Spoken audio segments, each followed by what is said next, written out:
defense has been playing all along, and the special teams, my goodness, they've been showing up week after week. And, man, you're waiting for that full, complete game. You're going to get one heck of a test tonight if you're the PCA Lions. This is a true playoff team. This is a team you've seen before. You kind of know each other, even though you're different parts of the state. But another team that's very well coached, very well prepared, and they didn't drive all this way just to chew bubblegum, as they say. Well, these teams played 2 years ago in a second-round playoff game, and it was a Donnybrook, if you like offense. Now, for a defensive guy like you... Makes me sick. Absolutely. Final score was 73-62, and St. Thomas won that game. They eventually lost to Parrish in the state title game. But this is one of 4 times that they've met over the last 11 years, and PCA had taken care of business in the previous 3, but they've turned it around under their new head coach, Ray Davis, who, by the way, 2 years ago, he was the DC. He's been there for 8 years.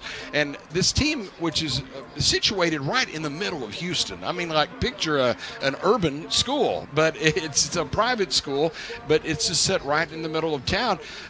Man, an interesting story about Ray Davis, just about his background and what he's been through to get here. But we know what Prestonwood has, and we know all the great stories here, but the one that St. Thomas has, equally enthralling. And St. Thomas, you mentioned they're in the middle of Houston. They might even predate Houston. They've been around for since 1900. They're one of 3 Basilian Catholic schools in all of North America, so that's like a Jesuit. That's just a certain type of Catholicism, and named after St. Basil the Great. He's, of course, a 4th century Catholic. And I think it's very interesting. The point is it's a very rich tradition. It's a very proud team, a very proud school. But as you mentioned, they are prepared. They got Coach Ray Davis. He's one of the more fascinating stories. And Chuck, we've interviewed a lot of coaches. No one has a story like his. And we can get into the details, a little bit later. But joined the military at 17. His dream was to play college football. 9/11 happened, and finally, after he comes back from his first tour, he graduates and goes to a job fair at Mizzou. And next thing you know, he's coaching in Cypress Fairbanks. That's what gets into Texas, and the rest is, as they say, history. But this program, again, he's built quite a coaching staff. You may have heard of Malcolm Butler. Who? What? That's just one quick name drop. But, again, this is a very professionally run organization. They're here to play. They're coached well. They're great kids, just like PCA. And I'm just excited to see what we have here tonight. Kind of an awkward last game of the season, non-district game. But hey, you know what? Strap it up, get going, and let's see some pads pop. 8-1, the record for St. Thomas coming in. They're ranked number 1 down south. Of course, PCA number 3 in the North Texas area at 4-4. Our sideline analyst, Donovan Lewis, rumor has it, made his way back from New Orleans, where he was last week. Now, I don't know if I was supposed to say that, but I'm sure it was just a nice, relaxing vacation for a moment. But he'll be working the sidelines here, and we want to get Donnie's pregame thoughts on this one. A beautiful November night here in Plano. And we'll check in with him in just a bit. So we want you to stick around for that. And we'll have more coming your way on Countdown to Kickoff. Again, it is brought to you by the Andrews Institute, Children's Health, Orthopedics, and Sports Medicine. We'll get right to the player interviews. They're coming next, and they're 2 good ones that you're going to want to tune in for. And then David and I will be back, and we'll hear from Donnie, I promise, in that next segment. We're not going to keep him off the air tonight. He's in. And we'll have that coming up. And, of course, we will also hear from Coach Donnie Yantis before kickoff. The Lions and St. Thomas coming up. Glad to have you with us. We'll have more after this opening timeout.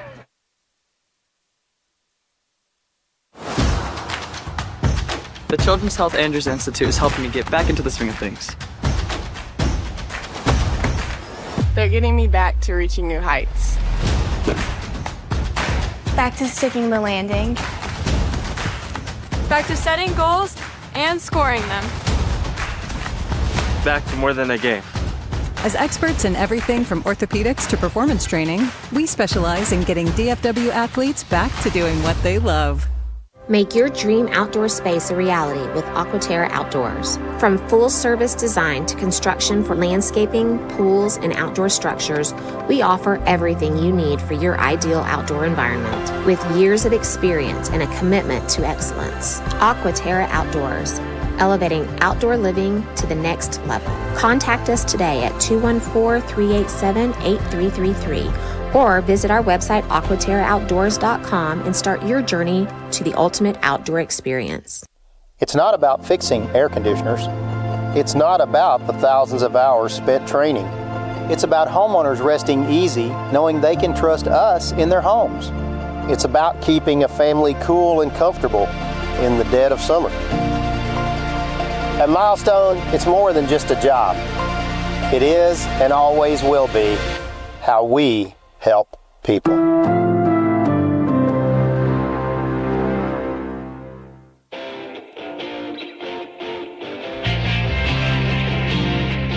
We continue on Lion From the Countdown to long-lasting- kickoff. It is the final regular season game tonight as the Lions get set to take on St. Thomas. Time now for the player interviews. They're brought to you by Chick-fil-A Park and Plano Parkway. And, man, if you want to get ready for a great slate of college football tomorrow, I mean, it's like 9 hours of greatness. Get you a party platter from Chick-fil-A or anything you'd like. They're proud supporters of the Lions. We'll start this week on the offensive side of the football, and a gentleman who contributes in two categories. That is kicker Trent Clarkson, who is also a wideout for this Lion offense. So, Trent, as a kicker, you've got a lot of pressure on your shoulders. You need to make those kicks. A lot of work goes into that week in and week out. Tell us about your work. It's mainly just my routine, and then knowing I got to step up for my guys, and then just staying to my routine and knowing God's got my back and just having faith and having a good mindset and going into every kick knowing I'm going to make it. That's the mindset. They always talk about the operation. You've got to have the snap, the hold, the kick. Does the kicker even worry about that, or are you just thinking about your part of it?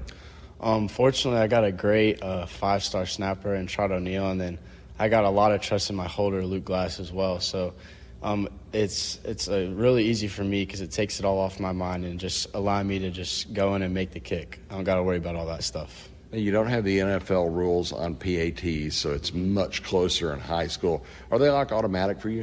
I like to use the analogy. It's kind of like a layup. We haven't missed one yet, so yeah, it is pretty automatic for us. Now, you're 2 out of 3 this year from field goals, so tell me about the first one, and then tell me about the good ones.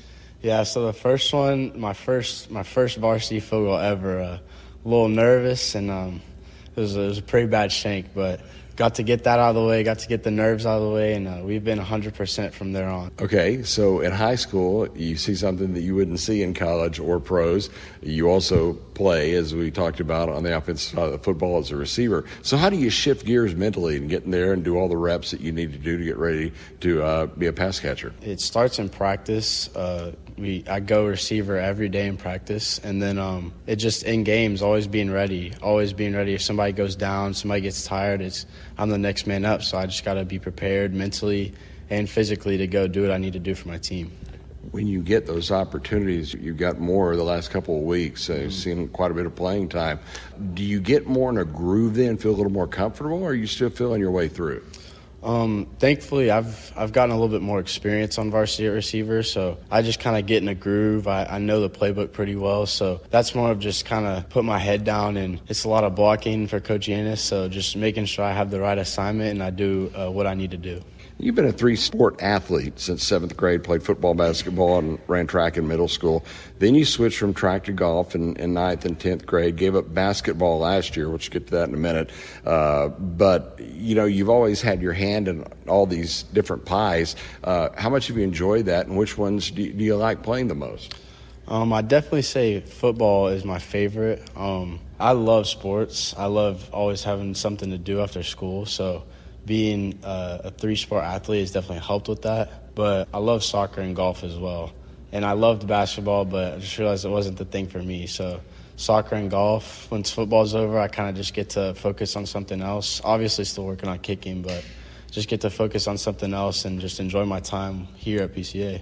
Of course, that wry smile on your face, knowing your dad, the head basketball coach here, and we talked to him at halftime a couple of weeks ago. So it was kind of like set, wasn't it, when you were over in Plano that, you were going to grow up and play for Dad and then come back and take his job, right? Yeah, well, before I came here, he was at Plano East, so I had it set. It was like my dream. I was going to go there and be the next great Clarkson, but God had other plans, and when we first came over here, I was devastated, but I'm glad I'm where I'm at now, and he's allowed me to pursue the dream of kicking, so it's been good otherwise. Let's talk about that God part, because that is so important to everyone who plays for Prestonwood. Being welcomed into this family when you first came here, getting immersed in this particular region, what was that like? It was really difficult on me because I came in 5th grade. I was really nervous. I had a lot of struggles coming here, but I think just the family you mentioned, like the family aspect of Prestonwood, the God aspect, everybody kind of just took me under their wing. Everybody wanted to be friends. Like, there's no people kind of just snubbing me off because I was a new guy, and it's just really a warm welcoming here, and it allowed me to kind of get in the groove and start making friends. And then now I'm where I'm at now. I'm loving it here. Well, you've done so many things, and with PCA, you've taken some trips. You've been to Greece, you've been to Puerto Rico on mission trips. You've got Germany coming up this year.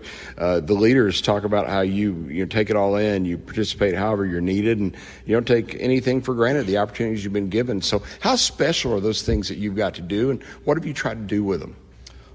It's really special. I've been to places my parents are jealous of me going to, and I love getting the opportunity to just kind of be put out there, get to share the gospel, and then also just get to take in the beautiful world God's created. It's been awesome, especially Greece. That was an amazing trip, and I'm really excited for Germany. What was something about that jumped out to you that you really remember, aside from just sharing the gospel and helping people? I'd say something that jumped out to me was just how different Europe is from the States over here. It's just a completely different place, and I loved the people there. I just thought were really friendly, and then Greece is just a beautiful place. But I also enjoyed my time in Puerto Rico, which that was a little bit more missions-sided trip, and just getting to just explore this world. Outstanding. Okay, you're a firstborn. You got your 2 younger sisters, Mallory and Macy. You were a textbook firstborn, I'm told, which means basically responsible, confident, respectful, all those good things, those good tenets. What was that like being the lead dog in the 3-team party that was coming? I'd say it's pretty difficult because my sisters always had it out for me, I felt like, when I was younger. My middle sister, Mallory, she was always aggravating me, but we got a great relationship, of course. But I just say, and my parents talk to me about it a lot, being the example, because whether I think it or not, they look up to me. So just making sure I'm a great example, and I'm showing Christ-like qualities that they can grow up to be like one day. They say you're a very good big brother in all seriousness, but you got the younger sisters. They ever do anything crazy to you, like try to make you up or do things with your hair, anything like that? I will say there's a picture of me in a princess dress that I'm not very proud of, but that's all I got to say about that. All right. We might have to have the crack research team try to dig that up somewhere. I hope not. I'm told you're very particular about your things. Matter of fact, they'd drive you bats when they come in your room and move your things, and you're even kind of like that now. Yeah, when I was younger, if Mallory or Macy, they'd come in my room and they'd mess with my Hot Wheels or my Legos. Man, it would send me over the top. So just having those sisters, man, it's a different world. Okay, so you've always been enamored with cars and trucks. What is it that got you into those? Oh, Lightning McQueen and Tomato, those Cars movies. That's what struck that interest in me, and I still love cars to this day. I love watching those movies, and it's just been a joy since a kid that I've had. Something you like to do off the football field. You like to get in your kayak and you love to fish. Where do you go and what do you like to fish for? So I make the trip out to Anna, Texas. We got some friends from our old church that have some land out there, and get in my kayak most of the time with my cousin or my dad, and we fish for bass out there and just have a great time. What's the largest one you ever caught? 5 pounds, 3 ounces. Ooh. Good job. Okay, you like mountain biking too. Tell us about it. Yeah, that's since middle school. It's a great activity. It just keeps me conditioned, and I just love to be outside in general. So just finding different things to do, whether it's mountain biking or fishing, to just stay active outdoors. You mentioned earlier that love you have for golf. Now, what's the competition like? Because I know with your dad being a coach, between him and your cousins when y'all play, number one, who's the best? Who wins? And what's that like? I'd say if it's just me and my dad, unfortunately, I'm the best. So he's not going to like that answer, but I'd say it's a pretty even matchup between me and my cousins. We go neck and neck about every time we play, but the competitive atmosphere is another level. I'd say that's probably what's prepared me for kicking the most, because every tee shot I got them chirping in my ear, oh, you're aimed too far right, you're aimed too far left. And, man, all this crowd noise, my cousins make it seem like nothing when they're on the tee box chirping at me. What are your thoughts on playing the final home game here tonight to wrap up the regular season? Any emotions with that? Thoughts of, hey, played a lot of big games here, a lot of good times. It's crazy. It's been hard to kind of grasp that, man, this is my last home game. Like, I've witnessed so many games here. I've never thought, like, this is going to be my last one. So just trying to come to ends with that and getting to walk out that last time with my mom and dad, it's going to be special. Quick question. What about as far as an occupation once you're through playing ball? Once I'm through playing ball, I think I'm going to study sports science, so maybe go into something like my aunt, athletic administration, or like my dad, be a coach. Just something, I think I'd like to be involved with sports, so something like that. Certainly makes sense. Trent, thanks so much for the time. Enjoyed watching you play. Let's keep it going. Yes, sir. Thank you. That is Trent Clarkson, kicker and receiver on this PCA Lions football team, as we have our player interviews brought to you by Chick-fil-A. We'll continue on the countdown to kickoff. It's brought to you by the Andrews Institute Children's Health, and we'll have more as we'll flip to the defensive side of the football. A short timeout. You're listening to PCA Football. More after these messages. From the long-lasting and reliable heating and cooling systems we send out the door, to the friendly and knowledgeable dealers who go the extra mile. With a no-hassle replacement limited warranty, you can trust Comfort Maker to deliver outstanding service and performance, keeping you a step ahead with advanced technology and exceptional comfort. To find a Comfort Maker dealer, visit comfortmaker.com. Come see Larry, Jane, and Repo Jr. for your next vehicle. C3 Auto, located at 3101 Premier Drive in Plano, Texas, or visit us online at c3auto.com.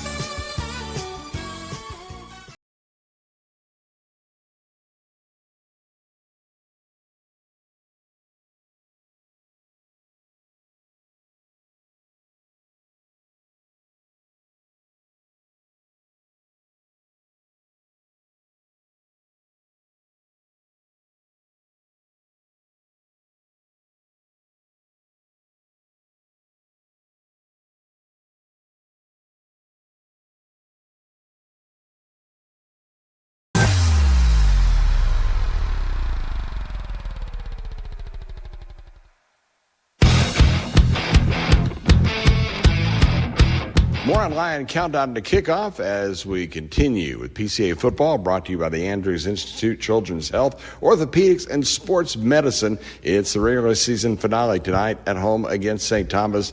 And now we go to the defensive side of the football and talk to Ridge Casanova, who just got back into the lineup, been injured throughout most of the year, and then you come back and get out on the field the last couple of weeks. What's that been like for you, having first to set out, having to watch, and then finally getting in? How big of a relief was that? It felt really good to be able to get back in there with my teammates and most importantly, just get on the field and be able to play.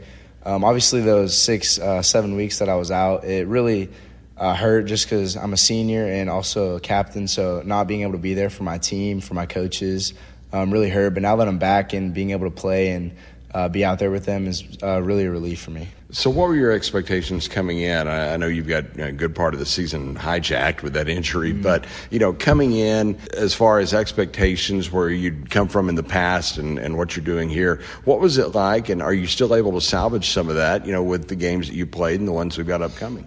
Definitely. I think it's a lot different this year for me. I switched to safety this year from linebacker last year. So really seeing the ball from a new perspective changes things a lot. And not having as many games kind of hurts, but just being able to get out there and practice and work really hard really helps out. So, aside from the obvious, what was the hardest change from that one position to the other? I think the biggest one is having to focus a little more on the pass rather than a run. I've always been a really just put my head down and run at the guy I see closest to me. But obviously I can't do that as much now. So just being patient, sitting back is a big difference for me. But I've definitely got it down. So. Well, it's that heat-seeking missile thing, which leads me to our next question. You started flag football back when you were 4 years old. You kind of got crossways, I guess, with some aggressive contact. And then I guess later on in lacrosse, your body checking. You're always wanting to hit people. Definitely. I loved playing lacrosse and all the contact sports growing up. Football's definitely been my favorite, but lacrosse and baseball were close seconds. So just basically any time that I could just put my body on the line, it's really fun for me. Why is that? What is it about a defender that just says, I want to cause physical contact? I mean, do you look for that oomph from the other side? Definitely. I've always been on the defense side of football, so just kind of getting to run full speed and just kind of see them scared of you coming at them is just a fun thing for me. Now, you're originally from Prosper, in fact, still live there, but you started your kindergarten there, and you were chosen for their Spanish dual language immersion program. Now, that's a long time ago. You did that from kinder through sixth grade. You actually finished Spanish 3 here at PCA in the gifted program at Prosper. So add up all of that. So where did that Spanish interest come from? Yes, sir. So my dad actually came we're Mexican on that side of the family, so just having that kind of cultural roots really pushed me to go do that, and it's just been really cool getting to see that side and being able to learn like a little more about myself through it. What's the benefit of having a total grasp of the Spanish language, especially being in Texas, where it does come into play quite a bit? Definitely. It's cool. Yeah, it comes up a lot more than you think when we're out in maybe rural Texas or down south more. You encounter a lot of people that maybe only speak Spanish, so just being able to have a conversation with them and ask them questions you need is really helpful. So you're not just faking it and kind of making your way through it. You can actually, like I could drop you to Mexico City and you could go to town? Definitely. I actually, at PCA, I got an award for most likely to survive immersion. So it's just a really cool thing to have that kind of in your back boat when you need it. Now, you mentioned your dad. He coached you in football and baseball coming up and, was a big influence, I guess, in your development. Talk a little bit about that and, the sports you played and the things you did that he coached. Me and my dad have always had a great connection with one another.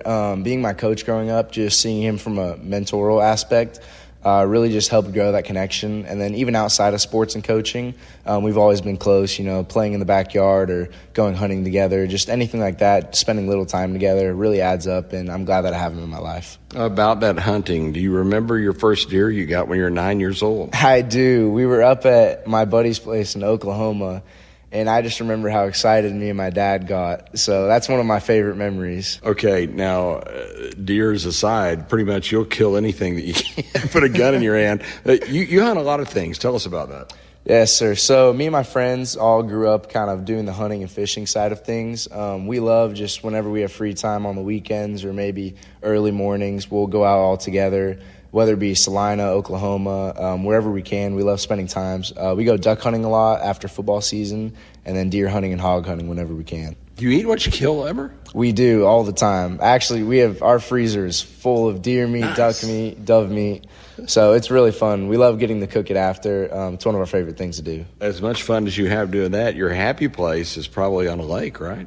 I would agree. We love spending time on the lake, especially in summer. Just getting to go out there, whether it be an early morning jet ski ride with my friends. It's very peaceful and calm out there.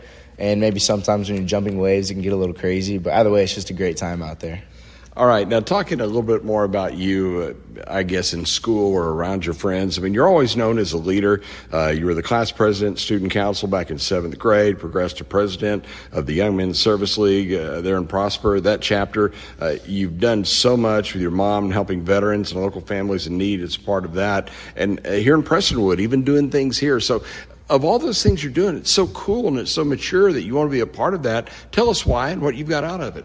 I just think being kind of sitting in that position of leadership is really important, just not only to those around you, but also to help yourself out. It really creates accountability within yourself, just outside of those things as well, holding yourself accountable in school, in sports, whatever it may be. Just being in that position really helps to grow yourself and help those around you. Now, you've got a trip coming up this week that I think a lot of people would be a little bit envious of, especially if you're a college football fan. Where are you going? I'm going to Tuscaloosa, Alabama for the LSU game. So it's going to be a great time. Me and a couple of buddies from PCA are heading up there for the weekend to go to the game. And we love watching college football as football players ourselves, so it's going to be a great time. What about that recent trip you took to Georgia? Who'd you get to meet? So we actually got to meet Kirby Smart, the head coach at Georgia, which was a great experience. We got to go to their practice and tour their facilities, and just getting to see how that football aspect works at a college level. It's a lot faster, definitely a lot more intense. So it was a really cool experience, not only getting to meet him, but just to see the inner works of everything. So when you look ahead, even to college and beyond, I mean, it looks like you're going to be majoring in engineering. Why are you settling on that? I think growing up, one of my favorite things growing up was Legos, actually. So getting to build stuff has always been an interest of mine. And then last summer, I did an internship for an outdoor lighting and landscaping company. And getting to see how that works, it just really pushed me to go towards engineering, just getting to see the hands-on work and just how important it is and how fun it can be. So I just talked to Trent a second ago about his sisters. You have the same situation, although singular, with your sister Remy. Now, what's that relationship like with you? She's attending Arizona State right now, competitive cheerleading sort. I think that's kind of her thing, right? Definitely. So how many competitive cheerleading events did you have to go to growing up? Oh, I couldn't even tell you. I spent so much time in a cheer arena or a cheer gym. I was asleep or whatever I could do. I spent so much time there, but we have a great relationship with one another. Obviously, she's my older sister, so when we were younger, we had the classic dynamic of I'd annoy her and she'd get mad at me, which was fun. But now we're really close. She's obviously off to college, but we talk almost every day, and we're each other's best friends, so I'm really glad that I have her. That is outstanding to hear. All right, all these great things that we've heard about you. I want to take you back to a couple of things because you're known as a daredevil. You've done a couple of crazy things. Okay, now the first one is, see how far you're going to ride down your street on your bicycle with your eyes closed. How did that one go? That did not. It ended with my face in a mailbox. So I don't know what idea I had, but just decided to go with my eyes closed, and my face met the concrete pretty hard. So did not feel good. And then you climbed a tree one time, and then you found out a little bit about gravity and physics, and I guess what happened then? You know, I thought I was a little more nimble than I thought, but a tree branch broke below me, and I fell 15 feet down to the ground. That ground comes hard from that high up. How important is it what you've gotten here at PCA's? Get ready for this final home game of the season tonight of a career. So kind of tell us about what that means to you to have been a Lion. You know, as you're a younger kid, whether freshman, sophomore, you always hear the seniors say, oh, like this home game means a lot, and you don't really recognize it until you're there. Now that I'm here, it definitely means a lot. It makes you kind of reminisce on the past years that you've been here, whether it be through the friends, the teachers, the coaches, teammates. Just kind of makes you remember it all and really helps you not to take it for granted and just appreciate everything you have. But to be in a Christ-based environment like you are here, how much more special does it make it? It definitely improves just everything all around. You know, being able to not only share your faith freely, but really embrace it and help it grow who you are as a person. Being surrounded by people like that really helps out just who you are as a person. You know, going into college where you might not have that aspect of things, it really helps just solidify you as a person and help you have that foundation going into things in your future. Get you out on this. Who's got the better name, Ridge or Remington? Obviously Ridge. Okay. We'll get out on that, and we can discuss that later. Remy, we love you. Hey, thanks for the time to visit. Best of luck wherever you go. Thank you, sir. Absolutely. That is Ridge Casanova. So good to have him back on the defensive side of the football here for the Lions. As we take time out here, as we head toward our 7 o'clock start tonight, as the Lions take on St. Thomas. David Stoltzman will rejoin me here in the booth, and we will have more to get you ready. Stick around. This countdown to kickoff brought to you by the Andrews Institute, Children's Health, Orthopedics, and Sports Medicine. And those pregame player interviews were brought to you by Chick-fil-A at Park and Plano Parkway. Go by and get you a delicious chicken sandwich. I like the spicy. You get whatever you like, but it's going to be good food either way you go. A time out here. More after this. You gotta dip your chicken strips. Hey, this is Kiani. And this is Tabitha. And a little thing we love about Chick-fil-A chicken strips is all the different sauces we can dip them in. I like to line up all my favorite sauces so that in every bite I have a different flavor. Then with the tenderness of the chicken, the juiciness of it, it's all there. And for me, I like to mix my sauces so I get a little tang and I get a little sweetness all in one bite. That's just a recipe for a good time, you know? That's what makes it for me. Like, that's what does it for me. That's what I'm saying. Real guests paid for their testimonial.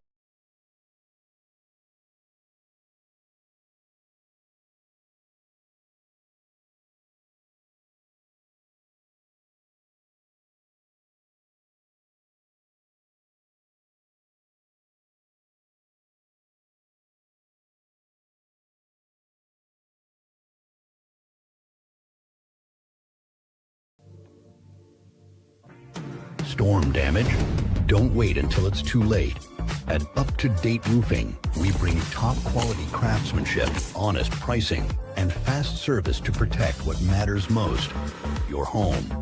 From repairs to full replacements, we keep your roof and your home up to date. Call us today and stay covered, rain or shine. Up to Date Roofing, keeping you covered no matter the weather.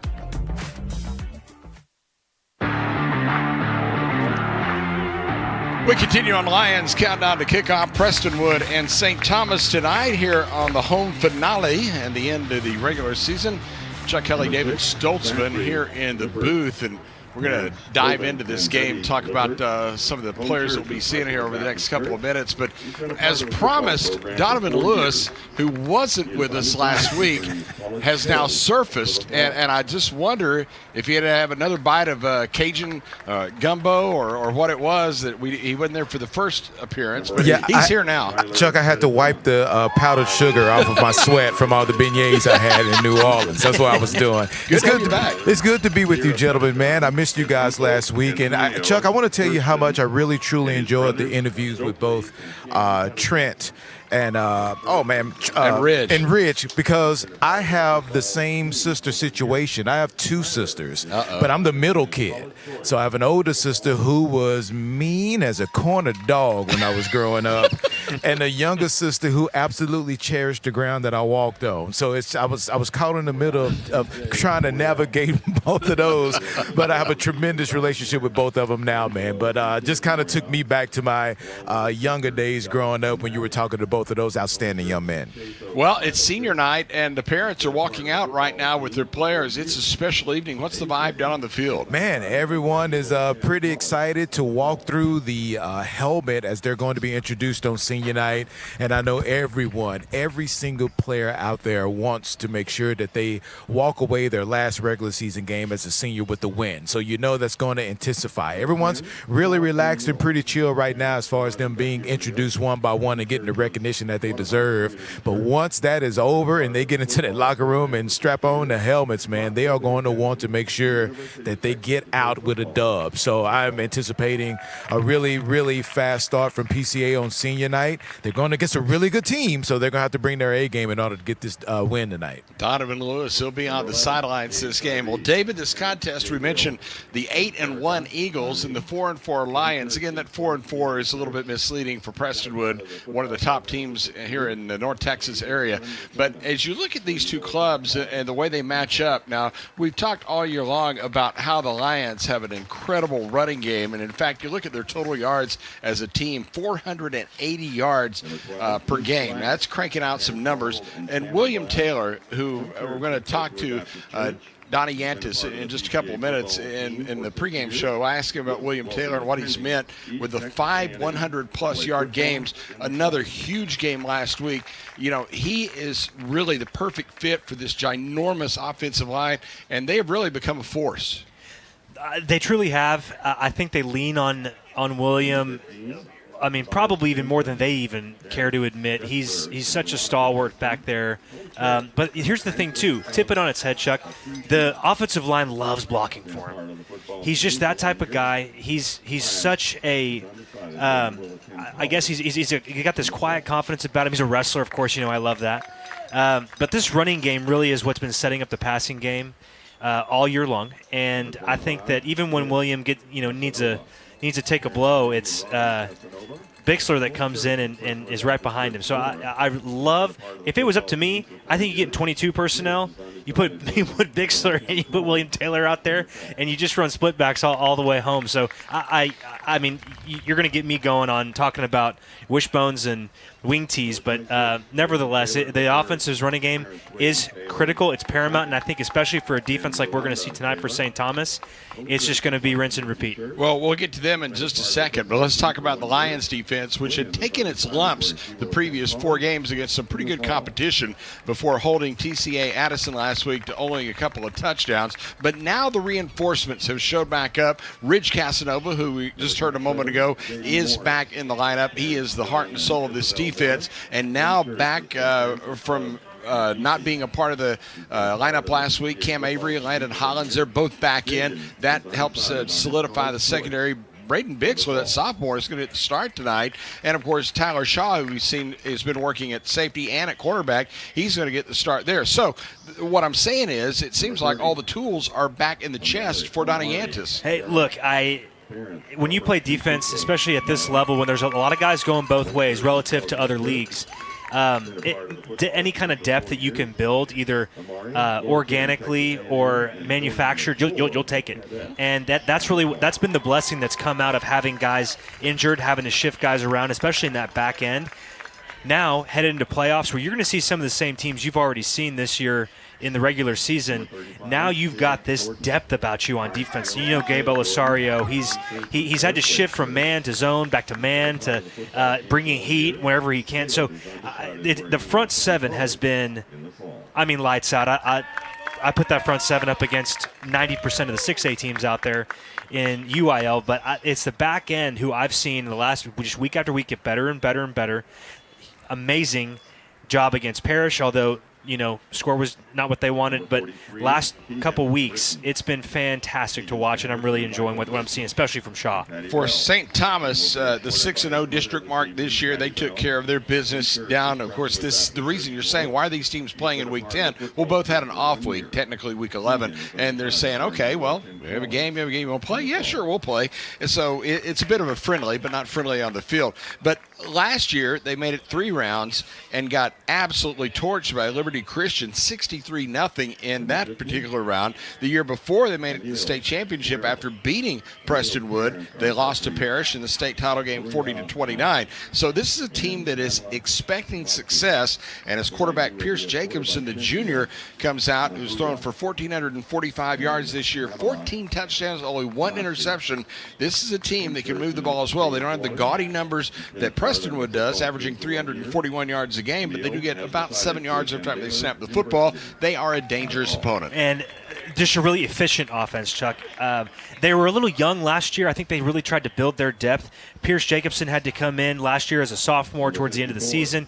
Invaluable reps for them, but again, really young. It's a team that was gelling. Now they have a first-year head coach. Not really. Coach Davis has been there, but this is his first year leading the pack. They like to spread it around a lot amongst their receivers. They run a 10-personnel package, so that's just traditional spread offense to the layperson at home. But they do have a little bit of a tight end body in R.J. Wilson, number 88. He plays that Y, 6'2", 215, the junior. They will flex him a little bit, so they'll bolt him onto the line of scrimmage. They'll kind of use him exactly like you'll see the Lions use A.J. Moriel. So just very similar teams. I think that this is a mutually beneficial matchup going into playoffs, and I'm curious to see who calls what in this game. I don't know if I want to put everything on film, but nevertheless, you got to run your offense, you got to run your defense, and you got to go out and make plays. And I think it's going to be big plays again that decides this one. Well, just like Prestonwood, St. Thomas has kind of that two-headed back set with Miles Stewart, who has 672 yards and 8 touchdowns, a 6', 200-pound junior who splits time with Javon Waldron, a 5'9", 180-pound junior, a transfer from Katy Paintow High School, has 441 yards and 9 touchdowns on the year. So a little bit of a two-headed monster there. Now, let's talk defense so you can get your tail wagging a little bit. Let's talk about Obina Ume. At the buck position, a 6'3", 220-pound beast who's heading to Duke. So y'all are going to think I'm making up an action figure here. So Uma is, they literally call him the guy. He's the guy. 4.0 GPA, has his pick of the litter in terms of scholarships already, just athletically speaking, but one of the more brilliant young men to ever come through that school's 125-year history. And I've talked about the athleticism. That's going to speak for itself. His brain, he's committed to Duke. He wanted to go to Stanford for the longest time. Blue Devils seem to have won his heart. But speaking of his heart, he's the type of kid, Coach Davis told us, that he was babysitting the Creech kids. So Creech is one of the players for St. Thomas. He's Ben Creech. He's the oldest of 9 kids. Well, the other 8, I guess, were rummaging around, and just so the parents could enjoy the JV game, who was babysitting on the sideline? Obina Uma. So one heck of a talented babysitter, one heck of a talented young man. He's a big-time leader for this squad. Look for number 13 flashing around all night long, given this offensive line fits. Well, the parents, as you see, are making their way out onto the field with these seniors. It is a special night for everyone down below, and we're so happy to be a part of it. And a lot of special sponsors we're going to be telling you about throughout the game, and folks that have made the broadcast possible and made a special evening here at PCA. We'll take another pregame timeout. Countdown to Kickoff is brought to you by the Andrews Institute, Children's Health, Orthopedics, and Sports Medicine. When we return, the Donnie Yantis Show coming your way. You're listening to PCA Lions football and more in a moment. Hey there, Lion Nation. I'm Rudy Casanova, owner and president of Global Strategic Business Process Outsource Solutions. In athletics, teamwork is everything. Each player has a role, and when they come together, they achieve greatness. At Global Strategic, we believe the same principle applies to the workplace. When the right people come together, your business thrives. Let Global Strategic help you build a winning team at work. Visit www.globalstrategic.com for more information and schedule some time with me or one of my team. The Casanova family and Global Strategic are proud supporters of the PCA Athletic Program. Go Lions!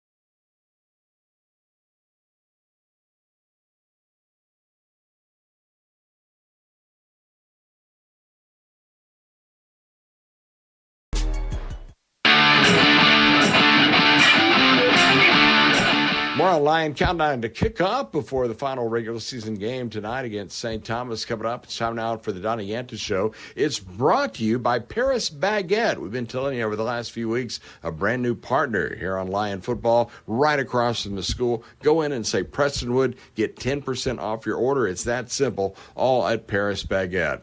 Well, Coach, last week after going through a little bit of a meat grinder, you finally got a little bit of a lesser challenge on the schedule, took it out a little bit on Trinity Christian Addison, got a big win, short second half. So when you leave a game like that where you dominate pretty much start to finish, once you got things rolling, how much do you get coming out of it? Do you get the same amount that you would against a maybe a little bit better opponent? I think like our focus was going in is just focusing on the fundamentals, the footwork, the first, second step, where your eyes are, your placement, your scheme, your responsibilities. And I think that's really what we focused on, and we tried to do it from an offensive manner just as fast as we could go. And so I thought that was good.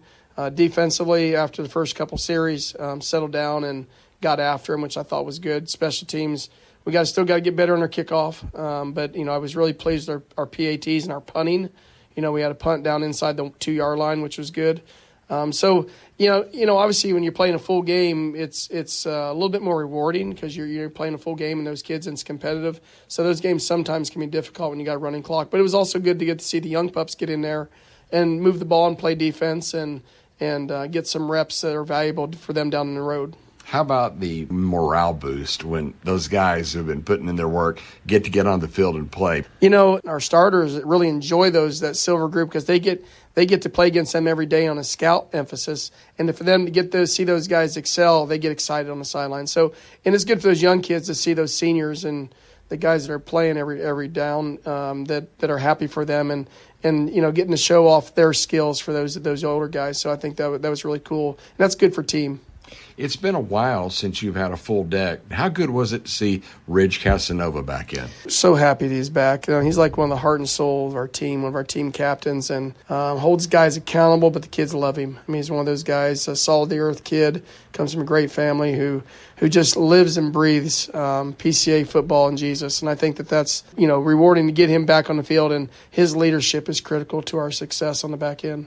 We've talked about on the broadcast just how amazing that the consistency that you're getting for your running back, William Taylor. He just seems so impressive. Now, that Lion has a lot to do with it because they're clearing the way for him, but that tandem at this point of the year seems to be really going well. Yeah, I mean, our offensive line's been solid all year, and it's going to be a big one this week because they're going to face the best defensive line they faced to this point, in my opinion. We'll know more after the game, but based on the film, they got some dudes.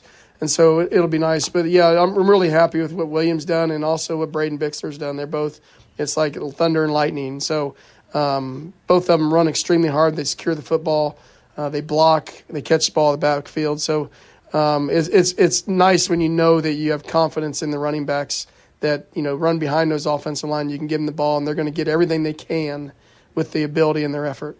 For you and your coaching staff, when you get here at the end of a regular season, how much tinkering is still going on during a week in practice versus, pretty much locking it in, and this is what we got? Always there's going to be little adjustments. And so, we might see something on film and say, okay, we can do this to manipulate this defensive player on offense. And then the same for defense, how they line up and the players they have. Hey, this is what we can do to maybe take this away from one of their strengths. So there's always some things that we're going to do, offense, defense, and special teams, that we think might give us an advantage. Sometimes it works, sometimes it doesn't. But when it all comes to fruition, basically you're leaning on your base and your fundamentals. And so, our base offense, our base defense, and we can always go back to that, which we've been running that thing for so long that these kids understand it like the back of their hand. So tonight's opponent, a private school beast from down south in the Houston area, St. Thomas. Okay, so you get to the end of your district campaign last week, so we're done with that. You've got an open week. Now you're playing one of the best teams in the state. How does that happen? I kind of did it strategically because we had this week 11 off last year, and then we thought we were going to have a bye. Then we ended up playing a team that, to be honest with you, wasn't very good, and it kind of hurt us. So I wanted to go into the playoffs having a really tough opponent, and they were open to it as well, and they had an open week. So it worked out well for both of us, and we're likely going to see that team or, those South teams, in the playoffs. So, it's really good to gauge, what the South is like, being able to play them in the regular season. So I think it's a bonus for both of us to get to play each other and, have a tough opponent. Like, they're the number one team in the South, and for a reason. They're a really good football program and a good team. And 2 years ago, we lost to them down there in the playoffs in a shootout. So, I remember that feeling. So, this is a game that, I've been looking forward to just to see where we stack up against them and vice versa. What makes them so special? I think they do a really good job in the weight room with their kids. You can just tell their kids are put together really well. But schematically, they're just very sound in what they do. But they got really good players. I mean, they have a really good, talented running back, a talented couple receivers. They got a good tight end. Their line is very similar to ours. Their quarterback is very effective, and defensively their front, 13, 15, and 50 are really, really good. And one of them is a 20 Division I offer kid, Obina kid, number 13, lines to the field. He's very talented. So with this team that you're going to play, you don't get to see them around here playing against other teams. So, again, it is kind of a quote-quote friendly, but it is one that you're playing to win. How much scouting goes into it? How much do you prepare, or do you just go out and play yourself? No, we got 3 films on them, and we study them like I said every single week. When we were at Arizona State, whoever we're playing Alabama, Oregon, USC. We're preparing like we're playing Parrish, Liberty. It's all hands on deck, and I've been working on St. Thomas for 2 weeks. So with this being the final home game, senior night, of course, final home game for these guys that put in a lot of blood, sweat, and tears over the years. As a head coach, because you're kind of like a father figure to this football team, what's that like inside as you're getting ready to play a game that these guys, are closing shop here at home? Well, I'm looking forward to the beginning before the game starts and honoring those seniors, but really those seniors honoring their parents. We're so thankful for those young men who've served our program so well, but also serving their team and them serving their families. And I'll talk to those guys, as a group before we go out on Friday, that this senior night when we walk out isn't about them, it's about their parents. And their parents are so proud. They want to go out there, and I'm going to make sure that they understand that they love and appreciate their parents. Give them a hug and kiss and just tell them you love them. And, that's something that I didn't do. And I look back now and I have a lot of regrets from that. But I want those kids to understand just to serve and love and honor their parents on, tonight, and make sure that they show them the love and the respect. It's not about the game at that point in time. It's about them honoring their parents, but also, being able to honor those seniors. I love those guys. Give them the shirt off my back. They've done everything we've asked them to do on and off the field. I'm so proud of them. And they deserve tonight. They deserve what it's senior night, to be honored and to also honor their parents. A bit of news since we talked last week. We now have learned that there will be a bye next week in the first round of the playoffs. Is that a good thing? As of right now, we're going to have a bye. That could change. Sometimes things change in this stuff. But, if we're playing Liberty, that gives us 2 weeks to prepare for Liberty. And so to get a good head start on how they played us and stuff, because when we played them, they did some things that they hadn't done before. So we'll be prepared in some things that they're doing that they did for us, and they were real successful against it. So I don't think it's a negative thing. I'd like to play a game, to be honest with you, but I kind of trust God with everything, and we're gonna get healthy. We're gonna practice for 4 days, shorter practices, and work on fundamentals against Liberty, and then we'll give them Friday, Saturday, Sunday off. Let those kids rest and recuperate, and focus on faith, family, and education, and then we'll come back game week on Monday, ready to roll. Coach, good luck tonight. Hey, thank you. Go Lions. God bless. That is head coach Johnny Yantis. That pregame visit, as always, brought to you by Paris Baguette, right across from the school. Tell them Prestonwood, and you'll get 10% off your order. Well, a timeout here, and we'll move closer to kickoff, get to the starting lineups and more. You're listening to PCA Football. More after this timeout. With fast signs, see the visual possibility in your business. See it in lights and flags, on a van, in metal, on the floor, in color. With signs and graphics, you can say anything, do anything, be anything. So make your statement. With Fast Signs, your masterful team of visual marketing experts, anything is possible. Fast Signs, make your statement. Are you injured or in pain and not sure what to do? Schedule a complimentary injury screening and talk to our physical therapists at Vista PT to see if physical therapy is right for you. No prescription or referral is needed. They say few things stand the test of time. Because to stand among, and to stand with, to stand in, and to stand firm, comes down to what you stand for. So we are workers unashamed of the truth, and leaders led by our Creator. We are servants with an eternal perspective. In heart, in mind, in action. We believe that reaching higher starts by going deeper, and that longevity isn't achieved alone. We believe that reverence for God is the foundation of wisdom. That champions out there are established in here. It strengthens how we lead, how we invest, how we serve, and how we love. Because that which stands the test of time has a foundation that cannot be moved.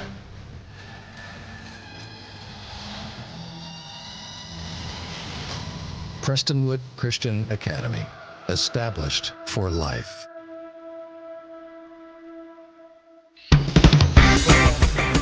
Getting closer to kickoff, just a couple minutes away here on the Countdown to Kickoff, brought to you by the Andrews Institute Children's Health. Let's give you the starting lineups quickly for the Prestonwood Lions offensively. Luke Glass, the quarterback, who has 2,257 yards, will be behind center tonight, 25 touchdowns and 6 interceptions on the year for the 6'5" senior who's heading to East Texas A&M. In the backfield, we'll have William Taylor, the 5'8", 180-pound senior, who went over 1,000 yards last week, 1,016 yards and 5 touchdowns on the year for Taylor. His receiving core will be Junior Niffen, a 5'11" senior, 847 yards receiving, leads the team. Also 54 catches leads the team. He has 8 touchdowns on the year. Tyler Shaw, a 5'10" junior, 20 catches on the season, averaging 18.5 yards per grab. Gio Darasaw as well should be in that receiver rotation as well. Darasaw, we've seen getting a lot of action recently. Had 5 catches against Parrish and 3 touchdowns over there. 16 grabs, 229 yards, and 4 touchdowns. And don't forget, they do use the tight end, A.J. Morial. They've thrown to him 34 times, 540 yards, and 8 touchdowns for the 6-foot senior Morial. The offensive line goes 290 pounds across the front. Abram Bengard, a 6'6", 267-pound sophomore. The left guard, Caleb Kozlowski, a senior, playing his final home game here, 6'4", 330. The center is Brock Schleff, heading to Air Force Academy, 6'2", 285, and a senior. The right guard, junior, Cannon Smith, 6'2", 294, and a junior. The right tackle, another senior, Colt Hillhouse, 6'2", 272 pounds, and a senior. We'll quickly give you the Eagles offense, which consists of Pierce Jacobson, the 6'1", 185-pound junior at quarterback, who has thrown for 1,445 yards, 14 touchdowns, and 1 interception. It'll be Miles Stewart and Javon Waldron in the backfield. Both are juniors. It's going to be Stewart, expected to get the start, 672 yards and 8 touchdowns. Waldron, 441 yards and 9 touchdowns on the year. Nate Tidwell is the go-to receiver. He was honored by the Touchdown Club of Houston. He was an all-district, all-state performer last year. 26 catches, 577 yards, and 7 touchdowns. A 6', 180-pound senior. Eric Feigl, who is a 5'10", 165-pound junior, has 5 catches on the year. Ben Creech also expected to see some play because they are missing Jay Marcantel, who has 11 catches, almost 300 yards on the year. He is injured out of this game, so Creech, the sophomore, should get the start. And again, 7 catches on the year for Creech. R.J. Wilson, we talked about at the Y position, 5 catches, a 6', 215-pound junior. Across the front, 242 they go. Andrew Popoulos is the left tackle, 6'2", 275, and a senior. The left guard, James Santana, 5'11", 215, and a junior. The center, Dominic D'Ambra, at 6', 280, and a junior. The right guard is Tyler Watson, 6', 220, and a senior. The right tackle is a sophomore, Tate Erb, 6'1", 220, and he rounds out that offensive line. Well, we're set for the start of the ball game, a final pregame timeout, and we will get you this one underway momentarily. Thank you for being with us for the Andrews Institute Countdown to Kickoff. More when we continue after this timeout.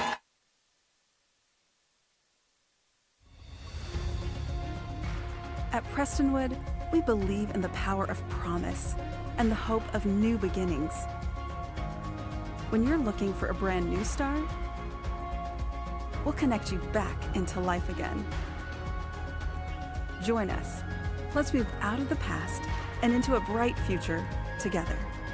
For more information, visit prestonwood.org.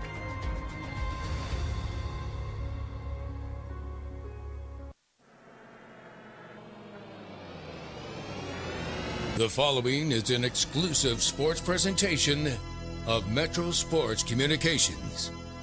This is Prestonwood Christian Academy Football.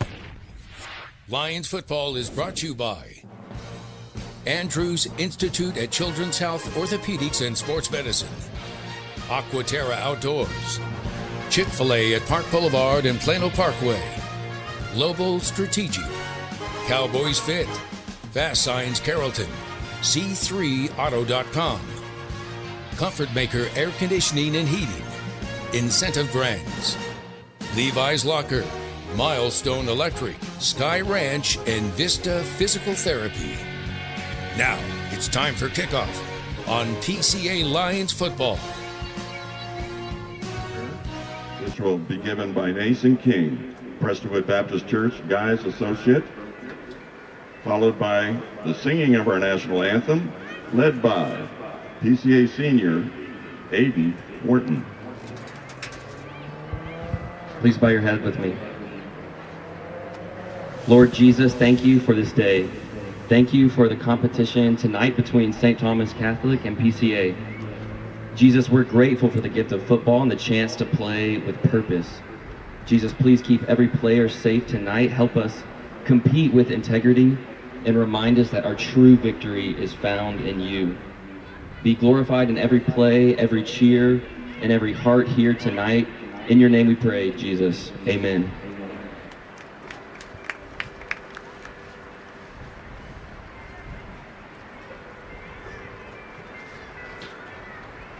Oh, say, can you see by the dawn's early light what so proudly we held at the twilight's last gleaming, whose broad stripes and bright stars through the perilous fight o'er the ramparts we watched were so gallantly streaming, and the rockets regular, the bombs bursting in air, gave proof through the night that our flag was still there. Oh, say does the star-spangled banner yet wave o'er the land of the free and the home of the brave? Now that's the way you do it, the national anthem. Before today's game, as we're just about ready to get it started, the Prestonwood Lions and the Eagles of St. Thomas Catholic School. Hi, everybody. Chuck Kelly and David Stoltzman. Donovan Lewis is our sideline analyst, and we are so happy to have you with us here for the regular season finale as these two teams get set to go at it as we check our game time weather conditions here at the stadium. In early November, it is 73 degrees right now. You can't ask for much better than that. And again, the wind really not a factor at all. In fact, just a puff every now and again. So that is not going to be a part of the ball game. St. Thomas won the toss. They deferred to the second half. So PCA will have the football. It'll be going from south to north here at the stadium. It's been a great time to meet the officials for tonight's game. They are out of the Dallas chapter. Andrew Fulton, referee, Dallas. Reese Wilson, umpire, McKinney. Joan Young, head linesman, McKinney. Mike Anderson, linesman, Fort Worth. Craig Chambers, side judge, Corinth. Shane Matheny, field judge, Melissa. Paul Holton, back judge, Allen. Lions, of course, in their home navies with the white headgear, and as you can see, St. Thomas in the white uniform tops over the red pants and the white helmets. And if you're asking, did they drive up today? Yes, they did. They actually left this morning, took a break along the way, but as their coach, Ray Davis, told me, he said it was uneventful, which is what you're looking for when you come from Houston to Dallas. That's exactly right. I commend him for his risk tolerance taking a bus of football players 4.5 hours. Michael Taylor, who is a big-time kicker, approaches, and he's ready to get this one started, puts the foot into it. This was going to carry down about a yard into the end zone where it's fielded there with a fair catch, and PCA will take it to Junior Niffinson at the 25-yard line, and that is exactly what they will do. So let's see this offense. It comes out with 480 yards per game under its belt, and it's been somewhat balanced, averaging almost 200 yards per game on the ground, and again the 284 through the air. So we'll see what Luke Glass will deal early on as he brings his team out from the 25-yard line. Again, left to right here early on, south to north as we get it started. 4 down linemen across the front for St. Thomas as Glass gives the play to his lineman as now he steps back 5 yards behind the line of scrimmage and waits for the first snap of the ball game as they bring Morial from right to left, and they're going to hand it off to Taylor. And a running play will get short yardage as he's met at the 27-yard line. He'll get a couple. Guess who? Obina Ume already in there. That Duke commit, 6'3", 220 pounds, and he is one bad man. We'll see him all night long, but he's in on the first stop of the ball game. 2nd down and 8. Snap it.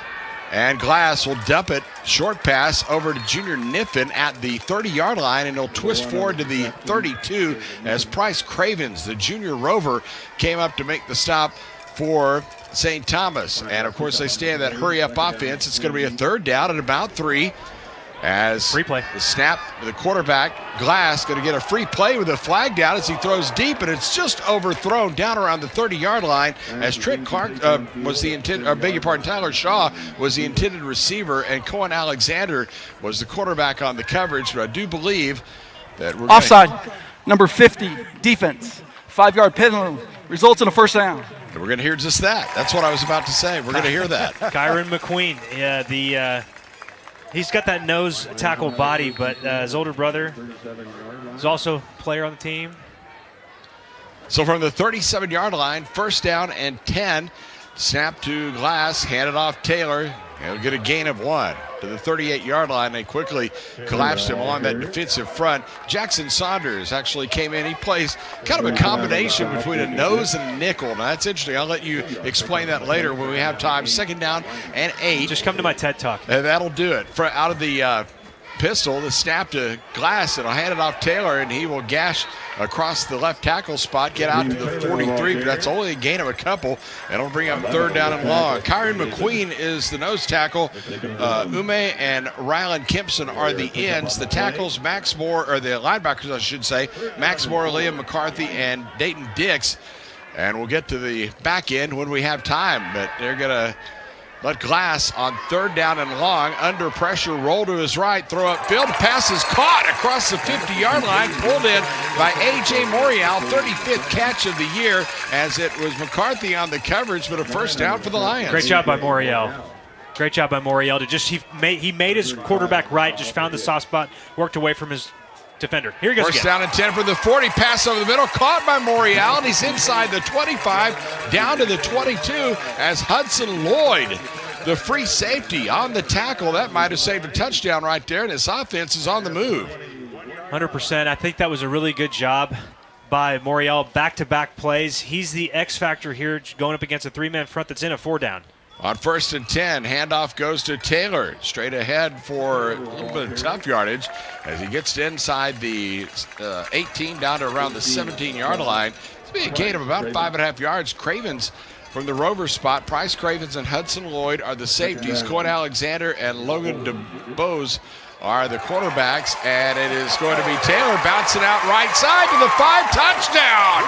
What an opening drive for the Prestonwood Lions as they move crisply down the field, and only 2 minutes and 28 seconds into the ball game, they lead at 6-0. David, it's like William Taylor had a joystick in his hand and he controlled his own legs. What a great jump cut when he got to the middle of the line. Looked like he was about to be wrapped up and made a jump cut to the right to get out in the open, and once he got that free space, there was no catching. And for a guy that averages 6 yards almost exclusively, it feels like every carry is like that. He's prone to bust one. That time he does. I don't want to take anything away from the offensive line, but that was all Taylor, and really savvy running by that young man. Trent Clarkson has missed only 1 PAT all year, and you heard him on the pregame show, splits the uprights to make it a 7-0 ball game, and we'll hold it here with 9:32 to go in the opening quarter.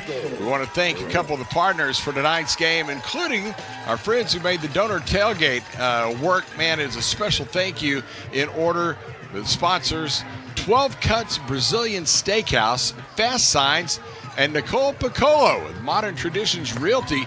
Thanks for investing in the community and helping make tonight's event possible. Also want to thank Dr. Bloodworth and Freeform Chiropractic for their valued support of PCA football, and obviously the entire PCA family. Be sure to stop by his table in the plaza tonight, say hello, and learn a little bit more about how Freeform Chiropractic can help keep your family healthy and active. They were moving so fast, Chuck. I really wanted to talk about the one pass that was completed over the middle. I think it was to Morial. That Ume, the one that you have to keep 7 and 8 eyes on as far as the defense goes for the Eagles. Man, just a two-hand little push by Caleb Kozlowski gave him the time, Luke Glass the time, to get that pass off and get that completion down the field. So it's going to be a 7-0 ball game as the kickoff.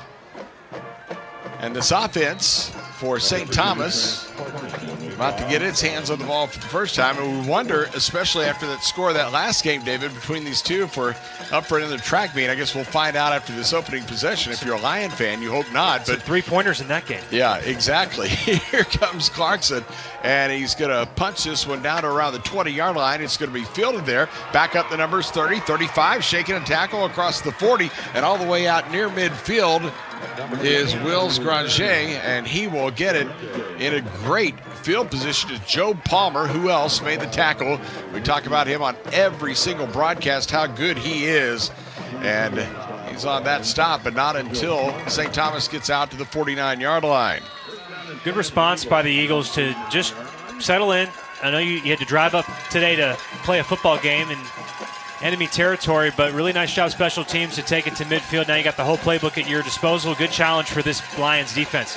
Well, the Lions had 5 up front there as the handoff on first down, and immediately Javon Waldron gets pushed back behind the line of scrimmage. He'll lose a yard as Eddie Brownstein led the posse, and it'll be a second down. There's also a marker down, perhaps. That's just, what a coach might Offside, call. number 3, defense. 5-yard penalty. Replay first down. That's, of course, Luke Lineberger. That's why if you ever see on TV especially, you see a corner and a receiver check with the ref. That time Lineberger was checking too long with the ref, and he was about a foot off sides. Free play for the Eagles in his 1st and 5. Well, I missed that off the snap. So now at the 46-yard line in PCA territory, it'll be a 1st down and 5 for Pierce Jacobson as they play off the left side hash. And 2 receivers out to the wide side of the field. And now Waldron is going to join and set up 3 that direction. As Jacobson out of the pistol, waiting on the snap, has time. Now he's going to carry it straight ahead, crosses the 40 down to the 35 in PCA territory, and out of bounds he goes as Cam Pettijohn ushered him across the boundary, but a 1st down for St. Thomas. Great coverage by the secondary of the Lions, but that's when you get in a little bit of trouble because there's a extra man out there, and he's the quarterback. That's when you can get math against the defense. When everyone's in man coverage and you have a middle linebacker whose man is the quarterback, sometimes it's just a race to the pylon or to the 1st down marker. That time, winner, Pierce Jacobson. So now back to the line they come from the 36-yard line. 7-0 Prestonwood early, but St. Thomas on the move. They change the strength of the formation to the left. Snap to Jacobson, and it's going to be a little delayed handoff to Waldron. Bounces outside right with room inside the 35, down to the 30-yard line. Ridge Casanova, who you heard on the pregame show, up from his safety position to make the tackle, but a nice gain of about 6 yards on 1st down. They overload the formation that time into the boundary. We had create a 5-man wall. You think that's where they might be running the football. They do a smoke draw, fake the pass, hand back off to the running back, and there's nobody out there. I love what Ridge Casanova did. He used his eyes, he used his leverage. He worked his way downfield using perfect technique, made the running back cut back into his helpers, and ended up being the guy to make the tackle. 2nd down and about 4. Jacobson rolling out to his right, dumps it out in the flat with room. Goes Waldron as he gets down inside the 25, and he's got the 1st down to the 24 as the tackle is made by Casanova.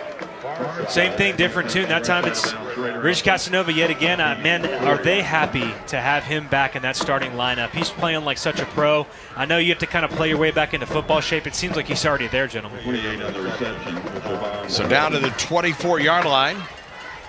1st down and 10 yards to go. 7:40 clock running here, 1st quarter. 7-0 Lions on top, but the Eagles trying to even up that score, and they're on the march. It's again, they set up the tight end, started in one direction, now bring him back the other way as they snap it to Jacobson, and he'll put it in the belly of Miles Stewart wearing that number 0, and he will bang straight ahead for a little bit before Cam Pettijohn makes another tackle for that linebacker spot. There's a lot of eye candy out there, and by that I mean shifts and motions. They're trying to see if this Lions defense is in man coverage or not. That time they pretty much were. You had A.J. Moriel, who was pinned right up there on the motion tight end, but you didn't fool Cam Pettijohn. He shot his gap in an outstanding play. That's how you play middle linebacker, baby. Well, they bring Luke Branting and Nate Tidwell wide to the left side. And again, a little movement right before the snap as they're going to hand it off to the running back, Waldron, and he will split the line of scrimmage, get inside the 20, down to around the 17-yard line. Casanova in on the tackle for the Lions. Well, this is the one time where this Lions defense is going to have to stay disciplined, because you're right, David. They are making sure they're trying to see what type of defense they're in, and you can do it simply by sending someone in motion them, sending them back the same direction. Like, it's a lot going on, but as long as you stay disciplined, stay in your gaps, you can have success if you're that Lions defense. And that's what Coach Ray Davis was speaking on. He goes, we really want to run as many personnel sets and as many formations as possible. 3rd down and about 3, a little bit of a high snap. In fact, there was a flag at the start of the play. Most likely be a false start. And we'll will get the call from down on the field. I knew that was going to be the call. That was awesome. Down. Everybody but the snapper, because everyone moved and the center was like, oh, my bad. Oh, y'all need this ball. Right. Andrew Fulton gave us our call. Now we'll put the clock back in motion. 23-yard line, the line of scrimmage. So we come down on the midway point of the opening quarter. 7-0 Lions on top. This defense trying to bow up here and protect that lead. So again, going to set up two receivers to the near side of the field. Jacobson takes the snap, rolls out to his right, now pulls up, now he's going to throw over to the sideline. The pass deflected, and it was almost intercepted as it was A.J. Morial, who's having a heck of a game so far. Out playing in the coverage there, knocked that one away. Having one heck of a senior night. I love what he's doing. A.J. Morial, he had the two critical catches on the last drive, this time on the defensive side of the ball. Just plays really good coverage. The zone coverage turns into man after too long. A guy starts running through, you want to take him. Morial just plays it perfect. I know they got a gift with that false start, but that time prevented the first down, almost had the interception. That would have been acrobatic, probably on SportsCenter top 10. So now, going to be a field goal attempt. On the kick is Michael Taylor, and he is on the way, and he is good from 40 yards. And let me tell you, Michael Taylor is now 6 of 11 on the year. His long was 47, so he has a cannon, and he gets St. Thomas on the board. We'll take time out with 5:40 to go in the opening quarter. It's Prestonwood 7 and St. Thomas 3. Lion football continues after these messages. At Prestonwood, we believe in the power of promise and the hope of new beginnings. When you're looking for a brand new start, we'll connect you back into life again. Join us. Let's move out of the past and into a bright future together. For more information, visit prestonwood.org.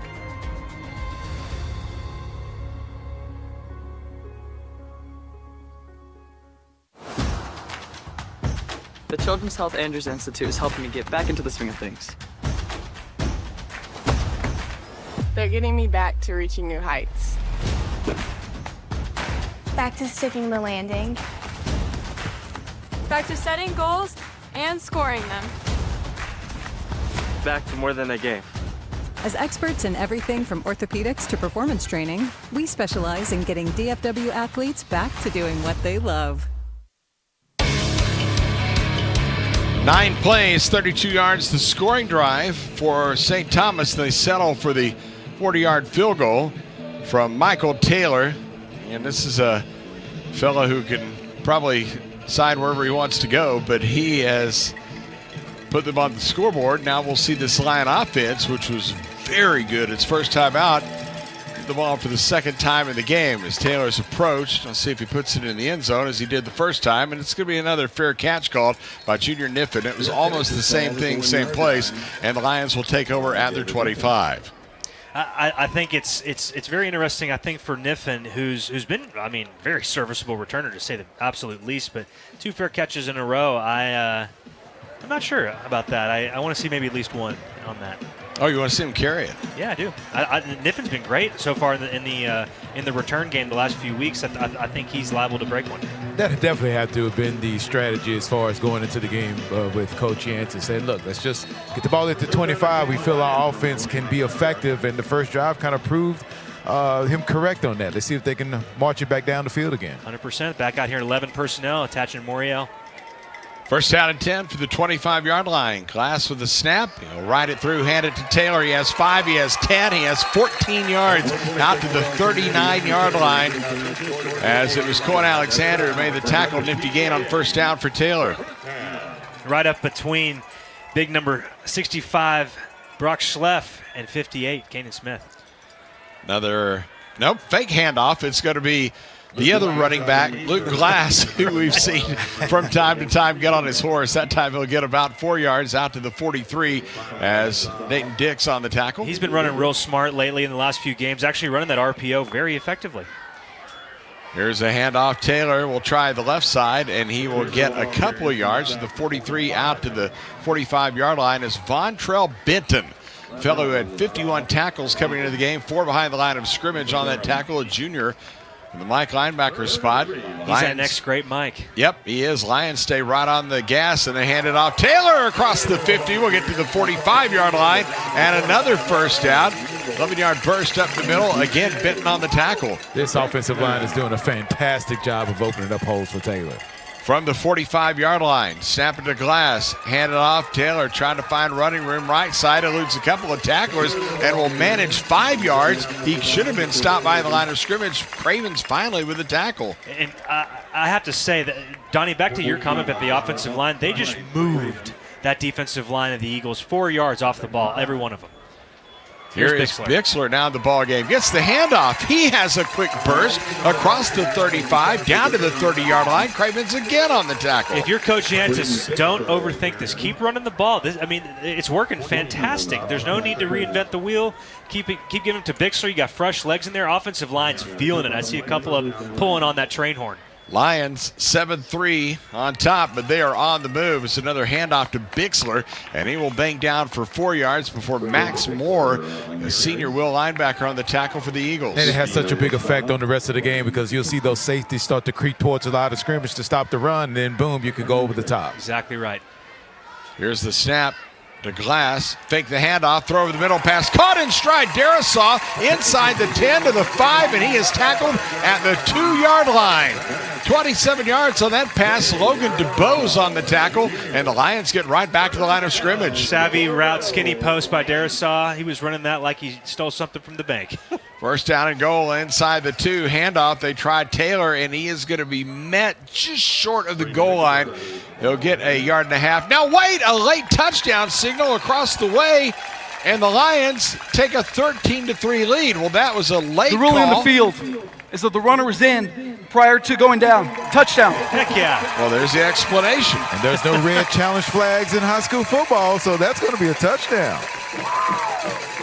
That's one of the most anticlimactic touchdowns I may have ever been a part of, fellas. Coach Yantis was making a substitution to get the big guys in there and didn't realize it was a touchdown. Yeah, well, I mean, hard-charging drive.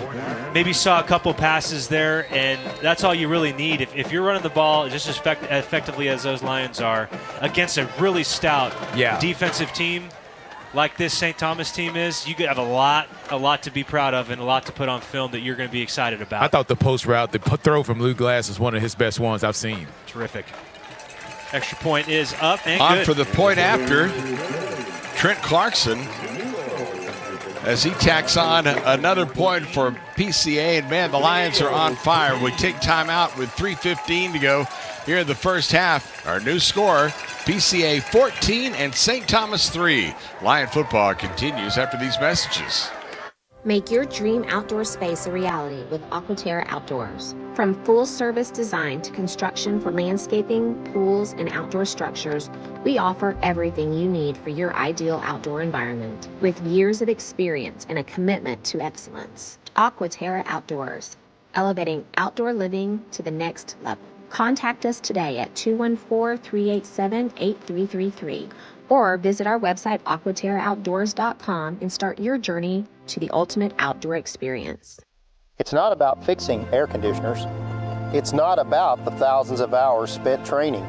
It's about homeowners resting easy knowing they can trust us in their homes. It's about keeping a family cool and comfortable in the dead of summer. At Milestone, it's more than just a job. It is and always will be how we help people.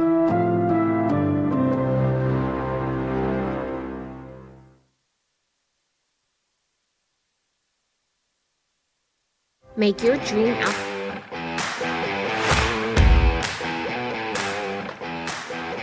Well, a scoring drive that goes 10 plays, 75 yards, taking 2 minutes and 25 seconds. And the Prestonwood Lions are on top 14-3 over St. Thomas early on. And man, David, I don't want to get the cart in front of the horse, but this offense has just been rolling.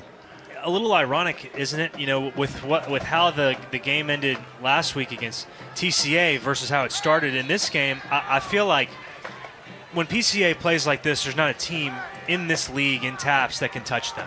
And I think they feel that, and it's all coming together at the right time. Coach Yantis has got to be thrilled, grinning like the Grinch right now. Trent Clarkson as it teed up.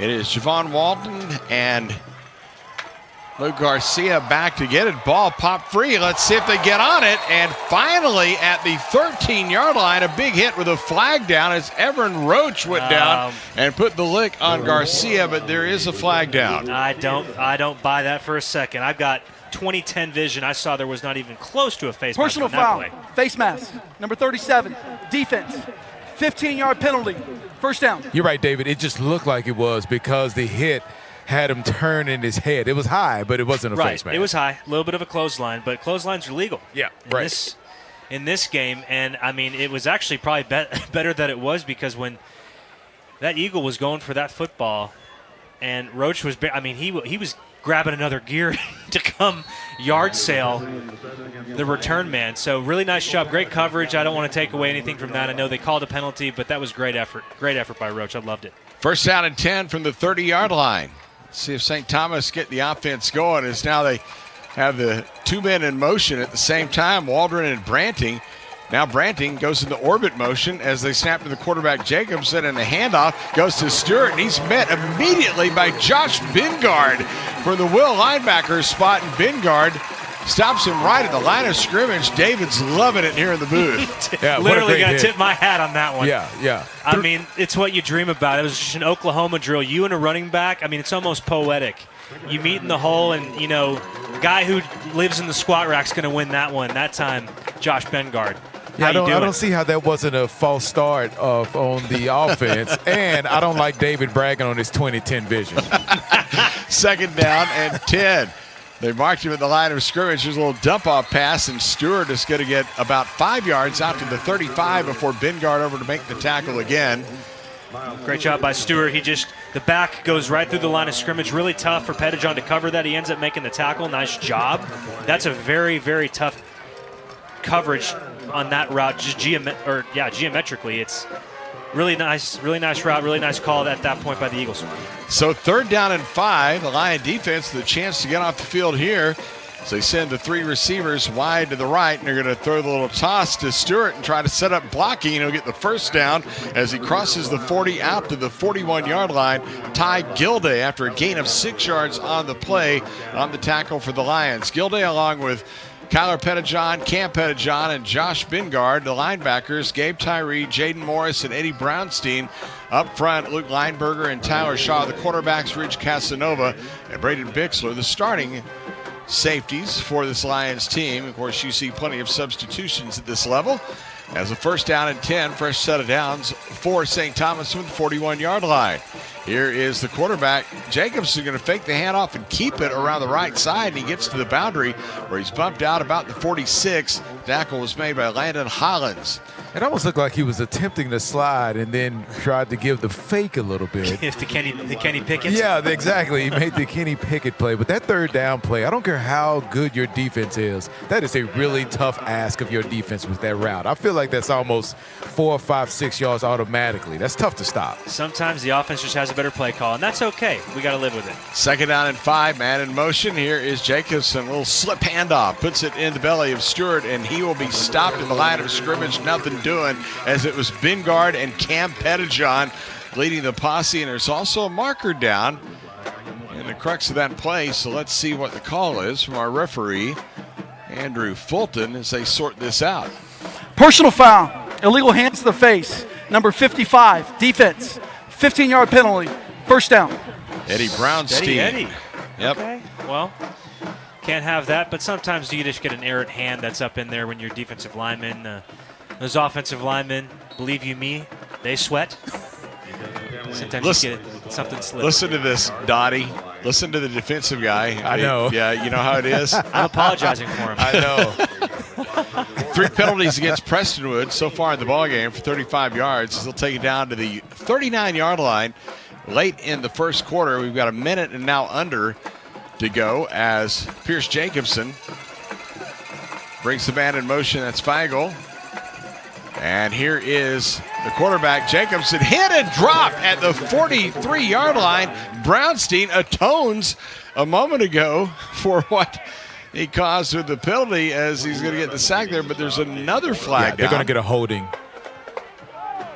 I think this, well, yeah, the holding, it looked like the holding might have been on Gabe Tyree. The one usually with his hands out, David, is the one that's being accused of it. So it is Pompoulos, Alexander Pompoulos, number holding, 72. Number 72, offense. 10-yard penalty. Replay first down. Had him dead to Please rights set the game clock to 46 seconds. 4-6. Well, Lord giveth, Lord taketh away. I think that was really, really nice job by Brownstein. I love the move that he put on that on that offensive lineman just to get home. He gets home way less than he should, I feel like. Eddie Brownstein lives in backfields, but that time he's able to do it. Please set the game clock to 46 seconds. 4-6. I love the precision of Andrew Fulton's crew. Visited with them before the game down in the referee's room. They're one of the most fun groups that I've talked to in a while, and they're on it here early. He sounds like a parent. The next thing he's going to say, I said. I'm not going to repeat myself. Thank you. What game were we at where they got so disgusted with the – oh, it was at Parrish. That's yes, right. Right. They kept it on the field. Yeah. We're just going to do it ourselves. We're going to do it here. First and 20. Here's a little delay handoff, goes to Waldron, and he gets met just beyond the line of scrimmage. He'll get 3 yards. Cam Pettijohn, who's been busy here in the first half, on the tackle for the Lions. And Cam Pettijohn's really more of a workman-like guy. You don't really see him get overly excited. Just does his job, gets back in the huddle, and goes to the next play. That time he jumps up, lets the world know he's here. He's already having a heck of a game, upwards of 4 or 5 tackles already so far, and we're still in the first quarter. I want you guys to keep an eye on something.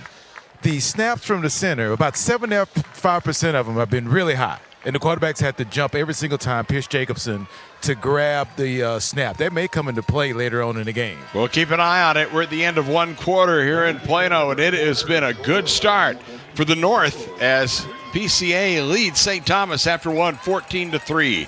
A timeout here and more coming up when Lion football continues in a moment. Owner and president of Global Strategic Business Process Outsource Solutions. In athletics, teamwork is everything. Each player has a role, and when they come together, they achieve greatness. At Global Strategic, we believe the same principle applies to the workplace. When the right people come together, your business thrives. Let Global Strategic help you build a winning team at work. Visit www.globalstrategic.com for more information and schedule some time with me or one of my team. The Casanova family and Global Strategic are proud supporters of the PCA athletic program. Go Lions!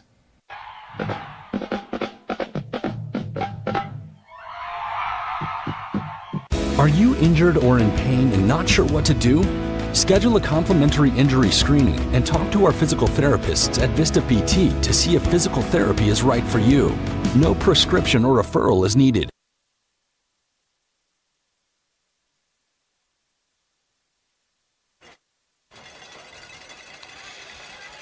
Ready to go here, quarter number 2, as the teams flip sides, as St. Thomas will be going from south to north here, left to right as you look at it. Against this Lion defense, look pretty good so far. And PCA with a 14-3 lead. Heavy pressure on Jacobson, but he slips away from the rush of Keegan Britton, and now we'll get rid of the football. Incomplete. Man, what a burst inside from Keegan Britton, a senior. We haven't called his name a whole lot the last few games, but he jumped out of the chute right there, David. No, I love it. The effort was outstanding, and the way that he was able to disrupt the backfield was awesome. 65 yards on the ground in the first quarter for PCA through the air. They had a total of 148 is the total yardage. Okay. Our notes had 73 yards for St. Thomas. 43 yards passing, 30 yards rushing for St. Thomas. Pete Nilsson doing a great job with our statistics tonight. Ryan Metcalf, believe it or not. Number 10. Well, we had that penalty call going to cost 5 yards. It's talking about our statistician, Ryan Metcalf. He's in Yosemite this week. Can you believe that? Well, we've got almost the entire country covered at this point. Between New Orleans and you're talking about Ryan Metcalf. I believe it. I totally believe it. 4 penalties, 30 yards. Snapped to Jacobson. He lost the football, but he fell on top of it, and on top of him was Cam Pettijohn. There you go, Donnie. I'm just trying to tell you. Nostradamus. Yep. It came free. Nostradani. Is going to Nostradani. That's going to put the football at the 43-yard line and make it punt time here for Caden Tran. Now, remember, this is not the normal punter. Normally it's Jay Marcantel, but he's out. So it is Tran who's going to step in, and we'll see what he can do. As he stands back at his 30-yard line, the Lions should get pretty decent field position.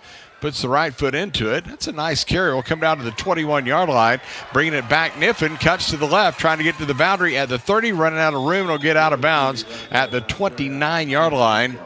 A 37-yard punt, 9 yards on the return, as Tran on to kick that one and put it away as well. And we have timeout with 11:04 to go here in quarter number 2. A special thank you to Christian Lett with State Farm Insurance, being a valued supporter of Prestonwood Christian Academy. Be sure to stop by his table in the plaza tonight. Say hello and learn more about the protection and coverage options that are available for your family and home from Christian Lett, State Farm Insurance. Eagles are coming out in all kinds of formations offensively. Prestonwood's coming out in the exact same one. They're doing a pistol with a tight end attached. First down and 10 from the 29. It's going to be Glass to throw. Dumps it out. Morial is going to bounce outside right. Gets to the 35. Gets out near the 40. He's going to have 11 yards and a first down, as it was Max Moore. That's a great job by Junior Niffen not to get the blindside block, because he had an opportunity to just nail the defensive player chasing, and he held up. First down and 10 from the 40, handed to Taylor. Comes downhill for a quick gain of 4 out to the 44-yard line. He knocked off his feet there by Moore, the Will linebacker. Max Morris, he's that coach on the field that you always hear about. He's the guy that knows the why of everything. And he's up there with some of the linebackers that have played at St. Thomas, according to Coach Ray Davis. Second down and 7 after a gain of 3. They'll dump it out to Morial. He's got space as he gets across the 50 into Eagle territory and runs over a defender, as it was Logan DeBose, who at 200 pounds tried to get in his way, but Morial, who's similarly sized, he wouldn't have anything to do with it. Well, one of those guys runs like he's not 200 pounds, and one of those guys was a speed bump. So that was an outstanding job by Morial. He's already having a career game here on senior night. A gain of 12 yards on the play. We've got a timeout called by St. Thomas, the defense. Yeah, I'm sorry, Donnie. I hesitated. I know. I thought that Andrew Fulton said St. John's, and I wondered if I was in the garden. You were about to say St. John's. I could hear it in your voice. Last time these teams played, it was about that. St. John's was out there shooting 3-pointers. And telling you. My goodness. Yeah, the last time these two met, again, if you missed the pregame show, it was 73-62. That was 2 years ago in 2023. That was in the second round playoff game for PCA. The previous times that they met in the postseason, the Lions won in 17. They won 42-0. In 15, 49-23. And in 14, they won 28-14. These teams are, fairly familiar with each other. It's, a lot of similarities amongst these teams. And so far, I think that timeout was really more just for Coach Davis to tell his guys, hey, you're not playing with intensity. And exactly. You can see it from up here. PCA has all the intensity in the world on senior night. But, maybe there's a little lethargy from the bus ride up. I don't know. But that's one of those coaching timeouts. And, David, they play as fast as can be. So it's like, all right, just take a deep breath, calm down. Let's get back to what we want to do. So that was definitely one to try and slow the pace. First and 10 from the 47-yard line. And they're going to throw the middle. Pass is caught inside the 30 and spinning his way forward. Gio Darasaw, who had that big game against Parrish, as he's going to have a pickup down to the 28-yard line. 19 yards on that pass play, David. I love that catch. It was the same exact one that got them down into the red zone earlier. Handoff Bixler. He will skitter inside the 20-yard line. In fact, he's dropped right there. So a straight handoff goes for 8 yards. Kyron McQueen on the stop. Nothing really to it, and if you're Coach Yantis, is exactly what you want. You're putting nothing new on film. You're just running the ball with the same couple passes. And they're going to hand off this time, nothing doing for Taylor. As he got batted right down to the line of scrimmage. Everyone up front for the Eagles who are in there, led by Rylan Kempson from his end position. I need to ask Google what a group of Eagles is. A pack. I will say Eagles. An eagle of eagles. Third down and a couple. Snap to Glass, going to throw for the end zone one-on-one, and that ball is incomplete. Okay. It was intended for Darisaw. That was that same pass that we saw 3 times against. Offside, number 15. Defense.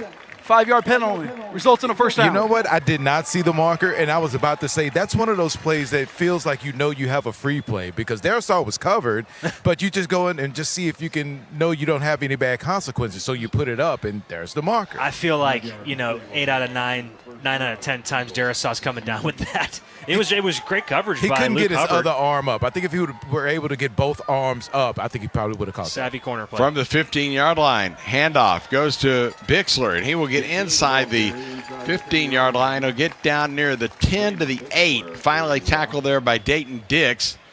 Cam Kozlowski had a great block up front for Prestonwood. Right back to the line. The Lions go. Here is another handoff. Bixler looking for a seam. Gets inside the 5. He'll have the first down around the 4 as Price Cravens is on the tackle. He's been a busy guy in the back end. You don't particularly want to see that, right, if you're Ray Davis. This is a breakneck pace for the Lions right now.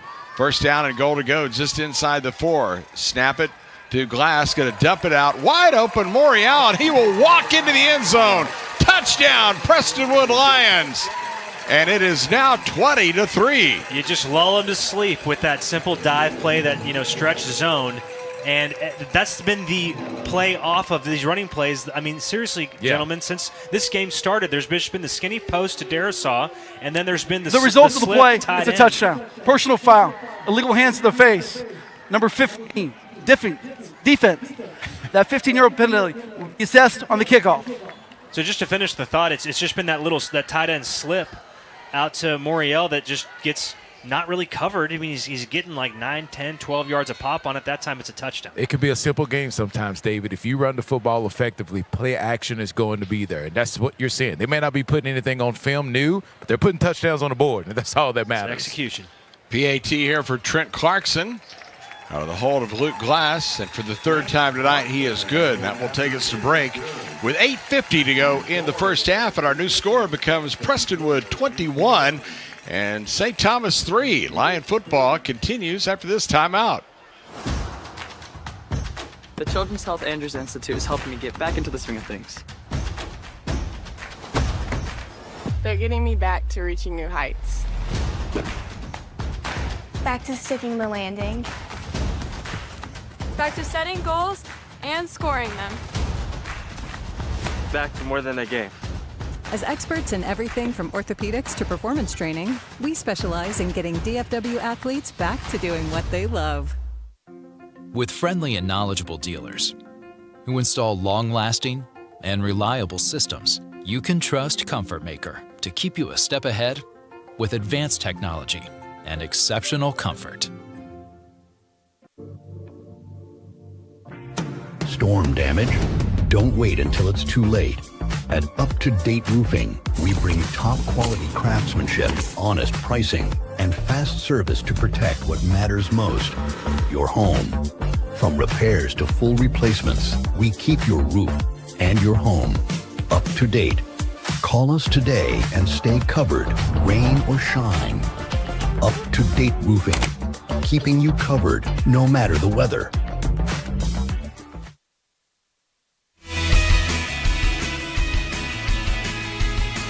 Well, the scoring drive for Prestonwood, 10 plays, 71 yards.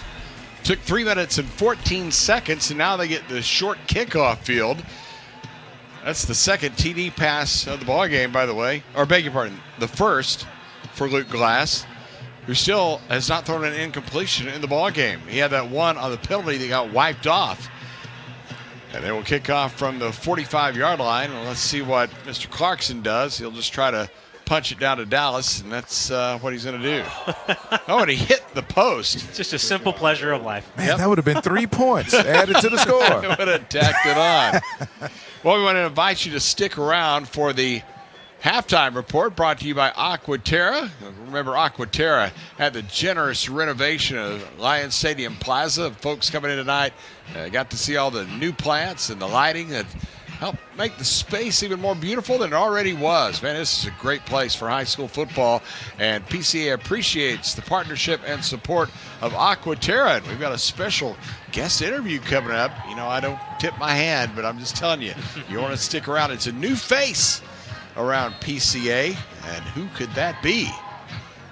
It's not Donnie. He's gone for a week, but he's back. My guess was going to be the Lion mascot until you gave that last clue. From the 25-yard line, the St. Thomas offense needs to try to get something going here. Double wing set as they snap to Jacobson, and he'll dial a handoff and a quick gain of where Waldron will eclipse 5 yards out beyond the 30. Let's see where they finally put him down at the 32-yard line, gain of 7 as Braden Bixler from the safety position made the tackle. Savvy run, the transfer from Katie Paytow. He really sought out St. Thomas to, challenge himself athletically, academically, like a lot of these young men do with private school, and he's really just taking advantage. The coaches love having him. He's super versatile. He'll play slot corner. He'll also play slot back, too, when they go to certain formations on offense. 2nd down and 3 from the 32-yard line. Snap to Jacobson, handoff again, and trying to find running room was Waldron, and he ran into Gabe Tyree from that end position. Looks like he's going to be right at the mark he needs for the first down. They say, yeah, move the chains. That's good for a first down at the 35-yard line. He lost his footing as he got to the line of scrimmage. Kind of looked like me when I was playing football as a youth trying to avoid getting hit, and I would accidentally slip and stand up and say, you better be lucky I slipped. Well, I'll tell you what, Donnie, if you're playing running back tonight for the Lions, you'd be able to keep your house shoes on up behind this offensive line. First down and 10 from the 35-yard line.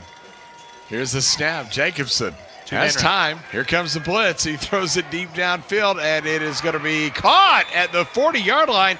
Nate Tidwell hauled it in. Now there is a flag down, and it looks like it's going to be against St. Thomas. Number 1. We'll find out what Mr. Fulton's about to tell us. We'll get it here, and then I'll explain some awesome football. Personal foul, illegal chop off. 27-72 offense. 15-yard penalty. Replay first down.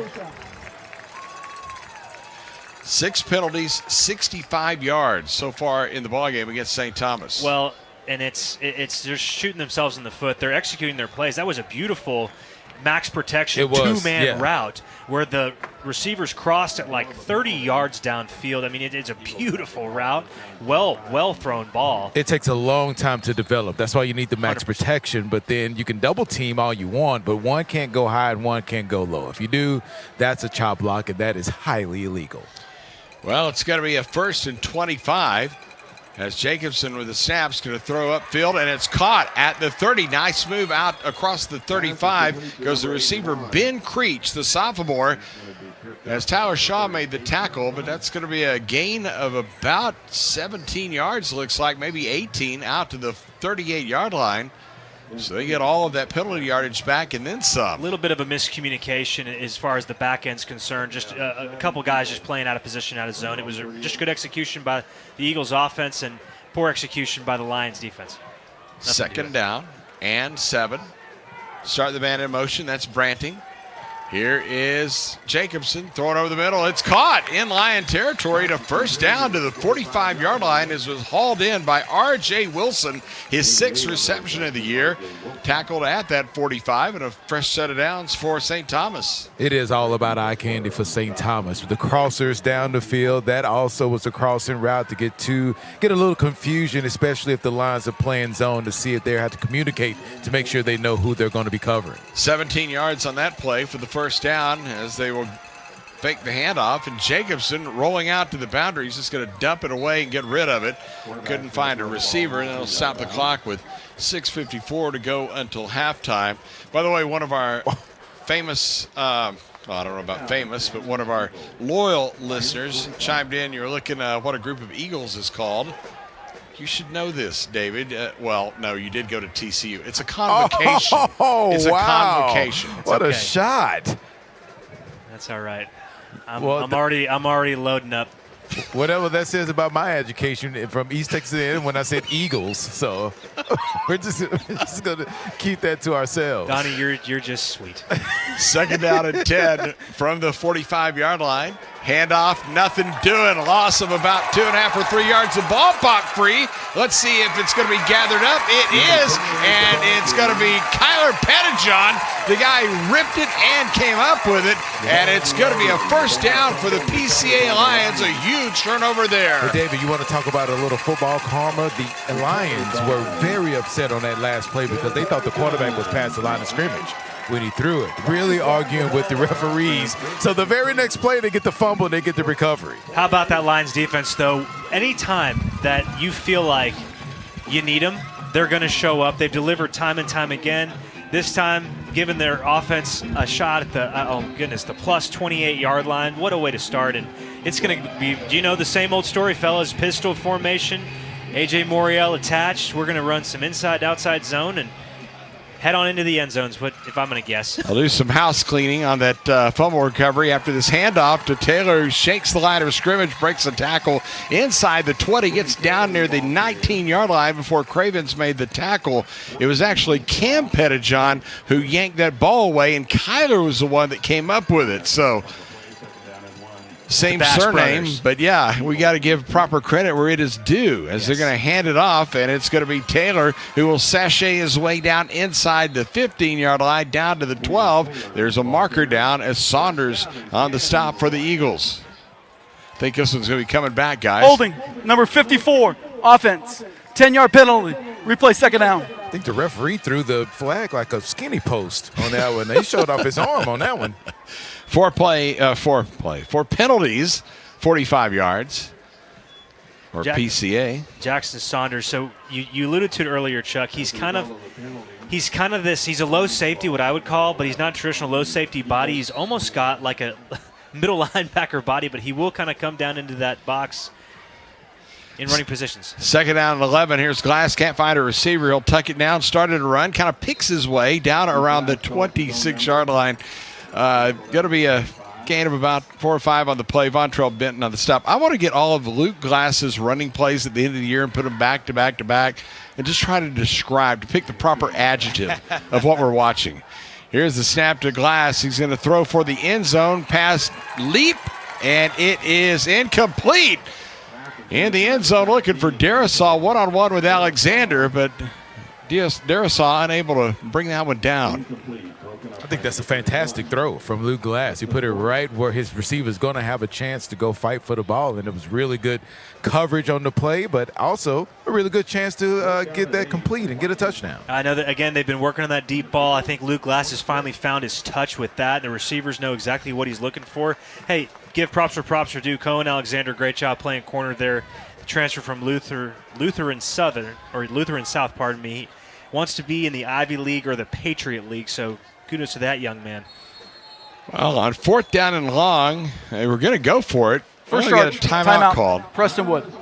Prestonwood wants to talk about this one, so we will hold it here. I want to thank Paris Baguette for being a part of our broadcast all season long, as they are the sponsors of the Donnie Yantis Show. And you know, what's Paris Baguette? Well, it's some good food. The bakery located right across from the stadium here. You get 10% off when you walk in the door and say Prestonwood, and that's it. And they will certainly get your belly filled there at Paris Baguette. Appreciate their generous support. Also, thanks to Andrews Children's Institute. They've been part of the PCA family all season long as well, bringing you the pregame show. Well, 21-3 with 5:41 to go here in the first half of play. And again, on 4th down, this is probably a little bit far for the range of Trent Clarkson, although he, of course, does have soccer in his bones. You heard him talk about that at the pregame show. But, you know, the way this offense is going, they figure, hey, let's go ahead and try to dial up something to get the 7. I like the decision. Yeah, kind of turns into a punt. You know, if you were to call fair catch, you get ball 25-yard line. And so I think that it's kind of what it turns into. But you like the situational stuff if you're Coach Yantis, and I think this gives you way good of an opportunity.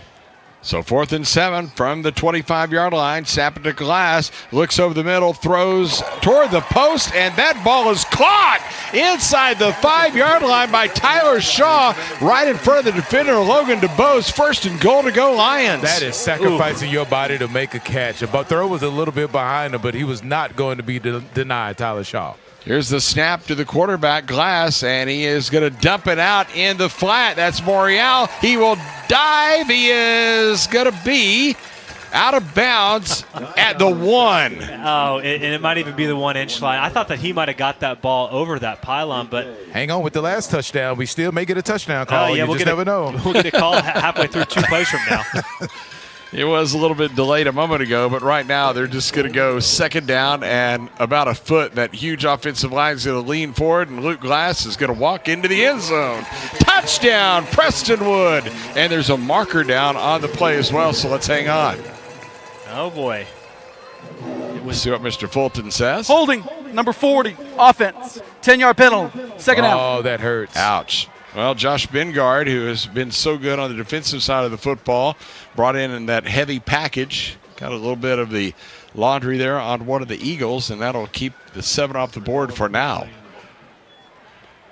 Man, that was really well done. You haven't really seen a designed QB. I mean, you've seen RPO, but that's just reading the defensive line, and then, Luke Glass doesn't know if he's keeping it or running or handing it off at that point. But that time, a designed QB run to get your numbers. And a very patient run also, David. Yeah, well, patience key with Luke Glass. 2nd down and goal for the 11. This time they're going to throw the slant, and it's incomplete. They're looking for checking for Shaw, rather, but DeBose was on the coverage. That'll bring up a 3rd down.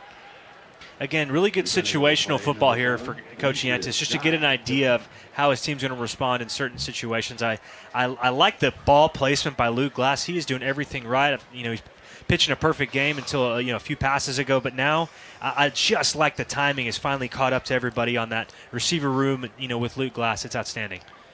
Well, 3rd down and goal to go here from the 11. That penalty kept the Lions out of the end zone, and now the Eagles try to do the same. In a 21-3 game as they snap it to Glass, he's going to load, and he's going to throw that fade for the quarter, and it's incomplete over there. It was intended for Darisaw, but Alexander was in the coverage. Now it's 4th down. Let's see if they send Trent Clarkson in, and he's coming onto the field. Now, I don't know if... Yeah, he's going to try the field goal. Well, he tried it on Donnie back about midfield. I was like, well, you're going to need to go down there a little bit closer. Are they going to kneel it? That's what threw me. He wanted to challenge himself. Let's bring it back here. Let's kick it from here. I'm going to get a running start, fellas. Hey, I'm going to tease ahead. When we have time, I have a fantastic high school kicking story for you. So just put that in your pocket. Ooh. When we have time, I've got you. I can't wait for that. It's in Chuck's purse. That's right. Okay, so from the 18-yard line, it's going to be a 28-yard attempt off the left side hash. Here's the approach by Clarkson. The kick is up, and it is good. Tack on 3 more points for the Lions. That takes us to timeout with 4 minutes and 56 seconds to go here in the first half. Our new score becomes Prestonwood 24 and St. Thomas 3. Lions football continues after this timeout. You gotta dip your chicken strips. Hey, this is Kiani. And this is Tabitha. And a little thing we love about Chick-fil-A chicken strips is all the different sauces we can dip them in. I like to line up all my favorite sauces so that in every bite, I have a different flavor. Then with the tenderness of the chicken, the juiciness of it, it's all there. And for me, I like to mix my sauces so I get a little tang and I get a little sweetness all in one bite. That's just a recipe for a good time, That's what makes it for me. That's what does it for me. That's what I'm saying. Real guests paid for their testimonials. With Fast Signs, see the visual possibility in your business. See it in lights and flags, on a van, in metal, on the floor, in color. With signs and graphics, you can say anything, do anything, be anything. So make your statement. With Fast Signs, your masterful team of visual marketing experts, anything is possible. Fast Signs, make your statement.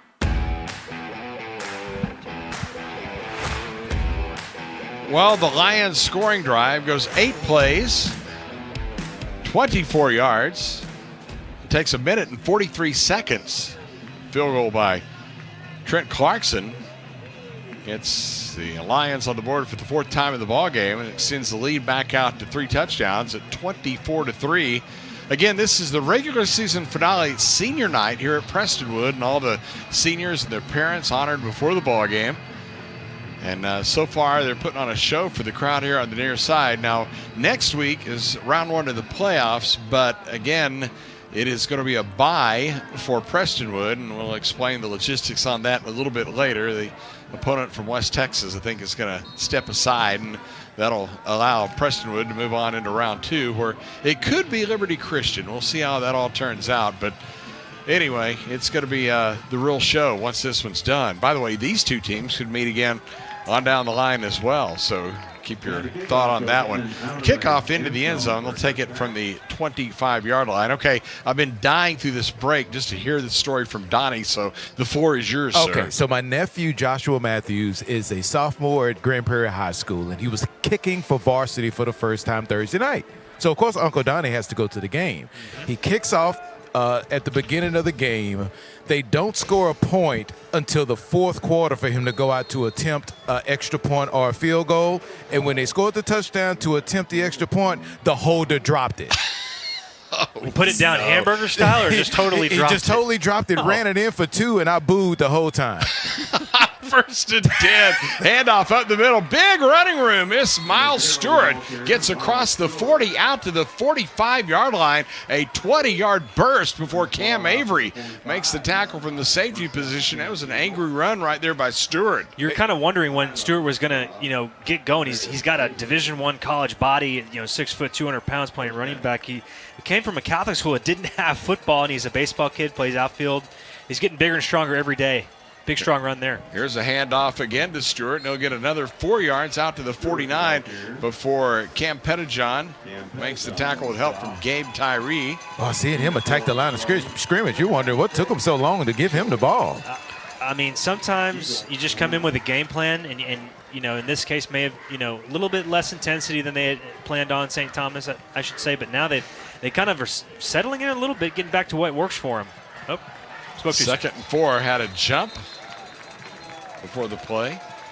We'll hear Mr. Fulton pop on and tell us the news. False start, 72, offense. 5-yard penalty, 2nd down. That is the 7th penalty of the ball game for St. Thomas. What year did they start announcing the numbers for high school penalties? It's been It wasn't when I was decade. I graduated in 08, and it was not a thing even then. So it's definitely since about 2010. Yeah, I want to say a decade, 10, 15 years, something like that, 6 or 7. Pass over the middle at the 50, gets down to the 46-yard line as it was caught by Fagel, and Fagel brought down by Morial. And that's going to bring up a 2nd down situation. I just feel like I could get away with it if you just didn't announce my number, and now high school kids having to accept the responsibility of their mistakes. They should have some accountability out there. Doesn't hurt anybody. I'm with you. 2nd down, 3rd down, and 2 make it. As they snap it, Jacobson, he is going to look over on the left side. Now going to run. He's got room, and will have the 1st down as he slides down at the 42. That'll be a gain of about 4.5 yards, and that'll move the sticks and keep the clock in motion with 3:10 here in the first half. Remember, a special guest interview coming up at the intermission. Want to stick around for the Aquaterra halftime report. Back to Donnie's story on the PAT of your nephew. I thought you were going to say after all that you had to wait the entire game watching a lousy football game. Oh, it was 47-8. That was the final score. So That's it was very loud. I thought you were going to say they went for 2. I would have just crashed out. Here is Jacobson going to slide down again with a flag down on the play. Let's get this sorted out first. Probably a hold. Holding, number 52, offense. 10-yard penalty, 1st down. Well, Chuck, when he Tony Romo that the extra point hold, it felt like they went for 2 because they got the 2. So I felt like I was being a little selfish by booing the 2-point conversion. They did get an extra point, but my nephew did not get to attempt an extra point. I could see Donnie just so bitter. Just booing some high school kids it was on a Thursday. My entire family, my mom, my sister, my niece, we all booed. Well, I'm glad they were there so he could drive you back to Duncanville after the game was over that knew how to get there. Heaven's sakes. Here's a snap to Jacobson, going to throw over on the right side. It is incomplete. And that'll stop the clock at 2 minutes and 19 seconds to go. I'm telling you, those snaps have been erratic all night long, and I think that's what threw the timing of that play off, where you just couldn't get a grip on it to get an accurate pass to the outside. It's interesting because in this day and age, you just don't see many, especially in high school, really not even in college anymore, quarterbacks go under center. Sometimes if a center can just snap it just old school under center, you can get that center's mentality back in that football game. Right now he's snapping all of them high. Second down snap to Jacobson, heavy pressure up the middle. He's going to load and throw deep. Downfield, the pass is incomplete, but a marker thrown at the PCA 10-yard line. They were looking for Tidwell, their leading receiver, but the coverage was provided by Landon Hollins, and they said that he got a little bit of contact, and this is going to be a pass interference. I don't think that's pass a good interference. call. Number 15, defense. 15-yard penalty. Automatic first down. I beg your pardon. That was 15 Tobias Jensen, not 16 Hollins. I apologize. I just feel like they're punishing defensive backs for trying to make up the difference. Maybe you are beat, but just because it's underthrown, I feel like it just mean that there's a little contact that's pass interference. It didn't impede him from catching right, that. Donnie. You got to let guys fight a little bit, and the defender still has a right to the ball, and I feel like it was a little bit more of that than it was just a blatant or purposeful pass interference. 6 penalties, 70 yards against PCA as they're going to hand it off to Javon Waldron, and he will be met by the middle defensive front, led by Cam Pettijohn, Ty Gilday in there for the Lions.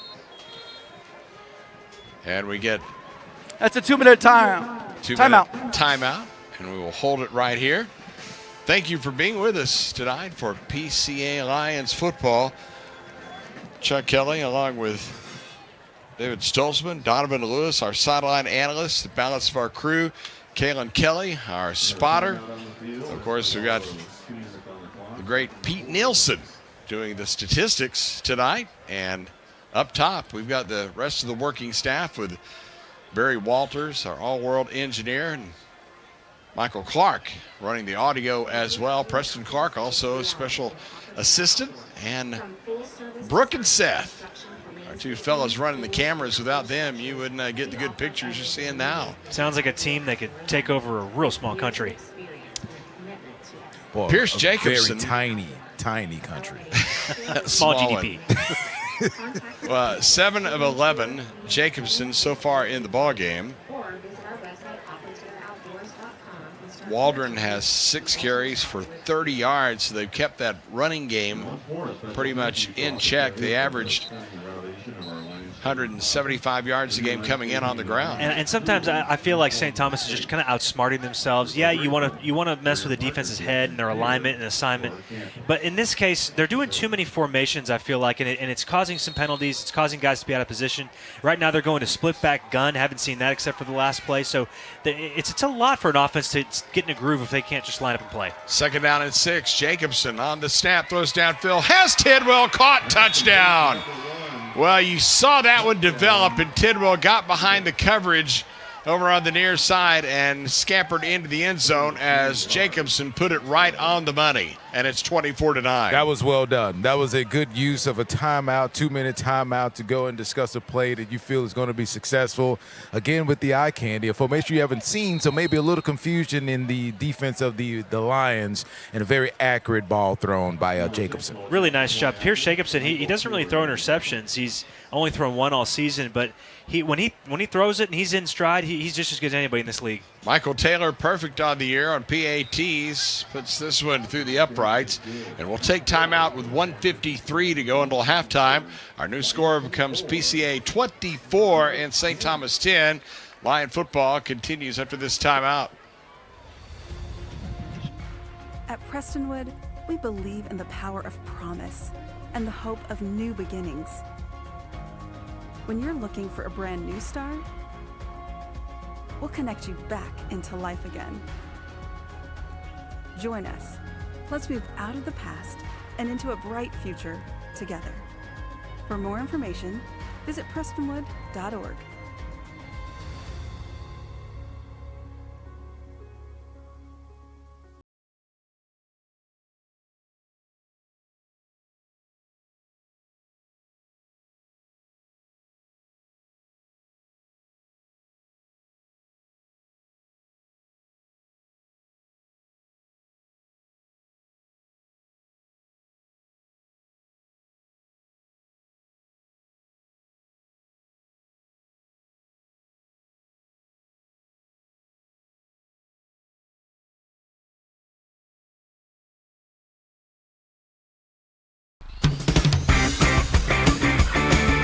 Well, that scoring drive for St. Thomas goes 8 plays, 75 yards.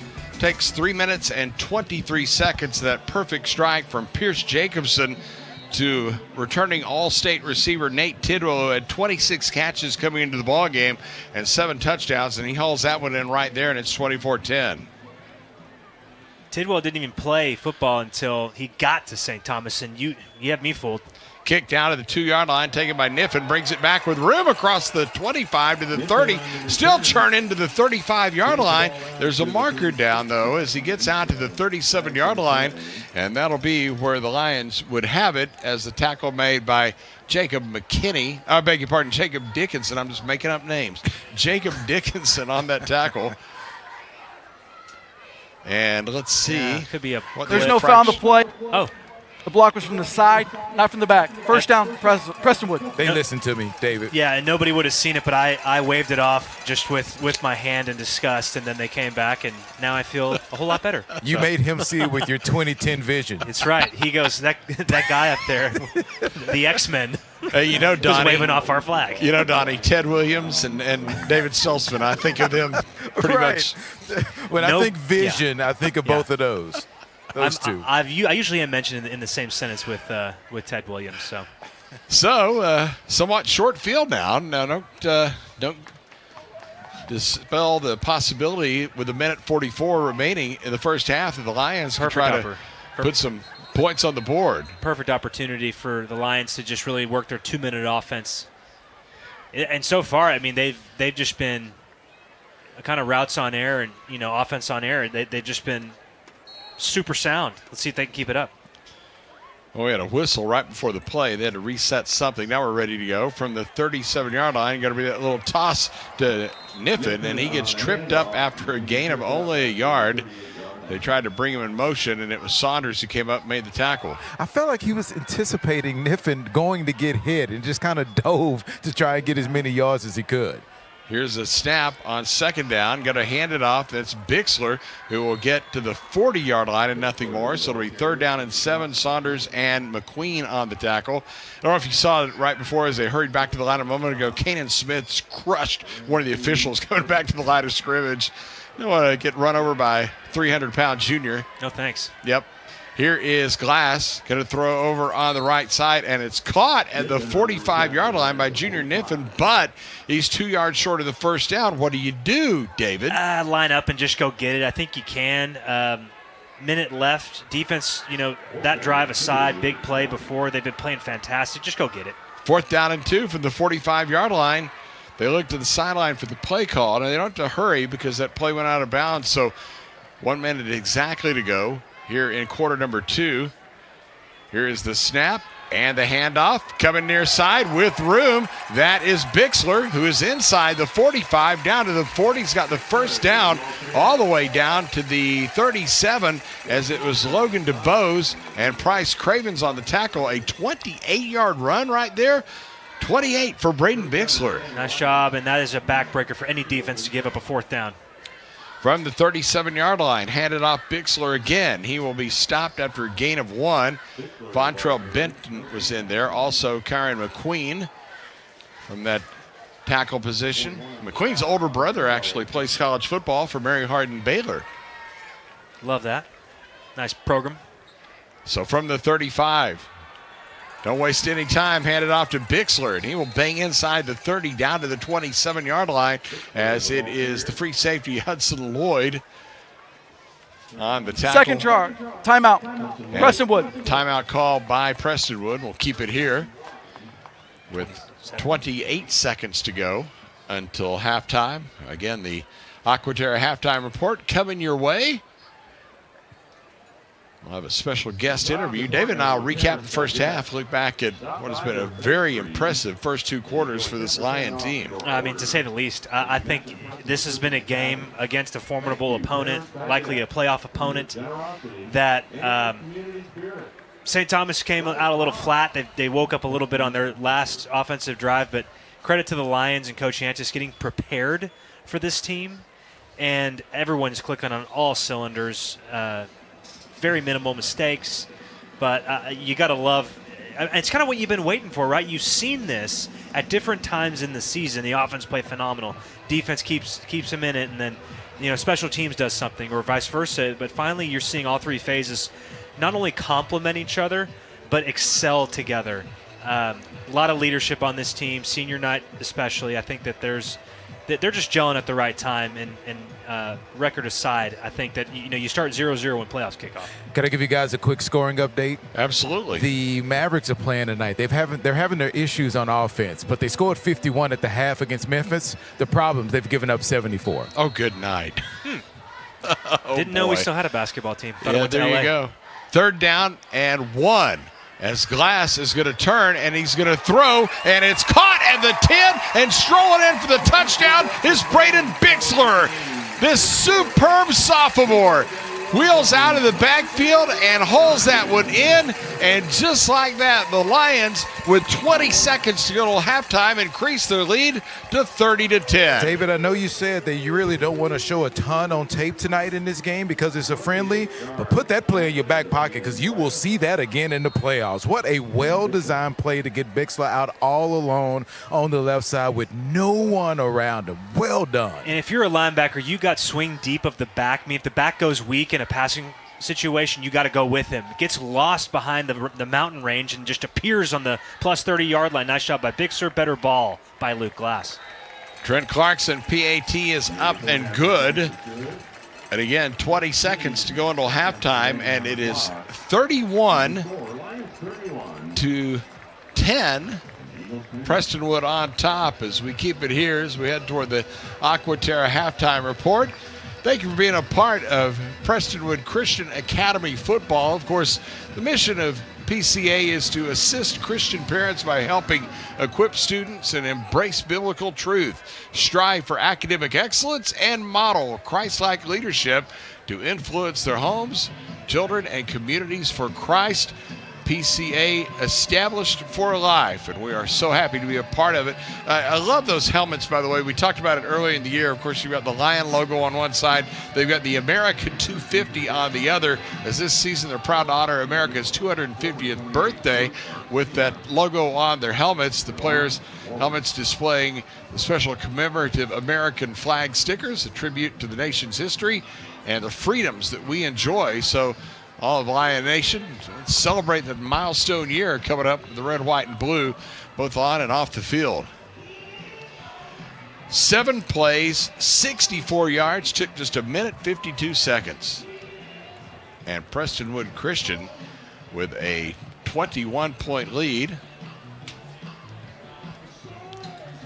Set to kick off and give the Eagles the football for perhaps one kneel down, I would think. I don't think they're going to do anything special, and we'll get to that Aquaterra halftime report coming up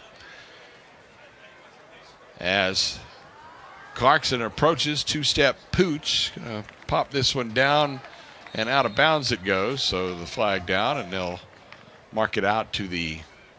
It's a check in high school. I know the pros it's 40. 40.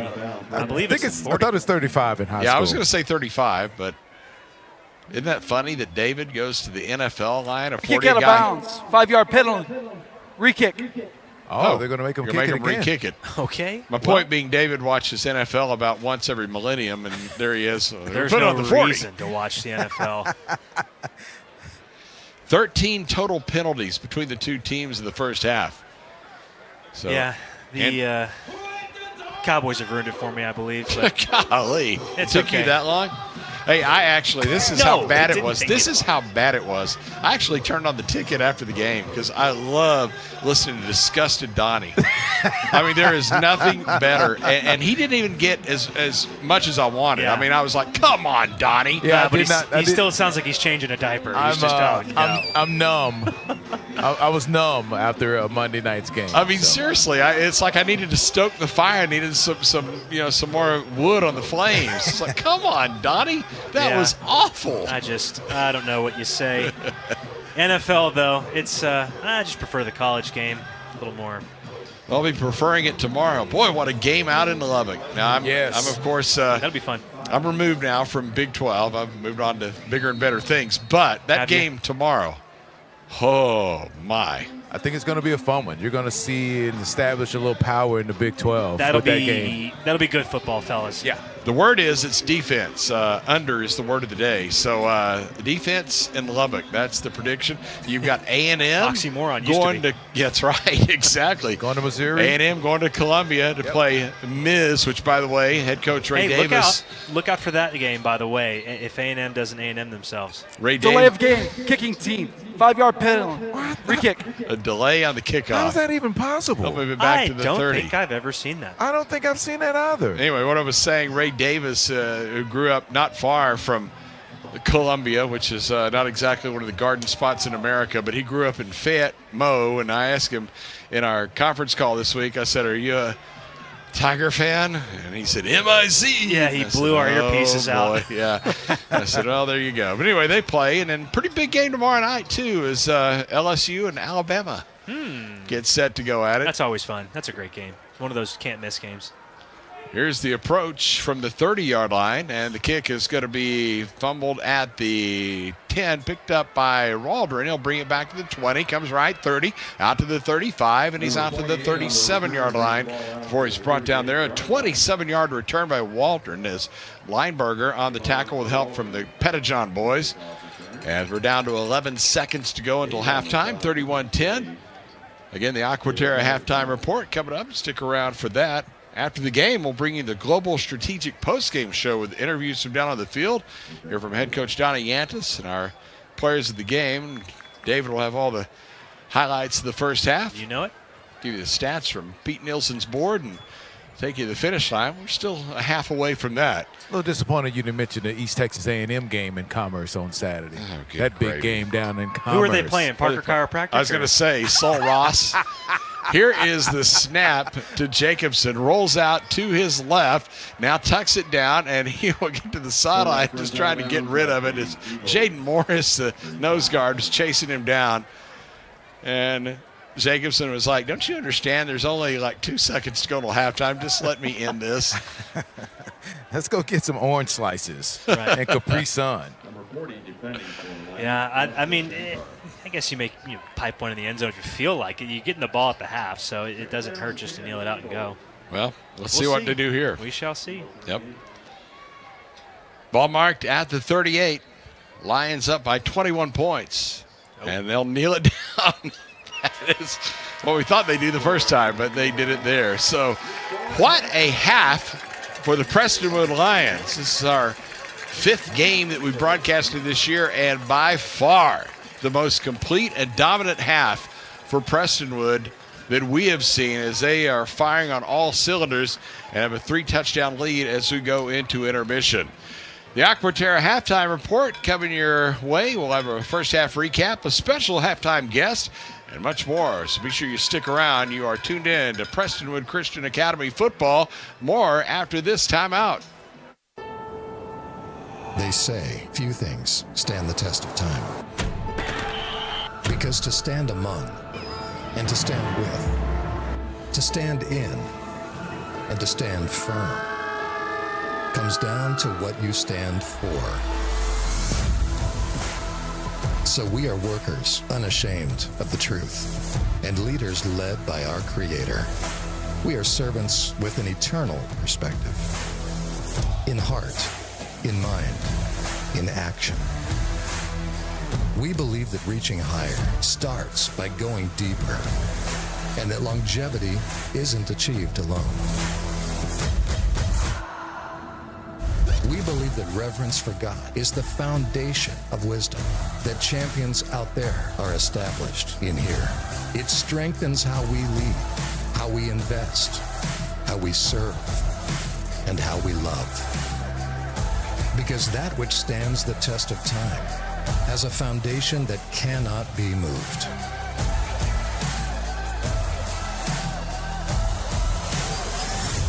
Prestonwood Christian Academy, established for life.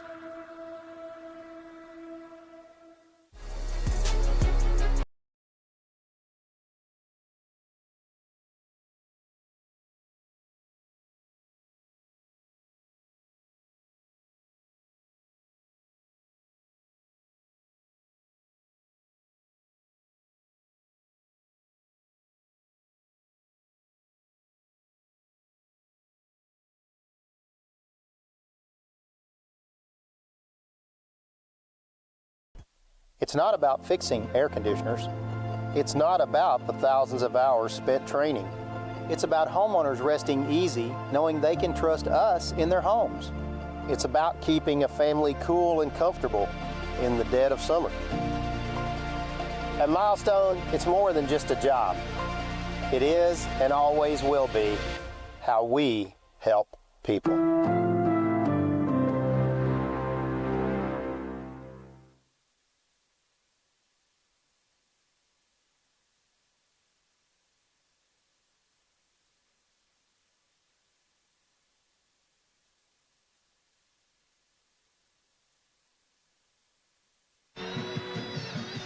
(31-10) here at the break as we welcome you to the Aquaterra halftime report. Brought to you by Aquaterra. We told you earlier, it did that generous renovation at Lions Stadium Plaza. Looking good there as folks come in to enjoy Lions football, which so far on senior night has been everything the doctor ordered, as Lions all over St. Thomas, 31-10 at the break. Chuck Kelly, David Stoltzman back here in the booth. And David, again, the teams that the Lions have played so far since we joined the party. Of course, they had that overtime win here at home against Bishop Lynch and went over and dropped a tough one on the road to Liberty Christian, beat Legacy Christian, lost a heartbreaker to Parrish. All these heavyweight fights. Then they had a little bit of a reprieve last week against TCA Addison, and you didn't know what to expect this week against a team that is really the best in the South. And they come down here and or come up, I should say, and it has been all Prestonwood in the first half. As we said, it's put it together on all three aspects of football, and so far so good at the break. That's right. The Lions are running like a Rolex, and it's really a testament to, I think, the senior leadership on this team. Coach Yantis getting this team prepared. He's mentioned something in our phone calls. Maybe you picked up on, maybe you didn't. He's mentioned the term fundamentals. He's really gone back to the fundamentals with this team just to make sure that he's just got a strong foundation headed into playoffs. And I think that's been one of the biggest payoffs here. What did they do on offense tonight, Chuck? Kept it simple. Really simple. Zone left, zone right. Just rotate in Bixler and dump it off to Moriel every now and then. So it's just been really simple. Then defensively, defense has just been playing nails pretty much, since we joined the broadcast. And special teams too, you got to give them a shout out. But finally, the whole thing has come together in all phases. Every player is executing their 111th. It's a beautiful thing to see. There's nothing worse than bad football. Hadn't been bad football here and there, but there's been flickers of it. But there's also been flickers of brilliance. Tonight you're seeing nothing but brilliance. Credit to this coaching staff, the seniors, the team. It's been a lot of fun tonight to watch. Well, no turnovers. That's one thing that's been their bugaboo earlier in the year. In fact, a lot of turnovers I think some would characterize as silly. But, they're good turnovers, and there's ones you're like, yeah, I wish I had that one back. But anyhow. Turnovers, penalties, a poor coaching decision here or there, maybe too aggressive or not aggressive enough. All's been corrected for the most part. And again, it's at the right time. You're effectively playing a mock playoff game. You're going to see St. Thomas make a 2-3 round deep run. Might be able to see them again. So it's not like they're teeing up some team that just was created at the beginning of this year. It's an 8-1 team from the South that came up, and they're getting their doors blown off. So there's nothing else to say about it. I think Coach Davis is telling his team the exact same thing. I didn't mean to say there were good turnovers. I meant hustle turn. You know what I meant, right? Okay. Looked at me kind of funny. Like, really? Yeah. That's just how I look at it. It's my first game I'm watching. I'm learning. Yeah. So this defense for the Lions, because they'd given up some decent yardage totals of late, and of course bent at the end of that Parrish game where they had a chance, a couple of times to slam the door and couldn't do it. It seems like they're playing with an edge in this football game and a whole lot of confidence. Tons, and you got to really shout out the linebacking core with the Petitjean boys, Ty Gilday and Josh Bengard, AJ Morial, and Joe Palmer even will rotate in every now and then. But those guys, that core group, I think is the unit to look at. Defensive lineman showing up steady. Eddie Brownstein had a sack tonight so far. But the thing I want to highlight, Chuck, it's the secondary. This secondary was depleted, but every week they got better. And you can almost look at it by the score. Every week they got better. They had chances to put teams away. and they're starting to do that. They're starting to shut down really good receivers for some of these teams that they're playing, and now they've built the depth. They get Landon Hollins back, and Rich, he's been starting, but now Rich Casanova's back. Landon Hollins is rotating, and Bixler's getting the starting nod. Tyler Shaw playing some corner. Tobias Jensen, he's been in there. Luke Lineberger, he's just been nails there at corner. Love seeing him, but the amount of depth that the Lions have built in the secondary, by the end of the season, you could be saying this is the strongest unit on that defense. Halftime here in Plano, it is 31-10. Prestonwood on top of St. Thomas. You are tuned in to the Aquaterra postgame as the Prestonwood band entertaining the fans below. We've got a special guest interview coming next. Stick around for that. You are tuned in to PCA football. More after this timeout. Make your dream outdoor space a reality with Aquaterra Outdoors. From full-service design to construction for landscaping, pools, and outdoor structures, we offer everything you need for your ideal outdoor environment. With years of experience and a commitment to excellence, Aquaterra Outdoors, elevating outdoor living to the next level. Contact us today at 214-387-8333 or visit our website aquaterraoutdoors.com and start your journey to the ultimate outdoor experience. C3 Auto, serving Plano for over 14 years. You can find us just west of 75 at 3101 Premier Drive in Plano, Texas. Day or night, rain or shine, come browse our selection of over 2 acres of vehicles. Covered parking allows for vehicle protection and a shady walk around the lot. As a Carfax Advantage dealer, we specialize in clean Carfax, low-mileage used vehicles. Come by and meet the real boss at the office, Repo Jr. Find us online at c3auto.com. The Children's Health Andrews Institute is helping me get back into the swing of things. They're getting me back to reaching new heights. Back to sticking the landing. Back to setting goals and scoring them. Back to more than a game. As experts in everything from orthopedics to performance training, we specialize in getting DFW athletes back to doing what they love. Hey there, Lion Nation. I'm Rudy Casanova, owner and president of Global Strategic Business Process Outsource Solutions. In athletics, teamwork is everything. Each player has a role, and when they come together, they achieve greatness. At Global Strategic, we believe the same principle applies to the workplace. When the right people come together, your business thrives. Let Global Strategic help you build a winning team at work. Visit www.globalstrategic.com for more information and schedule some time with me or one of my team. The Casanova family and Global Strategic are proud supporters of the PCA athletic program. Go Lions! Halftime here at Lions Stadium. It is 31-10. Prestonwood on top of St. Thomas as we continue on the Aquaterra halftime report. Well, we told you a special guest coming up, and man, I'm looking forward to this one as we usher in a new chapter and a new leader in one of the sports here at Prestonwood, and we're talking girls soccer, and we're talking the previous Abby Parker, now Abby Panetti. We'll get to that in just a second, but thanks so much for coming by and spending some time. Soccer is at hand. One game already in the books. Not district time yet, but you're getting it started. So welcome aboard at PCA. Tell us about your excitement of what you have coming up this year. Yes, thank you so much. I'm so excited to join you up here. It has been a blast. Like you said, we had our first game last night. New stadium, new turf, new track. It's beautiful. It's been so supportive with Dr. Goddard and Pastor Graham. They have really given us a beautiful pitch, and last night was so fun. The girls are excited for the season. I'm excited for the season. See a lot of growth and a lot of great foundation for the rest of the season, so I'm really excited. Well, I want to hear all about the expectations for the team, but first I want to introduce you to Lion Nation, because you were just hired this summer, and all of a sudden, boom, someone who has a whole lot of soccer expertise in her past, both in high school and in college, steps in to take the reins. So kind of introduce yourself to the folks that are tuned in.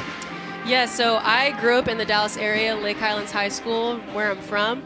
I went to Oklahoma Baptist, played 5 seasons of soccer there, and when I moved back to DFW, I knew I wanted to coach. I've been in the club world, and I've been at a few different high schools, but this time coming to PCA, It was a surprise. It was not something that I was expecting, and previously have met my current new family, the Panetti family. I met them prior to PCA.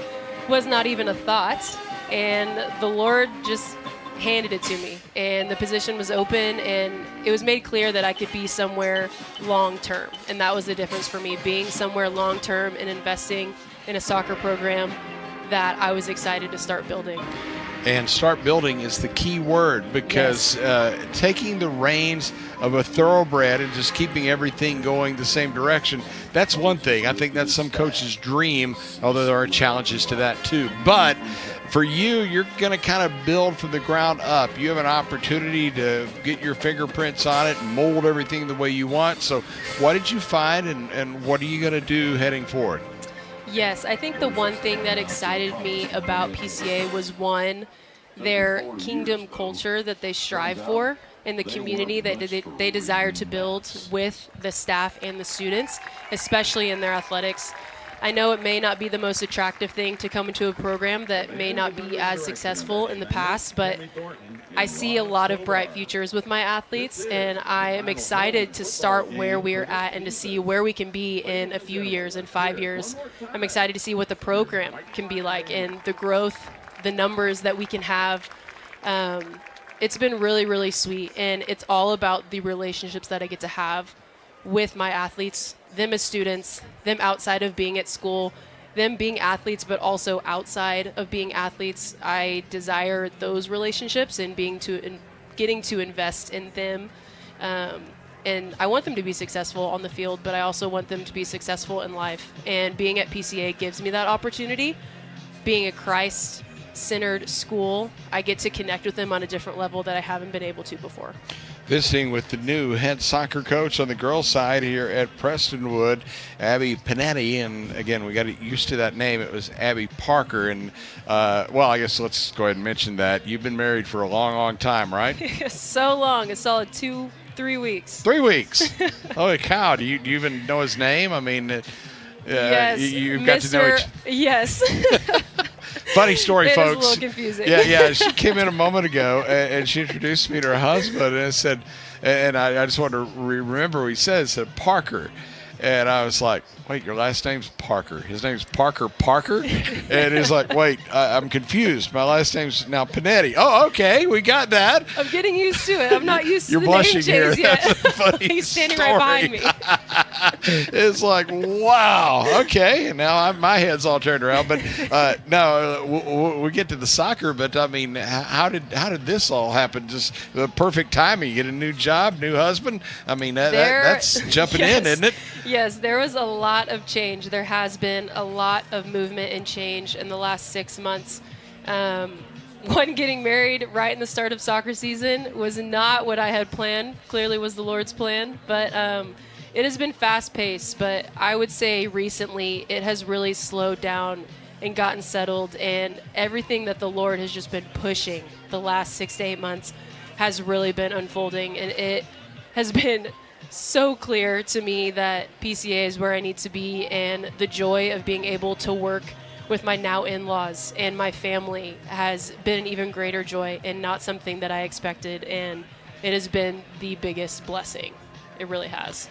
So how do you evaluate, as you have now, the players that you have? Because at one point, I believe, as the story goes, there wasn't sufficient number of players to field an entire unit out on the pitch. Well, now you've got the opportunity. You've got enough players, and the arrow is going to be pointing up. So how do you dive into that? How patient are you? Because I know you want to win right now, but you've got to have kind of a long-term plan, don't you? Absolutely. You definitely cannot jump into a championship-like program in a day. It takes a lot of time and patience and investment, and it just starts with the relationships and getting the girls, our athletes, whatever sport it is, to really love and enjoy what they are doing. Because if they don't have that, they don't have anything. And they want to be able to enjoy it with each other. They have something to work for. They have pride for their school. And I can see that in these girls. I saw that last night in our first game. They were really excited, and they had a lot of energy, and that gives me the energy that I need, that we can continue to move forward. And there is great work to be done. And I just can't wait. I can't wait to see the fruit that unfolds from it. There are going to be, I'm sure, hard times ahead as you start to build this program.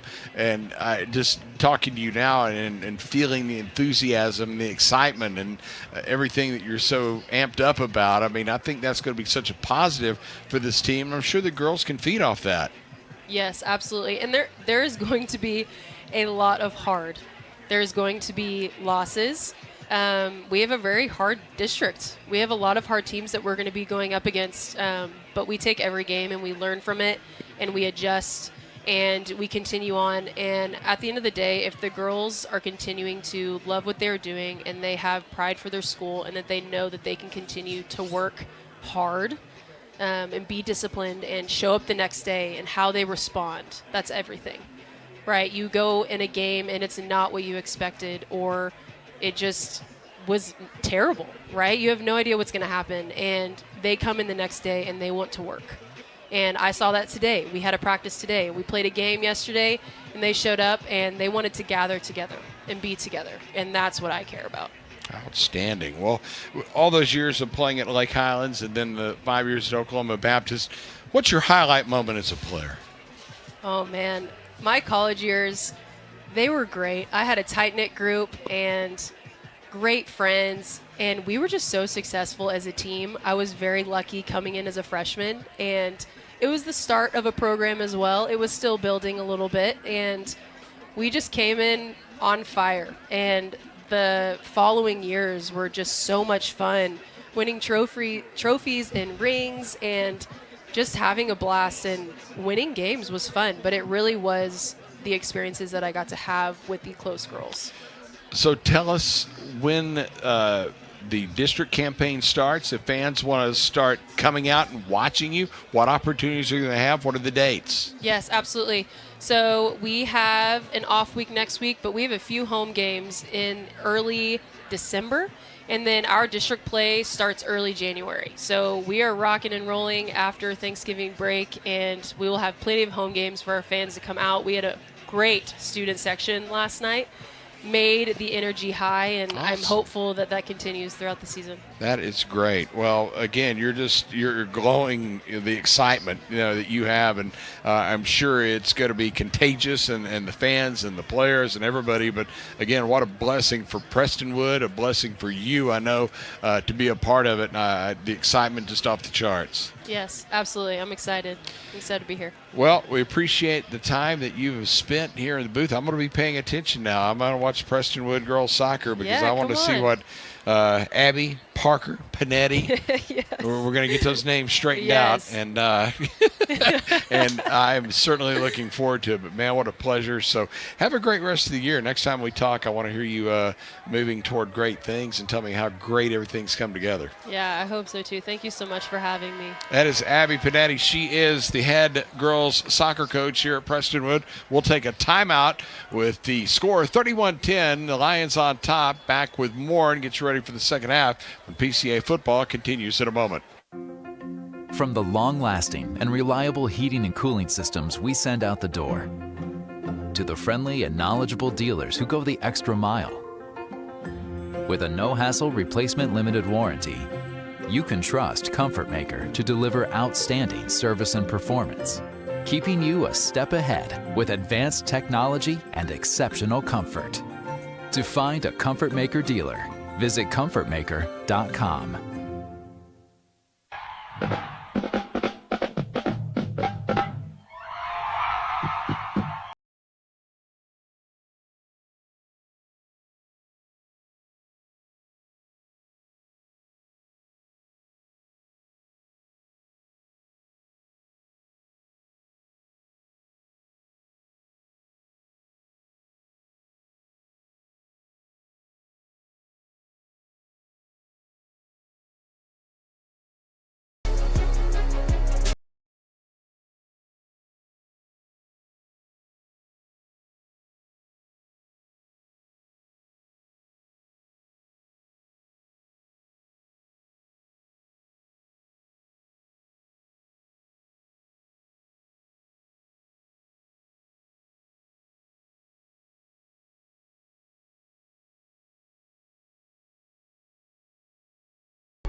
storm damage?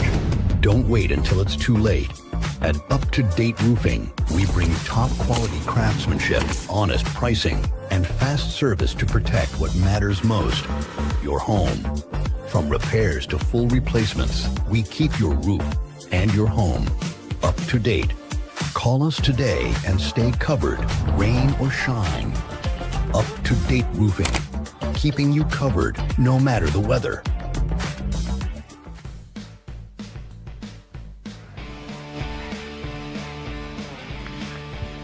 Well, no waste of time as the kickoff was brought to the 24-yard line, so you didn't miss a thing early in the third quarter as St. Thomas coming out for its first offensive play here. Number 0 for Prestonwood is now wearing number 42. Number 42. So Cam Pettijohn is now wearing number 42. I wonder what that's about. Must have maybe either torn a jersey or gotten blood on it. I don't know what it is, but a change in the lineup now as Cam Pettijohn, who wears number 0 normally, is going to go with 42 for the rest of the ball game. So that is kind of a unusual change. Yeah, I was saying you have for another word for unusual, but that's what it is. So from the 24-yard line, St. Thomas needing some points, going to put in the belly of the running back, and this is Waldron with a good run, breaks a tackle 35-40, now to midfield, and he's out beyond the 45 and inside to the 42 as A.J. Morial finally makes the tackle.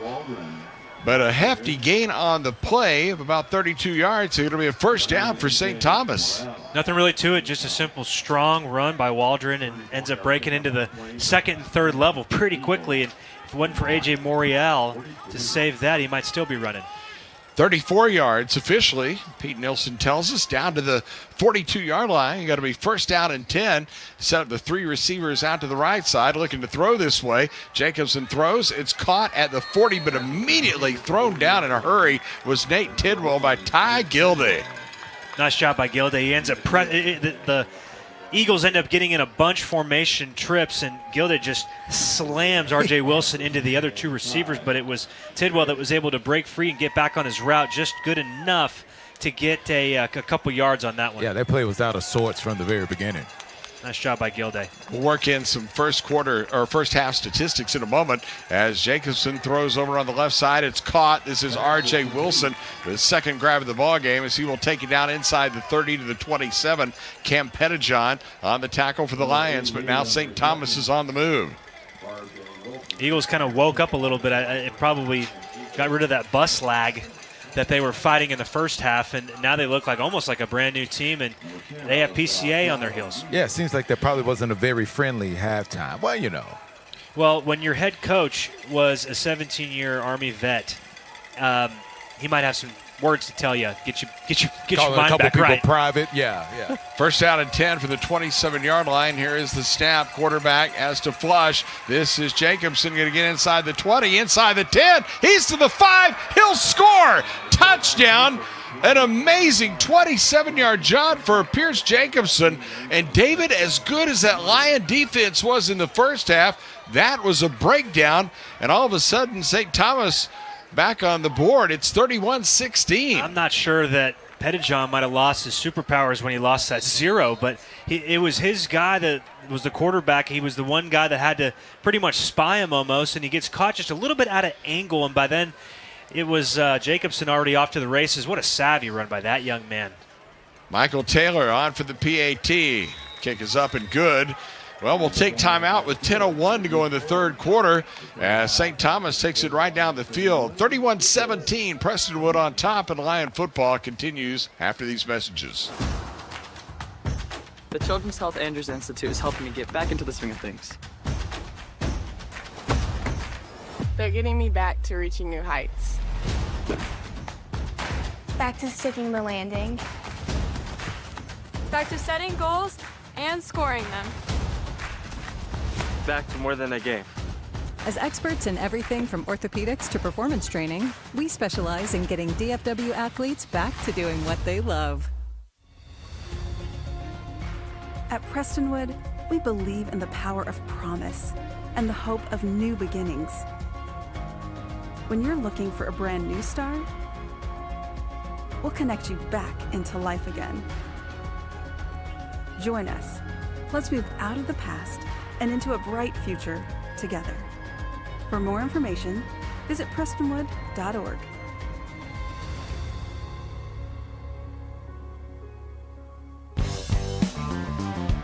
Well, a crisp scoring drive of 4 plays, 76 yards. It took 1:59 for the Eagles of St. Thomas, and now they're right back into the ball game as Jacobson had the 27-yard touchdown run as he hits the go button as he goes from 16 yards at halftime to 43 on one dash right there. So now let's see if this PCA offense can answer, as they've pretty much moved at will so far in the ball game, but they're about to get the football for the first time here in the second half.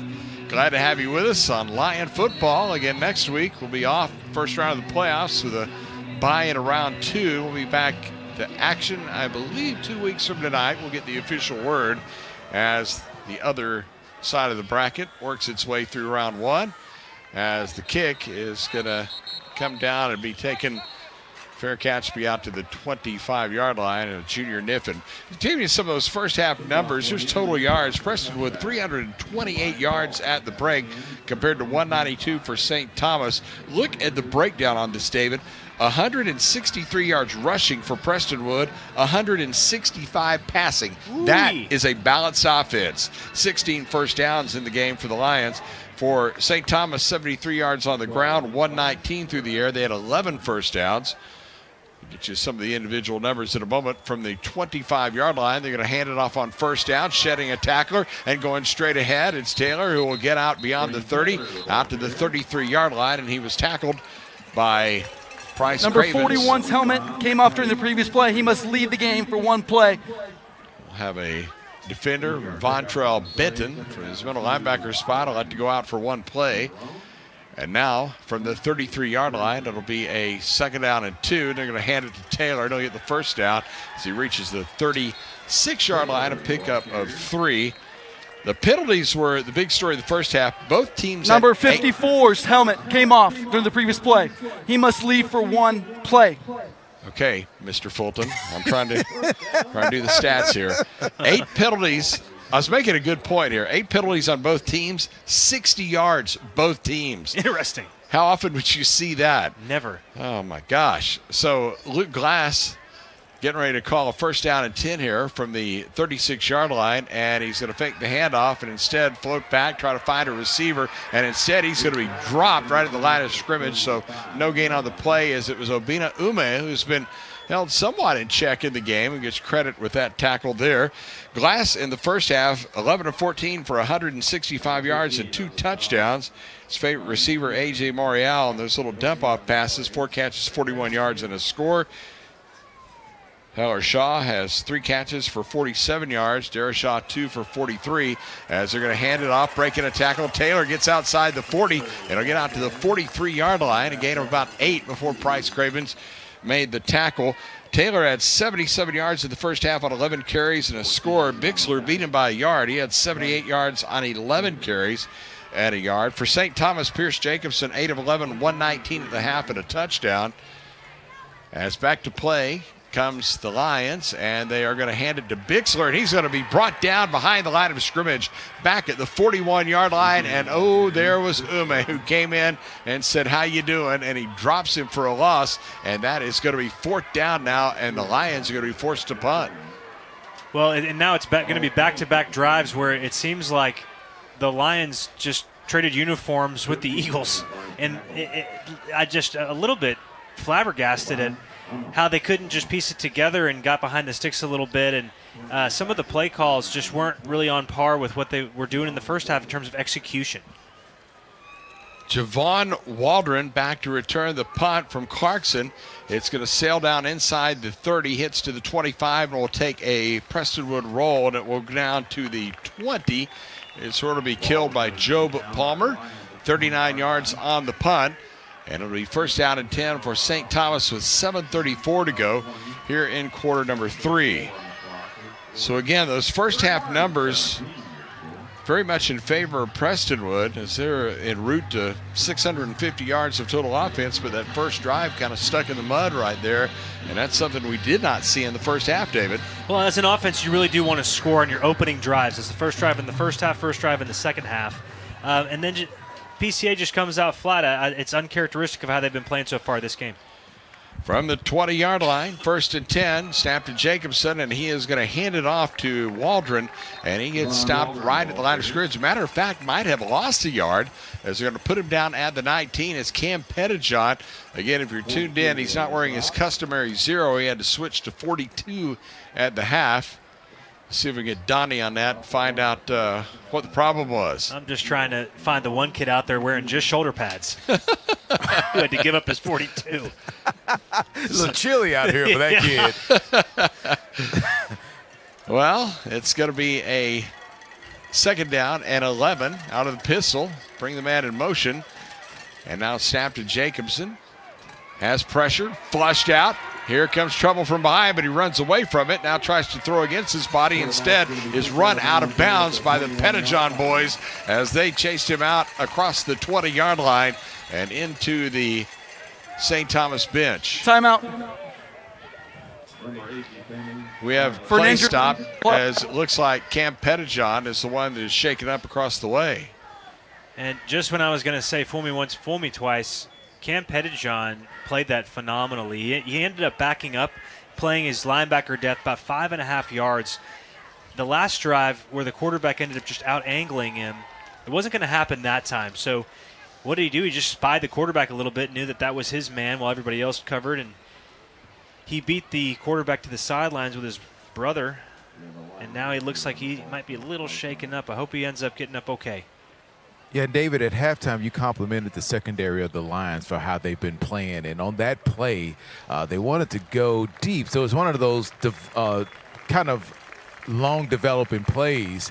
And the Lions secondary was very physical on that play. That's, kind of showing or trying to find the boundaries of what they're going to do when they call illegal contact down the field. So you saw a couple of guys just give a nice little shove to receivers down the field and knock them off their routes, and it caused the quarterback to have to flush out, and the result of the play, what happened? That's right. Sometimes as a secondary player, you just want to figure out where the line is. Sometimes it's not exactly obvious. Just a little love tap. Nothing too big. As one of my coaches once said, hey, he's got $3,000 of equipment on too. He'll be all right. Well, Pettijohn came off to the near sideline. Of course, you saw trotting off under his own power. Now back to play. Here's Jacobson going to load and throw upfield. It's deflected, and it is incomplete at the 44-yard line.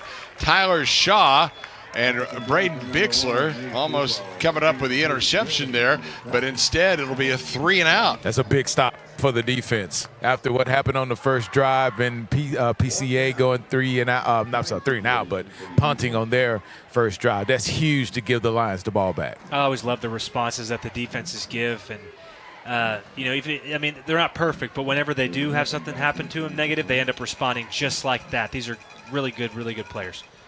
Caden Trine, who again is not normally the punter, kicks it away down to the 36-yard line and is fielded there by Niffen. He'll bring it back across the 40, and he'll be tackled at the 42-yard line, as it was Cohen Alexander who brought him down. 42 yards on the punt, 3 on the return, and the clock resting with 6:12 to go in the third quarter, and it is 31-17. Prestonwood on top. Want to say thanks to special sponsors all season long for the PCA Lions, including C3 Auto, Incentive Brand, Sky Ranch, Fast Signs in Carrollton, Cowboys Fit, happy to be along for the ride, and a new sponsor, Texas Tiny Teeth, Pediatric Dentistry. Heard about them last week.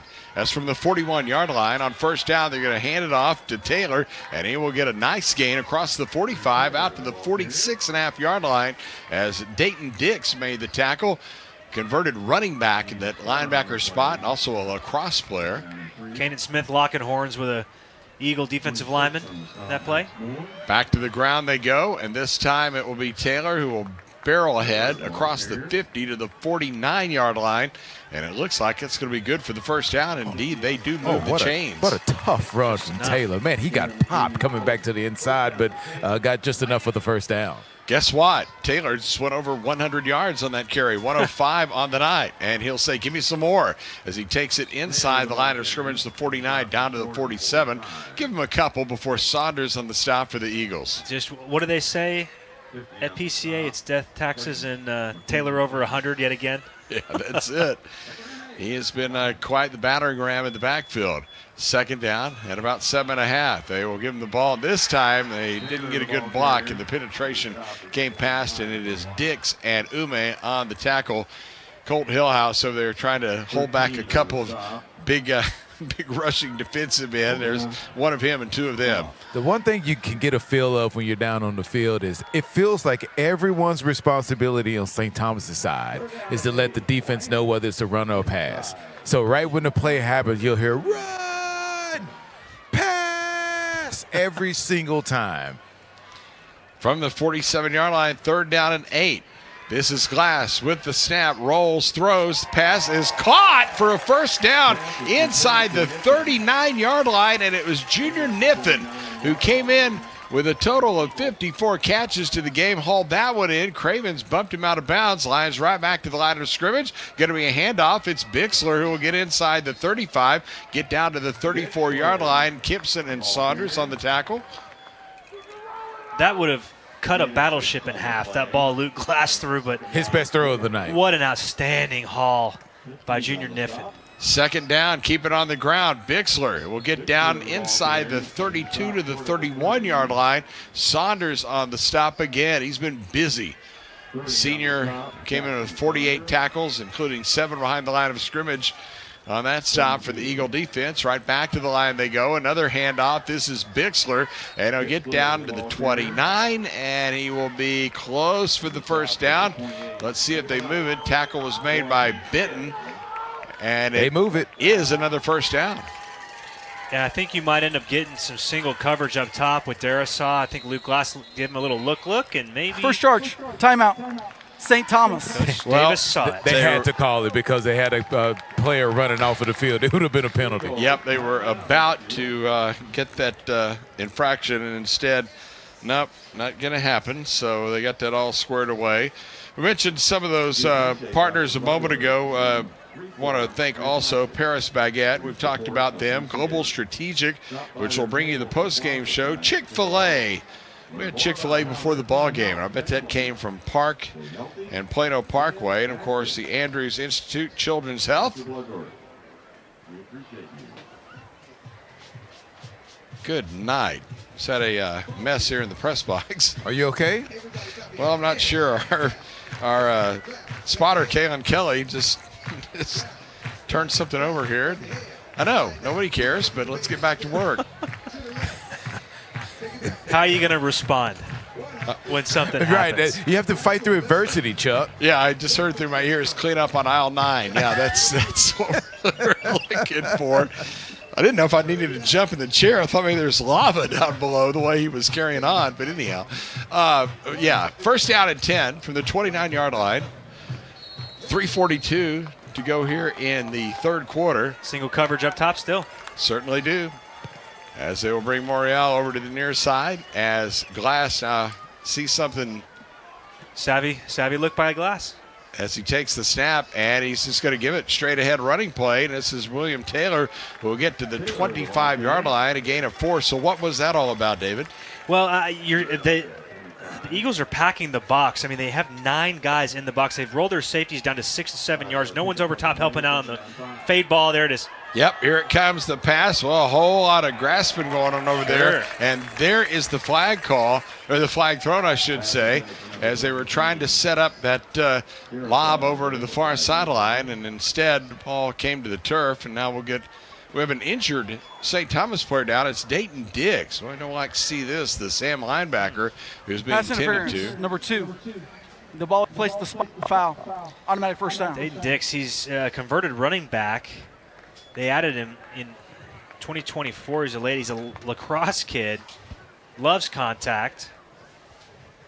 Really runs those alleys and covers fairly well. You really don't want to lose him. Been playing a sound game so far. Looks like they're looking at one of his legs as he is being tended to there. Clock is resting right now with 3 minutes and 21 seconds to go here in the third quarter. And Prestonwood, which led 31-10 at the half, now up 31-17. Hope you enjoyed that interview with Abby Panetti. What a darling she is. I mean, so bubbly, so excited. And, you know, for Prestonwood, girls soccer, which is going to be on the build, and to have someone like her with what she has on the inside and on the outside as well, wow. Those girls, young ladies are going to get a treasure and a coach. That's what I was just about to say. They have got someone who's ready to take the reins and do great things with it. So I hope you were around at halftime and heard that interview. I did. Well, here we go. First down and 10 just outside the 11-yard line as the Lions trying to get back on the scoreboard as Luke Glass, the quarterback, out of the pistol, takes the snap, hands it off. Taylor up the middle, barrels down to the 5-yard line. Again, a straight give that goes for 8 yards as the tackle made by Saunders. Great block by Brock Schleff. He just is moving human beings out of the way for his running back, Taylor. He's going to buy him a burger after the game for sure. Second down and goal. Or second down and 2, I should say. I'm trying to get to the goal for the 5 as they handed it off to Taylor. And that time it was Ume who was on the tackle with help from Saunders. Taylor is a way better running back, David, when it's just find the hole, run through the hole, and let's go. It's not about going sideways trying to pick it. Just know where you're going and move forward. Third down and a couple just inside the 5, and they're going to hand it to him again. He gets the blocking on the left side. He's barreling forward. The pile is moving, and he is to the goal line, and he stopped just short. It might be enough for a first down, though. It looks like the sticks. It's definitely a first down. Well, that's Runner good. was short of the goal line. Fresh First set of down. downs. Josh Bingard comes in, plays linebacker, of course, on the defensive side, and he'll put in the extra beef on the offense as we've got another injured St. Thomas player down. Man, you hate to see this. Dix was shaken up just a minute ago, and we'll get the spotter's glasses on this and see who is being tended to. It is, Price Cravens, the Rover. And, man, get some prayers for him. He's a son of a preacher. And they said, like many of those kids and preachers, a little on the crazy side. In that same breath, he just brings tons of energy. And I could maybe attest to this. Maybe a little too much energy to where some people go, okay, that's enough. So he's definitely a bell cow for that back end. If you're an Eagle, you don't want to see that either. Yeah, he's being looked at right now down on the field.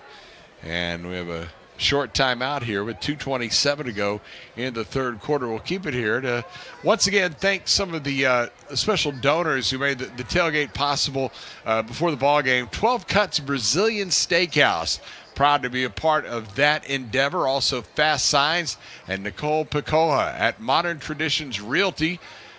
PCA really appreciates these folks for investing in their community and helping make tonight's event possible. It was a good one. I know Dr. Bloodworth at Freeform Chiropractic was down there.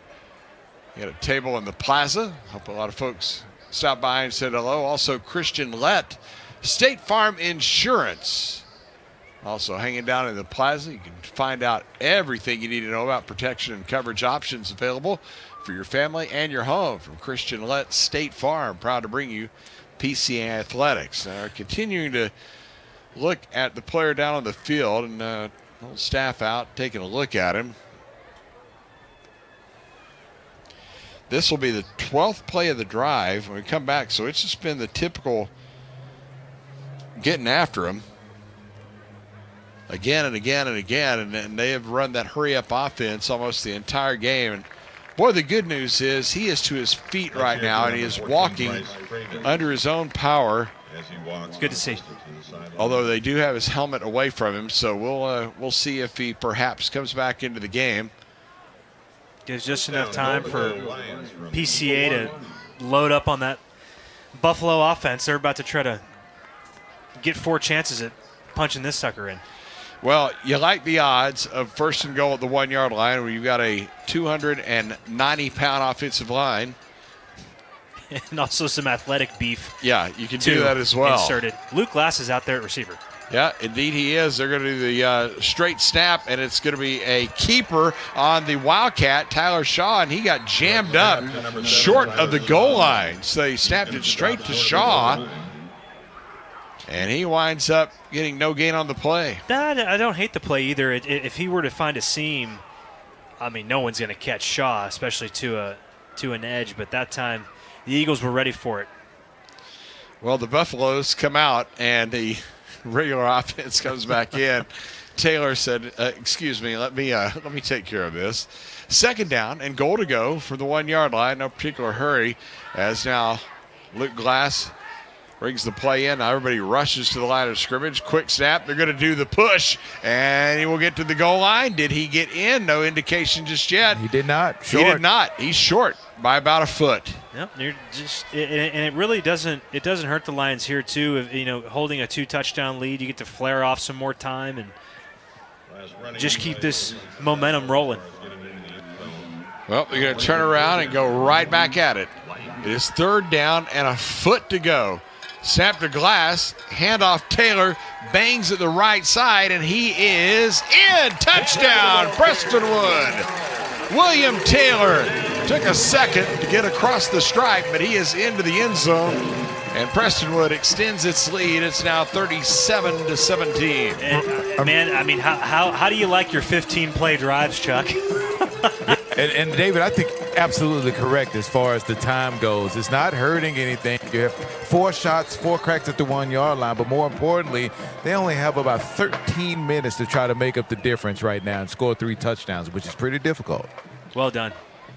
BAT for Trent Clarkson. He's been perfect on the night. Out of the hold of Luke Glass, gets the ball down, kick is up, and it is good. Let's take time out. 1:01 to go third quarter. Our new score, Prestonwood 38 and St. Thomas 17. Lion football continues after this timeout. It's not about fixing air conditioners. It's not about the thousands of hours spent training. It's about homeowners resting easy, knowing they can trust us in their homes. It's about keeping a family cool and comfortable in the dead of summer. At Milestone, it's more than just a job. It is and always will be how we help people.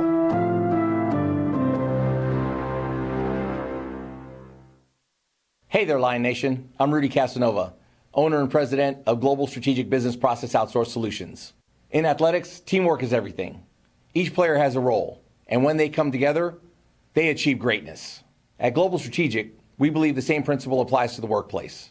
When the right people come together, your business thrives. Let Global Strategic help you build a winning team at work. Visit www.globalstrategic.com for more information and schedule some time with me or one of my team. The Casanova family and Global Strategic are proud supporters of the PCA athletic program. Go Lions! Third down and 1. Well, here we go after a 16-play, 59-yard drive. That took 5:13 off the clock. Taylor now has 125 yards on 25 carries. And what a night for the senior on senior night. I feel like that's a 90s stat line for a running back. Yeah. It's a whole lot of plays on a relatively short drive as the kickoff from Carlson goes out of the end zone for the touchback, and it will be 1st and 10 for St. Thomas in its own end of the field as we get late in the third quarter here. A reminder that we'll be off next week as the playoffs get started, but Prestonwood with a bye. If you ask the reasons for that, the opponent would be El Paso Cathedral, but for whatever reason, they're just going to call a King's X on that one and go ahead and look forward to the second round. Last year when those teams met, PCA won that one 65-6, so there are costs involved and what have you. Of course, stay in the Cathedral. Yeah, might as well. So from the 25-yard line, it's going to be 1st and 10. As the quarterback, Jacobson, tries to dump it out and almost had it picked off at the 25-yard line by Ty Gilday. Well, and again, I'm not trying to be Mr. Hometown Flag guy, but some of these, I mean, at least the refs are consistent. I mean, they're real liberal on the flag tossing. And it looks like Gilday might be a little shaken up, maybe landed awkward when he was going for that football. The play for fastest interference, the ball was tipped. There we go. Or do you take back your criticism now? You put the flag back in his pocket. No, I stared at him. He could feel me. That's 2010 coming at you, Chuck. 2010, his chest started to catch on fire. Is burning a hole in it. Andrew Fulton and his crew, they're good guys. Like I said, I enjoy talking to the officials before the ballgame. We always get the introductions, and really appreciate them doing that. But this was one of my favorite crews in quite a while. And you know, it's worth mentioning, our officials don't get enough back slaps and thank yous. It is a thankless job, and you know, a lot of these guys are out here for the kids and for the love of the game, so that's really awesome to see a crew like this. 2nd down and 10 from the 25-yard line. Jacobson throws over the middle, and he throws that one down low at the feet of his intended receiver, Nate Tidwell, who you mentioned, David, has been held pretty much in check. Came in with 26 receptions on the year, 577 yards. He has just 2 catches in the ballgame tonight for 36 yards. And he's their true number 1. He wears number 1, but he was a preseason and returning All-State kid. Again, didn't play football until he came to St. Thomas. He can run the entire route tree. He just does everything. He's a quiet guy, but he plays real big. So now Jacobson ready to call a 3rd down and long from his own 25-yard line, trying to avoid the 3 and out. Has a little bit of protection now as he steps up. He's going to heave deep downfield, and there's nobody there but Lions, and that one is intercepted. Picked off by Braden Bixler. Again, the 10th grader has been a busy beaver the last 3 or 4 weeks, and he has contributed on the offensive end, and now in the back end, he comes up with his first INT. How about that? And the Lions have the football. He just tracked the ball like a total pro, and that time was able to haul it in. He's come super close, I feel like, the last 2 or 3 weeks, just being in the exact right position, covering a guy on his hip pocket, and he just hasn't been able to haul one in. He's made some acrobatic attempts at that. That time, just hauls it in as if it's he almost called a fair catch on it. But, hey, an interception is an interception, gives the ball back to this offense, and now they have an opportunity to go put this one away. So 1st and 10, Prestonwood from its own 33-yard line as Glass sets up to throw, and he's going to try deep downfield, and this one is incomplete as he had the intended receiver, Vance Hernandez, the sophomore, working against Logan DeBose, but that one falls harmlessly to the turf. I feel like Vance Hernandez thought he was covered and said, well, there's no way he's going to throw it. Oh, he's throwing it, so let me go and try and get it. It's just one of those things saying, oh, right. The defender was all over him, so he just cut his route off. Right, he just cut his route right off at the knees and probably could have got it. 2nd down and 10. Here is a handoff to Taylor, and he will bang ahead for a couple of yards to the 35. Checking Luke Glass's numbers so far into the game. 12 passes for out of 16, 12 of 16 for 177 yards in the ball game. A TD pass in there. Glass has been really efficient with the football. He's had a couple of NFL-level throws tonight, especially the out route to Niffen earlier. Really good catch by you can Niffen. correct that, David. A couple of East Texas A&M throws that he had tonight. Yep, there's the connection. I knew it was coming. We're at the end of 3 quarters. Let's get out on That's that. Lion football. Yep, 4th quarter. Exactly. 4th quarter coming up. It is 38-17. PCA on top. More after this timeout.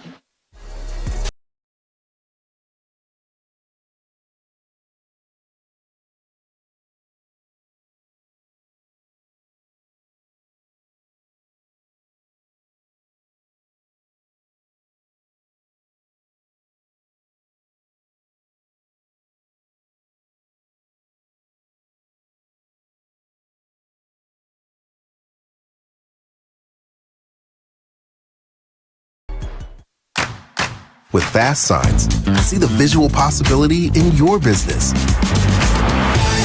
See it in lights and flags, on a van, in metal, on the floor, in color.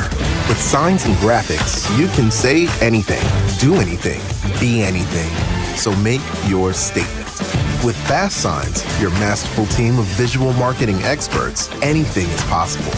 Fast Signs, make your statement. Well, 12 minutes, not 12 seconds, 12 minutes on the 4th quarter clock as we welcome you back to Lions Stadium as it's 38-17. Prestonwood on top of St. Thomas. Take a check of Pete Nielsen's third quarter stats. 398 yards for Prestonwood compared to 294 for St. Thomas. We'll give you the breakdown in a moment. It's a little dump out to Morial, and he will be twisted off his feet at the 32-yard line, so might actually have lost a yard on that play. And there is a flag down as well. We're going to get a personal foul, Chuck, and maybe another one. Oh, boy. That was a high toss. Holy moly. Well, let's hear this. Put a light out. Yeah. Personal foul, roughing the passer, late hit on the quarterback, number 13, defense. After the play, unsportsmanlike conduct. Head coach, defense. Both penalties being enforced. First down. Oh, wow. Yeah, he said that with attitude also. He meant that one. Well, Ray Davis disagreed with that, and you're right, fellas. Andrew Fulton tried to toss that one toward Mercury. 11 penalties, 140 yards in the game, as I haven't seen a referee throw a flag that high in eons. And say the penalties with his chest like he did. Like he was actually scolding everyone on the other side. So he meant every bit of that one. You got to respect it, running a tight ship tonight. First down and 10 from the 37-yard line. Snap to glass, handoff. Taylor comes near side, will be tripped up for about a half-yard gain on the play. Montrell Benton on the tackle. Through three quarters, Prestonwood 221 yards on the ground, 177 through the air, adding up to that 398. For St. Thomas, 160 rushing, 134 passing for 294. As Prestonwood back to the line here on second down and 9 from the 36, and they are going to let Glass throw upfield, and the pass is going to be caught inside the 20-yard line, and out of bounds goes Tyler Shaw with a first down at the 19 as Will King was the one that made the stop. And I thought for a moment, I think it was Bingard. Exactly right, thought Chuck. it was coming right to him, He Donnie. almost defended the play. I was going to give him a pass defended because he put his arm up thinking it was to him and then realized that it wasn't and put it down at the very last second. Well, it was the same formation that the offense is in now, and it was a flood route, and that ball went through three tires hanging off the tree for it to find Shaw. It's a gain of 17. Handoff up the middle. Here goes Taylor inside the 10. Breaks a tackle. 5. Spins at the goal line. Touchdown! What a run by William Taylor! And it's now 44-17 Prestonwood. It was just three different times in that run you thought you were going to go, okay, tackle. Oh, wait. Okay, hang on. And the little chef's kiss at the end with the spin move into the end zone. When does this kid run out of gas? William Taylor, I mean, the two runs he's had tonight, big runs for touchdowns alone. It's awe-inspiring. He's having such a fantastic night tonight on Yes, he senior really night. is. And I thought the first touchdown where he made the jump cut was impressive. That's as impressive as it gets, that touchdown run. Trent Clarkson, PAT, up and good. And we'll take a break with 11:02 to go. Fourth quarter. Our new score becomes Prestonwood 45 and St. Thomas 17. And Lion football continues in a moment. Storm damage? Don't wait until it's too late. At Up to Date Roofing, we bring top quality craftsmanship, honest pricing, and fast service to protect what matters most, your home. From repairs to full replacements, we keep your roof and your home up to date. Call us today and stay covered, rain or shine. Up to Date Roofing, keeping you covered no matter the weather.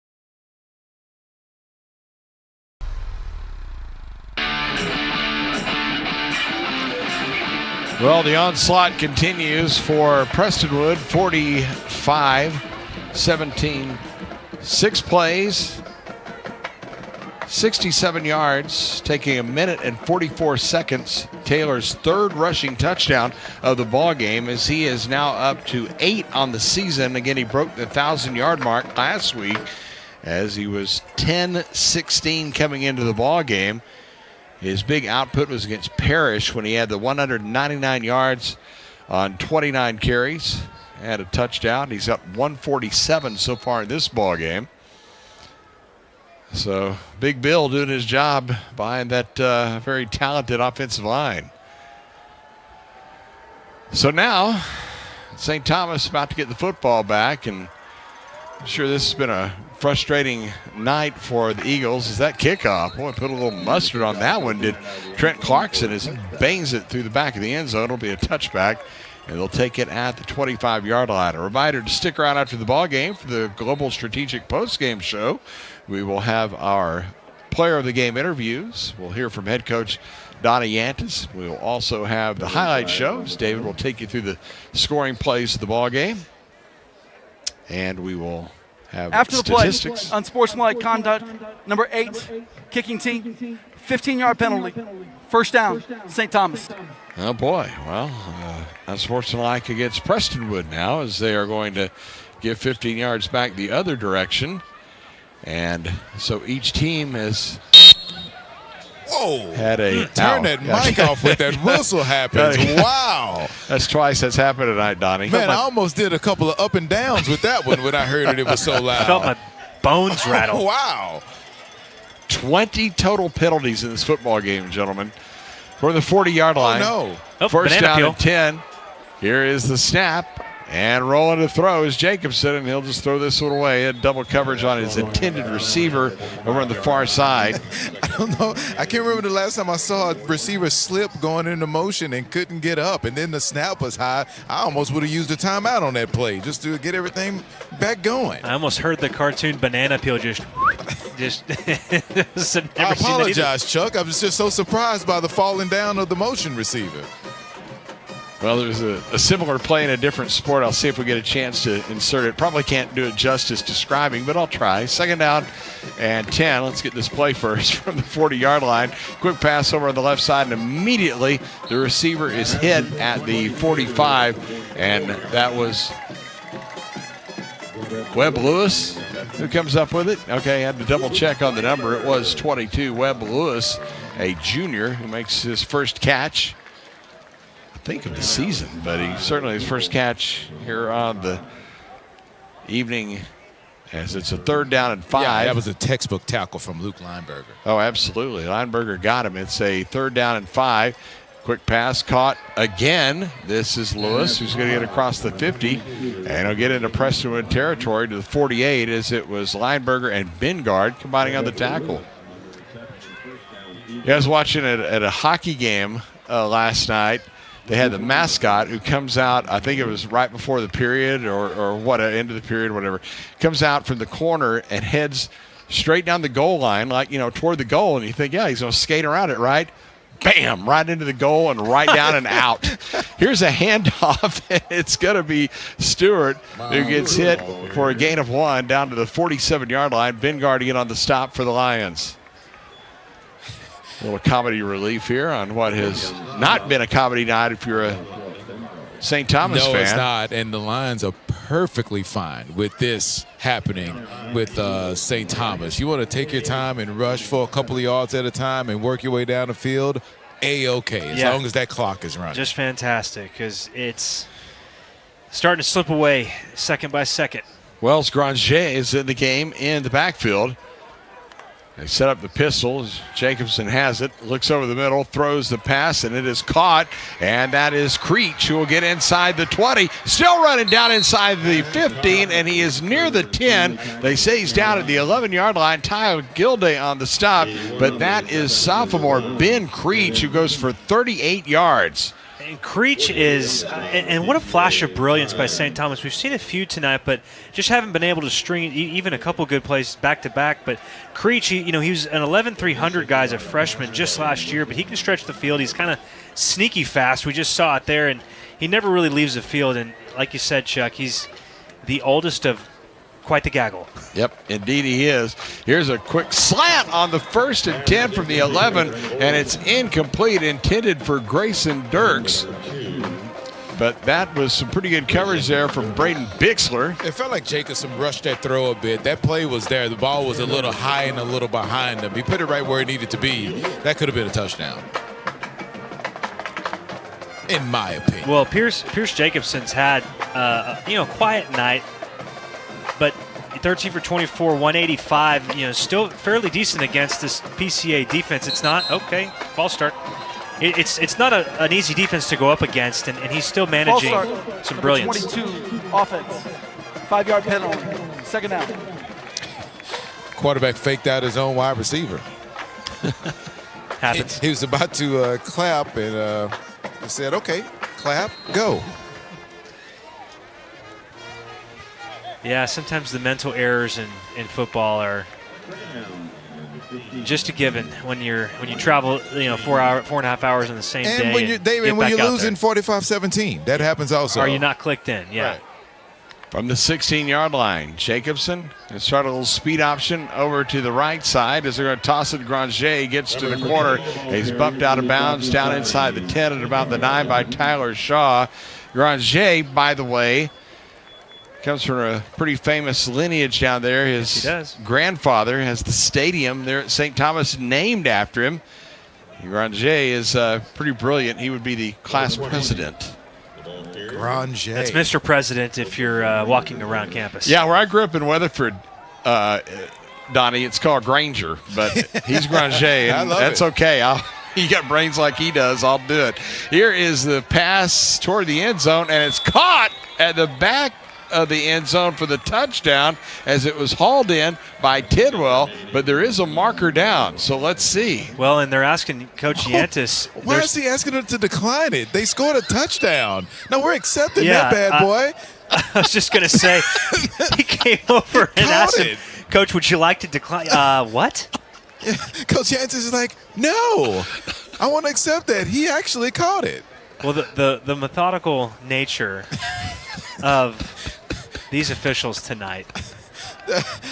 Holding, 62 offense, 10-yard penalty, third down. Hey, Coach Yantis, you wanted to decline that and give him a touchdown, right? He borderline sold him on it. I know, and Coach Yantis almost had to step out and say, what happened on that play? Beg your pardon? Oh, my gosh. 13 penalties, 155 yards. There's Jacobson being forced from behind. He's hit hard, and he's knocked out at the 15-yard line by Kyler Pettijohn. Both Pettijohns sandwiched and are kind of got a stinger. Injured defensive player. Well, that'll stop the clock with 7:40 to go. Not laughing at the injury, as Pettijohn is the one who's being looked at. But yeah, that was ironic. And again, you folks that are tuned in, you don't know Andrew Fulton and the crew. Again, they're good dudes. They're fun. They're everything's lighthearted. They're not heavy-handed officials. I mean, they're professionals. Been a great game tonight, frankly, from the officials. Yeah, it really has. Well, they can't have a heavy hand, Chuck, to throw the flag the way they've been throwing it. You need to be a little light. I couldn't even get it out. I'm sorry. That is the funniest thing. Yeah, I don't think I've ever seen that in a game before. That penalty? Yeah, would you like to give the other team a touchdown? They came all the way from Houston. Like, be really nice about it. Yeah. Just give them a touchdown. You guys are winning 45-17. I thought you were a Christian school, Coach. That's exactly right. You're going to take something away that is from your guests. I have never seen that before. And then, you're right. I would love to know if Coach Yantis is just a little confused. Like, what actually happened on that play? There's some foregone conclusions in sports. I feel like that might have been one of them, but not tonight. That was great. I've done football for a long time, folks, about 35 years, and I haven't seen that. I haven't had my funny bone tickled. You, I think, won the award, Donnie. So that is unbelievable. We have a timeout. We need one. Let's take it. 7:27 on the fourth quarter. Lion football continues in a moment.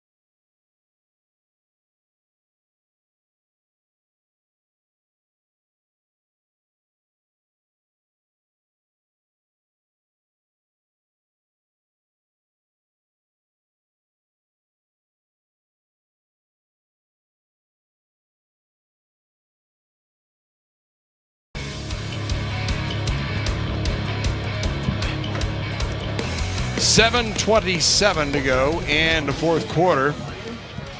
And it is 45-17. Prestonwood on top as we finally get everything reestablished here. We've got a fourth down upcoming for St. Thomas at the 16-yard line. If we get everything all sorted out, we'll keep an eye on Kyler Pettijohn, make sure he's okay, man. You don't want to lose him for any extended amount of time. Well, and if you're Coach Yantis, you I know that St. Thomas has a faint pulse at this moment, but you almost want to get the ball back immediately so you can start subbing guys out where you can. Oop, illegal formation. No, it's a false start. Okay, you guys want to argue about it, come to a decision? Oh, no, it's false start. False start. Number 2. That's why you guys have my 4 eyes here. Fourth down. Well, you don't have 2010 vision, Donnie. No. Okay, you're right. No, you're right about that. Hey, I just talked to the field judge. He said, boy, we're going to get him for that one, talking about the referee. It's really funny. And now Andrew Fulton, the referee, is telling somebody to sub out. Well, I guess they're bringing in Steady Eddie, and they're taking Pettijohn. Yeah, Pettijohn is coming out. Yeah, Pettijohn is coming out. And he was waiting toward the bench. I mean, it's almost like he's telling the team to back up, and I don't think that's what it was. So, anyway, from the 20-yard line, here is the snap. Stepping up Jacobson, trying to elude a defender, gets a screen for the referee inside the 10, gets to the 5, and he runs out of bounds at that point. Short of the yardage needed for the first down, though, as he made it to the 5, but he needed to get to the 2. And Prestonwood's defense turns him over on down. Valiant effort by Jacobson to try to, make something out of nothing. Yeah, they dropped everyone in coverage. He had nowhere to throw the football, so he just wanted to see if he could use his legs to get the first down. But I'm okay, guys. It was coming right at me. Don't worry about me. I got out of the way. We're just glad you still got the moves. Now I can go to bed and sleep for about 12 hours. I've used all my energy. Yeah, that's the workout for the month. Well, they never started the play clock. It's setting at 25 right now. As on first down and 10, they're going to hand it off to Taylor, and he's going to gash the left side across the 10, out to the 15-yard line, maybe got the 16, and he's got enough for the first down, so 10 more yards plus for William Taylor as Jonathan Marsack Jr. on the tackle for the Eagles. You might see just a studious couple play calls here, just burn some play clock off. Yeah, Luke Glass coming to the sidelines to Coach Yantis to get the play. They are in no hurry. They play at a breakneck speed pretty much all game long. And now it's time to pull out the parachute a bit. Well, let's see if they can put a couple of first downs together and head toward the 0 mark in this fourth quarter. As they're going to hand it again to Taylor, and he's going to go straight ahead for the gain out to the 25-yard line, as it was Saunders. Has been a busy cat tonight for the Eagles on defense. We've seen a lot of really good performances for St. Thomas in the game. You look at the scoreboard, it's 45-17, but you can tell how this team is kind of the top dog down south. They've got some studs, and surprise, a linebacker caught my eye. Vontrell Benton. They're saying he's the next great Mike. He's one of those, younger guys that they're working into the lineup. Just 5'10", 190. He's got, a little bit of room to grow, but nevertheless, already has coaches asking, hey, who's that? He's just kind of one of those kids that just catches an eye if you're into talent. Second one from the 25. Going to be a handoff and straight ahead. The first down. Taylor gets to the 28 as Vontrell Benton, again on the tackle, who calls his name, seems like a dozen times tonight. It's down under 5:30 to go here in the fourth quarter. Now he's been stacking tackles to the moon, and just like the way that he plays. Several other guys too. I think that I'm impressed with the corners and some of the size that St. Thomas has at certain positions. I mean, you got a low safety at 5'10", 210, but you got a corner at 6'1", 200. That's like a SEC size corner over in Logan DuBose. First down and 10. Remember, they lost Price Cravens. They've had Will King in the back end, Dean Thomas in now, as they're going to hand it off, and that is Bixler trying to find his way around the left side. He'll get out beyond the 30, out to the 34-yard line. So he's tackled there. A gain of 6 on the play. Max Moore on the stop. And I think all credit, David, goes to PCA tonight on both sides of the ball. I think for St. Thomas coming in, it's a really good team, and they just showed their dominance, especially on the offensive end, man. They just came out and drove down the field and just took the air out of that sideline over there to where they just couldn't get it together. So while you will see that they're going to make a little noise here in the playoffs, it's a good team on the other side from St. Thomas, man. It's all about PCA on senior night tonight. Little bit of a message to some other teams out there, gentlemen. No question. They're going to be checking this score going, huh? Second down, about 4.5. Ball marked at the 34-yard line. Glass hands it off. That's Bixler. Straight ahead. Crosses the 40. He's got the first down. Out to the 43-yard line. Tack on about 9 more yards there is Ryland Kempson, junior in on the stop. Take us down under 4 minutes here in the fourth quarter. Oh, Chuck, you asked for it. You got it. A couple of first downs, and you see the clock just going down. This is great. Well, guess what? We have 2 100-yard rushers now for Prestonwood. Bixler just went over the 100-yard mark as he had 18 carries for 100 yards to this point. Well, find me a helmet. Let's make it 3. Still time. Probably your eligibility. I doubt you graduated. From the 43-yard line, it's going to be a 1st and 10. Here is the snap to Glass. And Bixler will, I beg your pardon, it's Taylor. He's going to try to find his way for running room across the 50. And he'll have 10 yards as he falls forward. Maybe they stopped him a yard short now, so mark him back at the 48. So give him 9. Now here's a football nerd goofball comment by me. On a pedestrian play like that, it's just a simple handoff. William Taylor does what William Taylor does. Tyler Shaw is out there. He's flexed out as a receiver. He's got a press corner on him. He knows it's going to be a run play. What does he do?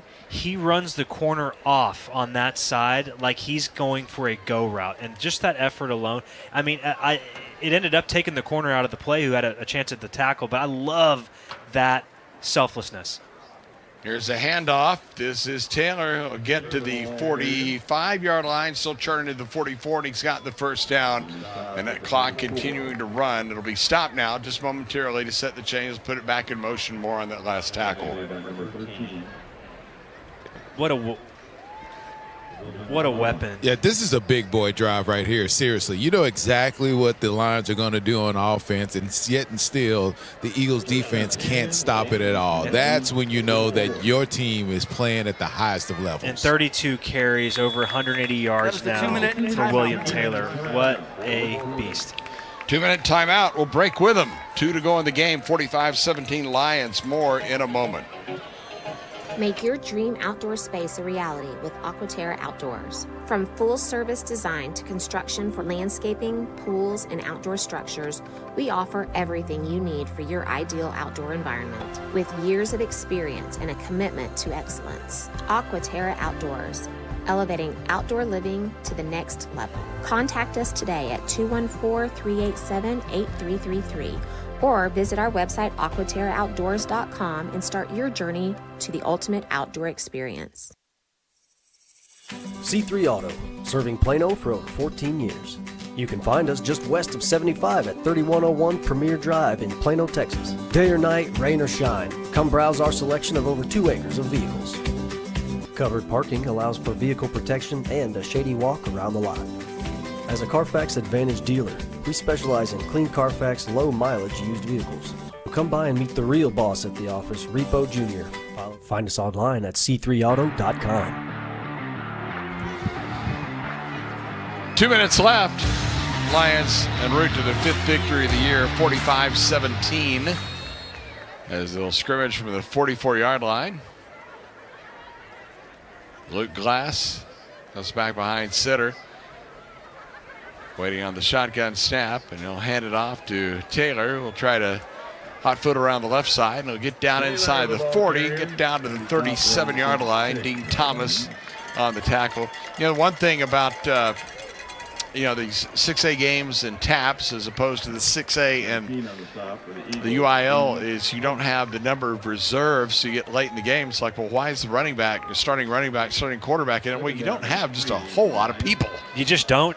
That's the only difference. I feel like at the TAPS level it's just depth. That's the only thing. And there's a lot of reasons for that, but still I'm just so impressed by these young men and what they put into the game, what they put into each game on both sides of the ball. Some of these guys are Ironmen. Here's the snap to Glass, and he hands it off, and this will be Taylor going straight ahead, has the first down. Yeah, I'm not sure if you ask Steve Sarkisian if you want to put the backup quarterback in. That is their 5-star deep snapper. Trot O'Neill will be going to the University of Texas. So Sark probably saying, no, he's fine where he is. Just let him hang on the sidelines. Right. Big touchdown last week, though, from Mr. O'Neill. Yep. That was good fun. Outstanding. So the first down to the 34-yard line. And I think we're going to have one more play, and that one should take us to the finish line. They should call this play the proposal. Why is that, Donnie? You get on one knee. Thank you. I'll be here all week. Oh, my gosh. Thank you. He's a gem, folks. Yeah, he is. And unfortunately, that's the last time we'll hear from him tonight. Thank you and good night. 15 seconds. Now I guess he'll be back for the final words. That's Stick true. around for that. Could be good. Could be real good. Donnie's rolling. Senior night is amazing. Everything goes well tonight for Prestonwood. Tip of the cap to St. Thomas, but it was all Lions. We hit zeros on the board. Final score, Prestonwood 45, St. Thomas 17. The Global Strategic Postgame Show coming up next. We'll have interviews from the field. We'll have highlights. We'll have stats and more. Stick around. PCA football continues after this timeout. Are you injured or in pain and not sure what to do?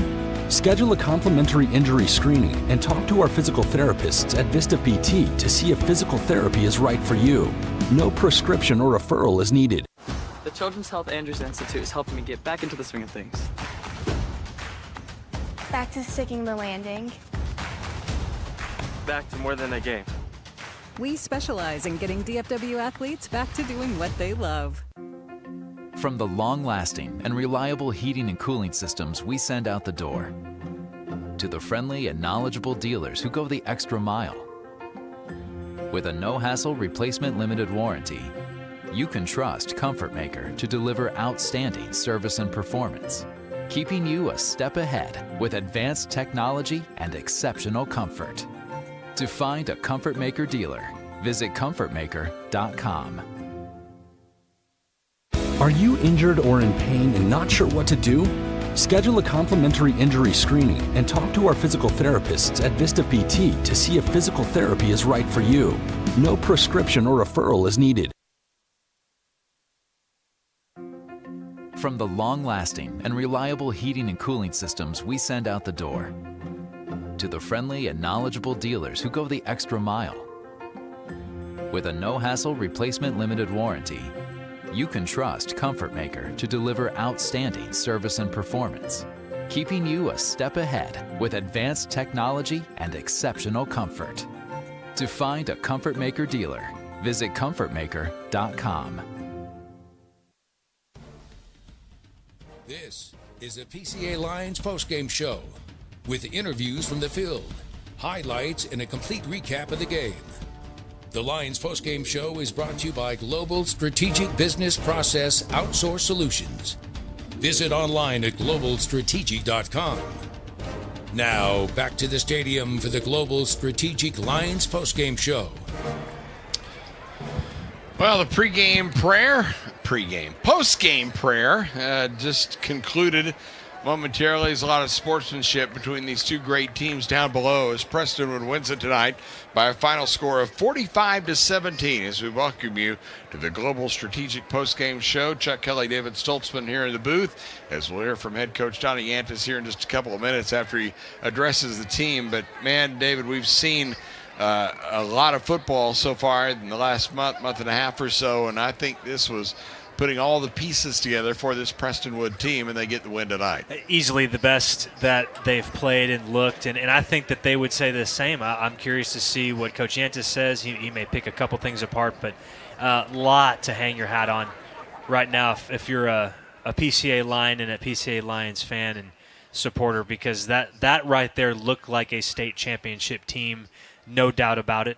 Now you just got to rinse and repeat. You got to make sure that you're keeping your mind right, keeping your body right, keeping whatever that nucleus is together, and receivers and quarterbacks keep working, offensive line and running back keep working, and then that defense, man. A little bit of a flatness to them coming out at the half, but after that, it was just, back to what they've been doing all season, and finally all three phases were just a stick of dynamite, and it was lit. What impressed you the most about this team tonight? So what impressed me the most, I feel like, was the preparedness. Coach Yantis talked about it. He said, we're working on fundamentals in their bye and everything else they've been working with, and I think it's really showed. It's all stacked. It's all been cumulative, and I think so. I just like how fundamentally sound they were tonight. They didn't play outside themselves. They didn't play outside the offense or the defense. Nobody was really, aside from one play I can remember, anyone was really out of position or outside of what their job was. So I love just sound, good football, and that's what we saw tonight. Well, the team's meeting comes to an end on the field as Donnie Yantis gets his congratulatory kiss from Mrs. Yantis, and we are waiting to get him mic'd up for the post-game comments, as this is going to be a happy visit with the coach here as they get win number 5 on the year.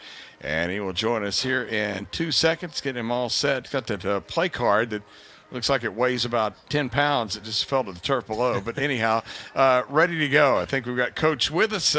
Let's get thoughts. Donnie Yantis down on the field. Man, an impressive win tonight, 45-17. How did it look from your perspective? I just like the physicality that we played with. And we got after him.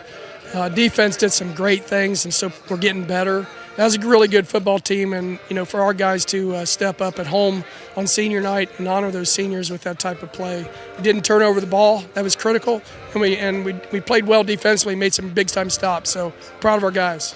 Coach, you've been really echoing the term fundamentals. Mm-hmm. Where do the fundamentals show up tonight for you specifically, and what have you seen from your team the last couple 3 weeks? It's the foundation, with their feet, starting with their feet and their hands. Being great with their fundamentals. It starts with your stance, starts with your first and second step, where your eye discipline is, either offense or defense, knowing who you're going to block. We were really strategic and I guess intentional in making sure we ran a lot of inside run and inside run game, making sure we stayed on their double teams on their big time interior 3. How much fun is it just to see your offensive line moving bodies off the ball? I think it's the best I've seen the offensive line play this year so far, and then of course the running backs did what they did. But talk a little bit about your offensive line and what they mean to this team. These guys are just warriors. They get off the ball. They don't get any recognition. They just get after it and pave the way for those dudes. And those running backs owned the ball tonight, didn't turn it over. I'm just certainly proud. And when you finish a game like you did on a 4-minute offense and run the clock out, that's even more important than finishing with a touchdown. It's like just finishing the game on offense. And so that's credit to the offensive line, tight ends. Senior night here tonight. We talked about it on the pregame, what it meant to you, what it meant particularly for the families involved.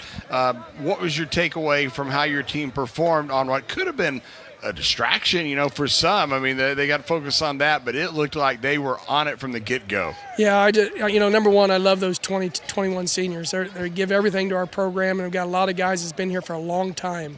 And we got a number of transfers in there, but we got just a foundation of players, of Prestonwood kids that just battled and battled and battled. And so they're not phased. And that was the big thing is those guys, I made senior night a big deal in terms of honoring their parents. It wasn't about the kid. I talked to them about being selfless, not about them tonight. It's about their parents. Even though it's senior night, it's really about those parents.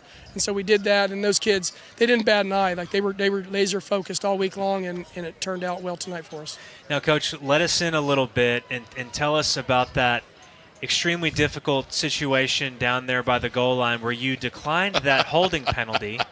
And you just replayed that third down. I can't believe it.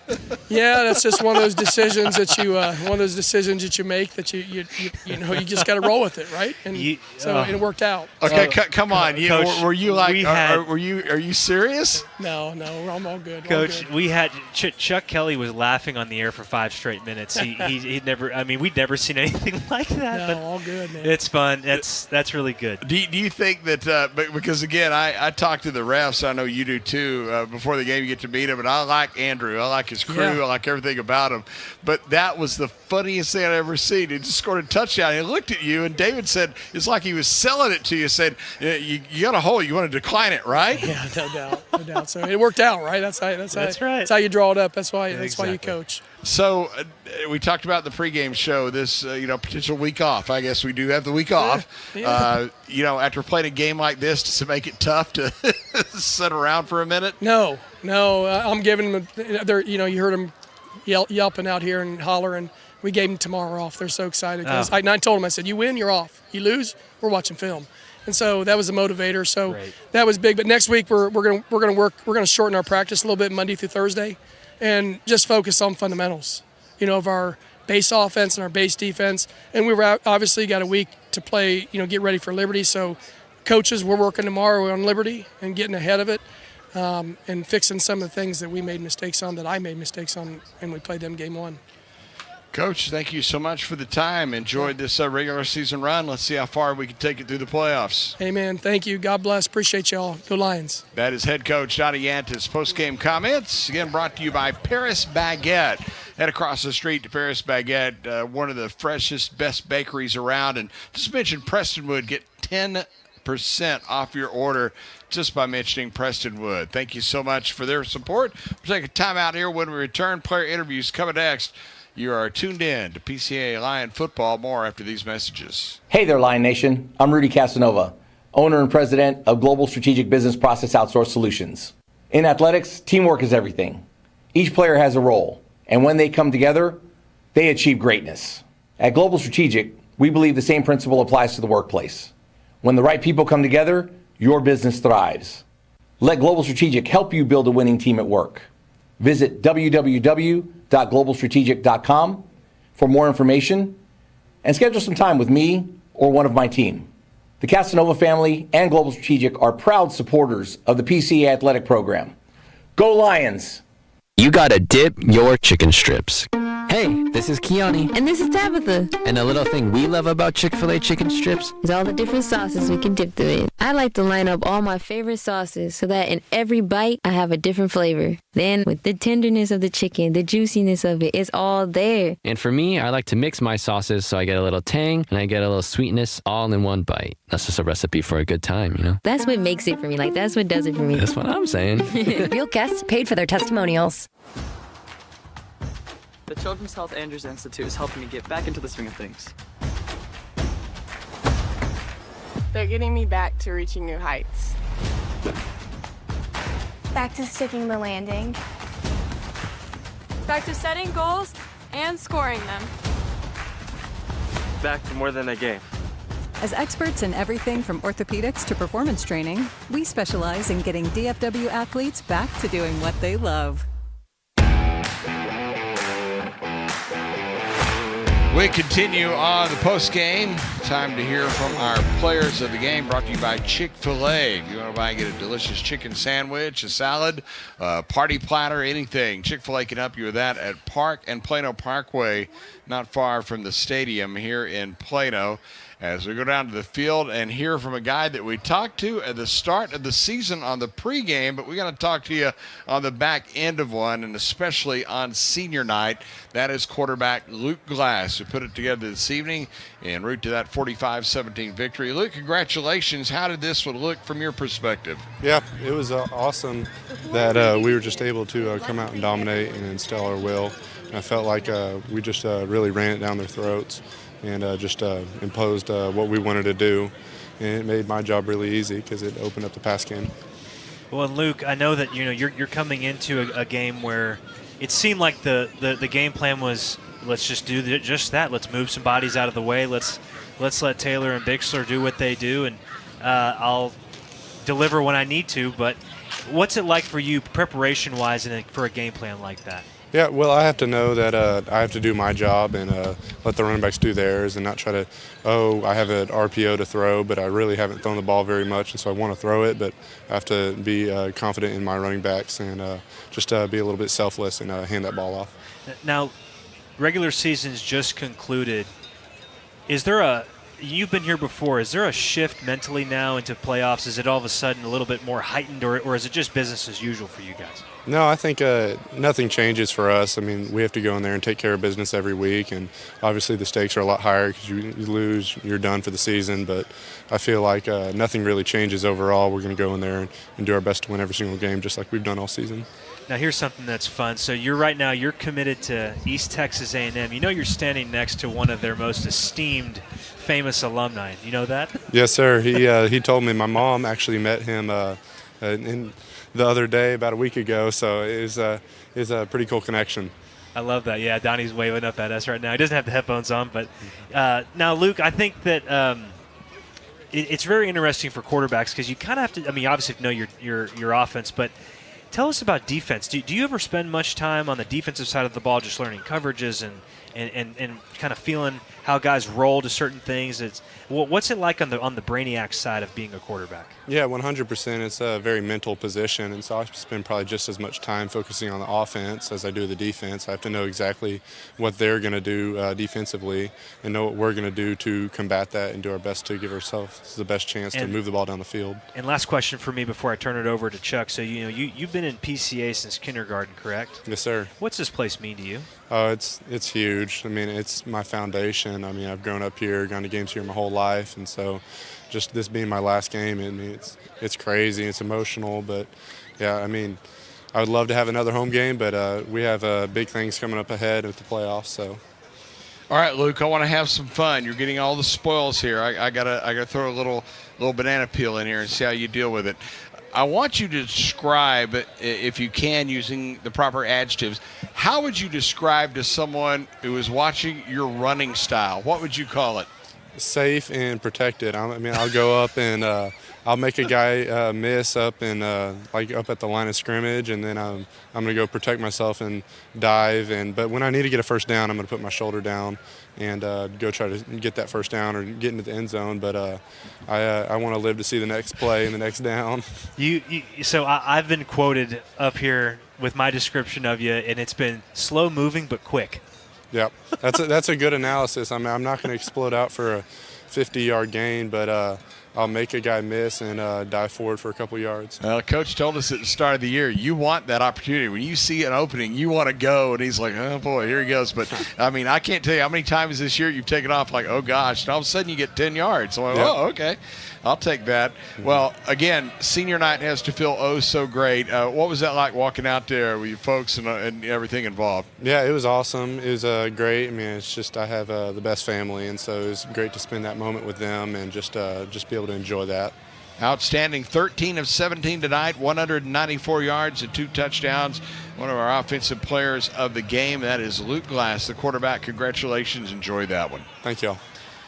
Well, we'll take time out here on the postgame. Those interviews brought to you by Chick-fil-A. We've got another one coming up. Another senior on senior night here at Prestonwood. Postgame brought to you by Global Strategic, a proud partner of PCA Athletics. And we will have a timeout here and more coming your way when Lion football's back in a moment.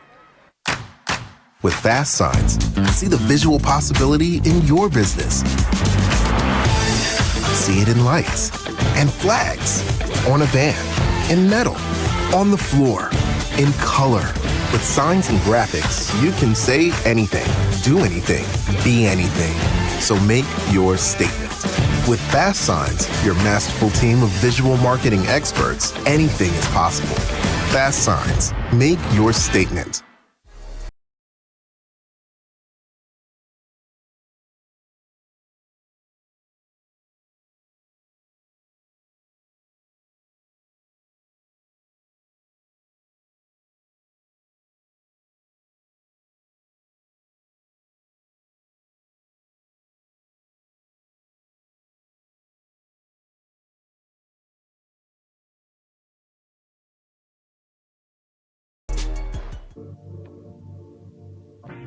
Storm damage? Don't wait until it's too late. At Up to Date Roofing, we bring top quality craftsmanship, honest pricing, and fast service to protect what matters most, your home. From repairs to full replacements, we keep your roof and your home up to date. Call us today and stay covered, rain or shine. Up-to-date roofing, keeping you covered no matter the weather.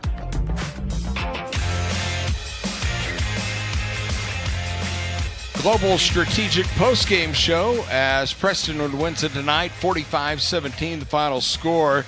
We now talk to our next player of the game who plays both offense and defense. So you can go either way you want to look at it here, as both tight end and linebacker A.J. Morial, who we also talked to the pregame earlier in the season, but now time to give him his son on senior night, time in the sun on senior night. A.J., congratulations on the victory. What did this one feel like to get that final trip down the road here at a home game here at Lions Stadium?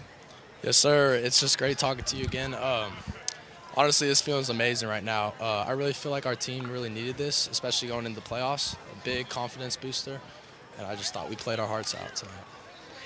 AJ, you obviously play both sides of the ball, and if it's up to you, I'm sure you wouldn't want to leave the field. Which is your favorite, offense or defense? Oh, you're gonna get me in trouble with that one.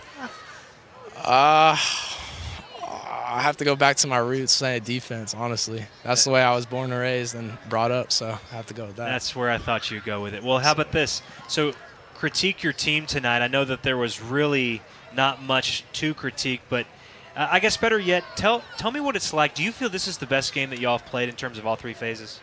Heck yeah, I thought we played our hearts out. We played both on both sides of the ball. We played amazing. I really felt like that was our best game of the year. And so let us in a little bit too. Pull the curtain back in terms of preparation for a team like St. Thomas, and you're through district, yet you have this last home game at senior night. I guess there could be some distractions, but what's it like in terms of prep? Just with the coaches and the players and everything like that in a week like this. Honestly, I feel like our team works harder than any team, especially during the week. Long practices, but it really pays off in the end, as you can tell tonight. So with that little rollout pass that they throw to you, it's almost sneaky. It's like you offensively pull it out of their pocket and flip it out there. It's like a little bomb that goes off. There you are open, and you're rumbling like a big buffalo with the ball. How effective is that play when you get your number called? What does it feel like? I'm just ready to shine whenever I hear the little slip route called in the huddle. I'm ready for it. Honestly, I feel like they would catch on after a while, but I mean it keeps working, so why not change it? What's been your take, particularly being a senior? We've been with you, 5 weeks now, and seen the games you played so far.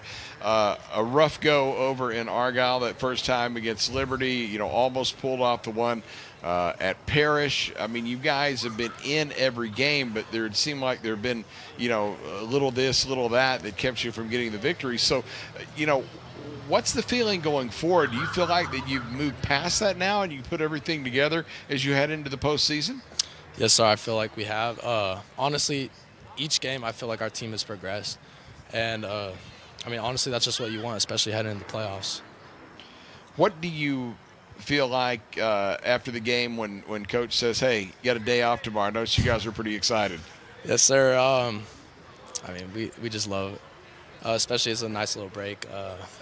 Especially when we come out here, work 6 days a week. So any day off we get, it's a nice one.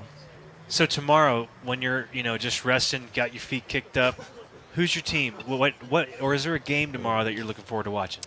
I got to go with the Syracuse Orange up in New York. That's where my family's from, Wow. Got to support them. Do you know who's playing tomorrow? I mean, why are you watching small-time college football when you got big game? I'm teasing you. Get out of here. You know I'm teasing you, AJ. Yes, sir. Chuck went to OU, and so he's a blue blood guy. So some things just are a waste of time. Yeah. No, one of my best friends, he's the big talk show guy in Denver, and Mike Evans, he went to Syracuse, so I get my fill of Cuse all the time. No, he does. Yeah, exactly. They get a win. They're great. Bleed orange. Yeah, exactly. And I know from our visit you're a Giants fan, and man, I just my heart sunk with what happened to Cam. That was just awful. Yeah, that was really tough. I know he'll bounce back. He's a tough player, so I'm not really too worried about it. All right, so the regular season is in the books. You're getting ready for the postseason. What's it going to be like? I think we're just going to continue to prove like we have and play the best we've ever played going in the postseason. All right. Sounds like a win. We'll go celebrate that one. Yes, and congratulations. Thank you so much for spending some time with us. Yes, sir. Absolutely. Anytime. That is A.J. Morial, one of our favorite guys in this team. 5 catches, 41 yards tonight. And, of course, on defense, he was a wrecking ball on several particular plays there as Prestonwood wins it 45-17. We'll take a timeout here on the postgame. When we return, the Global Strategic postgame will continue as David will have the highlights in this ball game. We'll have the stats just a bit later and take you to the finish line. You are tuned in to PCA Lion football, and we'll continue after this timeout. From the long-lasting and reliable heating and cooling systems we send out the door, to the friendly and knowledgeable dealers who go the extra mile. With a no-hassle replacement limited warranty, you can trust Comfort Maker to deliver outstanding service and performance, keeping you a step ahead with advanced technology and exceptional comfort. To find a Comfort Maker dealer, visit comfortmaker.com. Are you injured or in pain and not sure what to do? Schedule a complimentary injury screening and talk to our physical therapists at Vista PT to see if physical therapy is right for you. No prescription or referral is needed. The Children's Health Andrews Institute is helping me get back into the swing of things. Back to sticking the landing. Back to more than a game. We specialize in getting DFW athletes back to doing what they love. Come see Larry, Jane, and Repo Jr. for your next vehicle. C3 Auto, located at 3101 Premier Drive in Plano, Texas, or visit us online at c3auto.com. Hey there, Lion Nation. I'm Rudy Casanova, owner and president of Global Strategic Business Process Outsource Solutions. In athletics, teamwork is everything. Each player has a role, and when they come together, they achieve greatness. At Global Strategic, we believe the same principle applies to the workplace. When the right people come together, your business thrives. Let Global Strategic help you build a winning team at work. Visit www.globalstrategic.com for more information and schedule some time with me or one of my team. The Casanova family and Global Strategic are proud supporters of the PCA athletic program. Go Lions!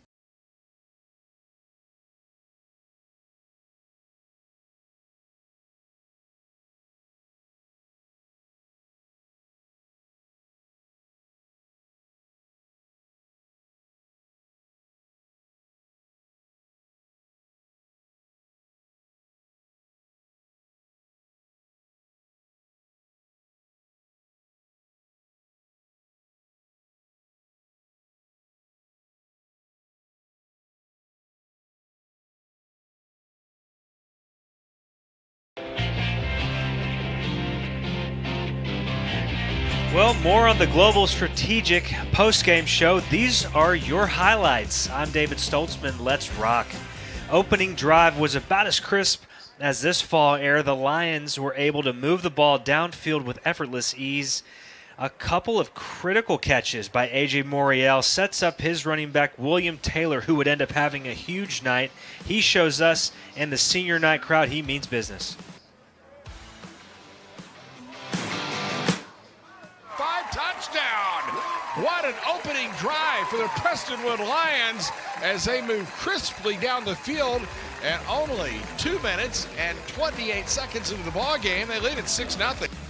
It'd be 7-0 before too long. The ensuing drive, the Eagles of St. Thomas down in Houston get a beautiful field position on a shifty run back.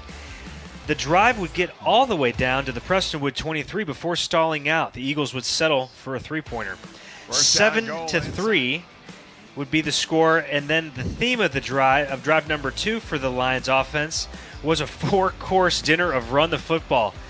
A red zone completion by Darisaw from Glass sets up one of the most anticlimactic touchdowns you'll ever hear about. First down and goal inside the 2. Handoff. They tried Taylor, and he is going to be met just short of the goal line. He'll get a yard and a half. Now wait, a late touchdown signal across the way, and the Lions take a 13-3 lead. Well, that was a late call. And at 14-3, Lions would be ahead. Now in the second quarter, teams flip-flop field position. Prestonwood takes over and stay rolling. Taylor left, Bixler right, and a play-action pass to senior leader who wears number 9. First down and goal to go just inside the 4. Snap it, to Glass, going to dump it out. Wide open, Morial, and he will walk into the end zone. Touchdown, Prestonwood Lions. And it is now 20-3. Lions up by 17 at this point. And tack on 3 more with a Trent Clarkson chip shot, 24-3. St. Thomas back on offense with under 5 minutes to go until halftime. It's just out of the 2-minute timeout that the Eagles finally find pay dirt. 2nd down and 6. Jacobson on the snap, throws downfield, has Tidwell caught, touchdown. Well, you saw that one develop, and Tidwell got behind the coverage over on the near side and scampered into the end zone as Jacobson put it right on the money, and it's 24-9. And it would be 24-10. Lions feeling the Eagles a little bit, yet they're still ahead, and Lions would respond with swiftness and authority. Just 27 seconds left in the half. Bixler squeaks out of the backfield on a fabulous wheel route. 3rd down and 1 as Glass is going to turn and he's going to throw, and it's caught at the 10, and strolling in for the touchdown is Braden Bixler. This superb sophomore wheels out of the backfield and hauls that one in, and just like that, the Lions, with 20 seconds to go to halftime, increase their lead to 30-10. PCA would carry a 21-point lead into the locker room at the half. St. Thomas would get the rock to start the second half since they deferred. This second half Eagles team was a team we thought we'd see all game. Was a Giant awakened from his slumber? The QB Pierce Jacobson scrambles, breaks free, and it's a quick 6 for the Eagles. 1st down and 10 for the 27-yard line. Here is the snap. Quarterback as to flush. This is Jacobson going to get inside the 20, inside the 10. He's to the 5. He'll score. Touchdown. An amazing 27-yard job for Pierce Jacobson. And David, as good as that Lion defense was in the first half, that was a breakdown. And all of a sudden, St. Thomas back on the board. It's 31-16. Lions would stay ahead 31-17, but that Lions defense would finally make up for that initial TD drive. They'd force a punt. Boy, that offense would light the dynamite yet again. A strong 16-play drive would be punctuated by the senior Taylor on a 1-yard plunge. It is 3rd down and a foot to go. Snap to Glass, handoff Taylor, bangs at the right side, and he is in. Touchdown, Prestonwood. William Taylor took a second to get across the stripe, but he is into the end zone, and Prestonwood extends its lead. It's now 37-17. The lead back up to 21 in favor of the Lions. Move ahead to the 4th. Lions in the middle of yet another TD drive, and guess who? It's William Taylor pinballing his way into another senior night 6. Handoff up the middle. Here goes Taylor inside the 10. Breaks a tackle. 5. Spins at the goal line. Touchdown. What a run by William Taylor. And it's now 44-17 Prestonwood. Taylor would finish with 34 carries, 192, and 3 touchdowns on senior night. And that's how this one would wrap up 45-17 PCA. It was the most dominant this Lions squad has looked all season. A complete game. Indeed, for Coach Yantis and his boys. Again, the final score, 45-17 PCA. More still to come on the PCA Lions postgame show.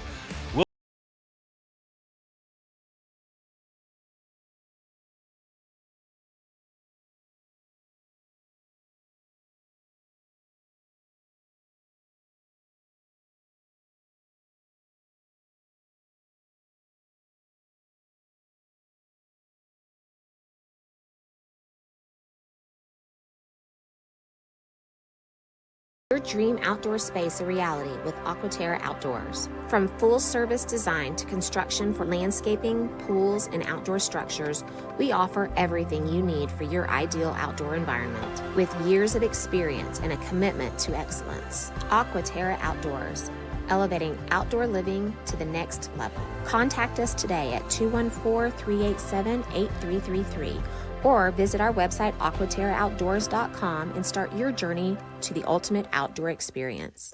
It's not about fixing air conditioners. It's not about the thousands of hours spent training.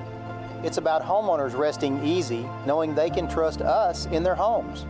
It's about keeping a family cool and comfortable, in the dead of summer. At Milestone, it's more than just a job. It is and always will be how we help people.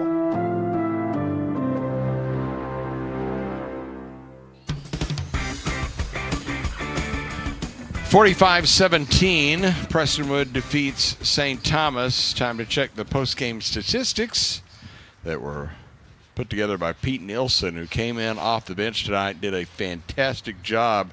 There are some numbers that are just very impressive if you're a Lion fan, just looking at the volume and the balance and everything together. So let's get right into it. As far as the team numbers tonight, total yards, Prestonwood wound up with 502 yards of total offense. They had 308 yards rushing. Now that is a man's day on the ground game. 194 through the air. For St. Thomas, 336 total offense, 151 rushing, 185 through the air. Prestonwood had 24 first downs compared to 17 for St. Thomas. The only 2 turnovers in the game were by the Eagles, so that didn't help their cause any at all. 1 fumble and 1 interception.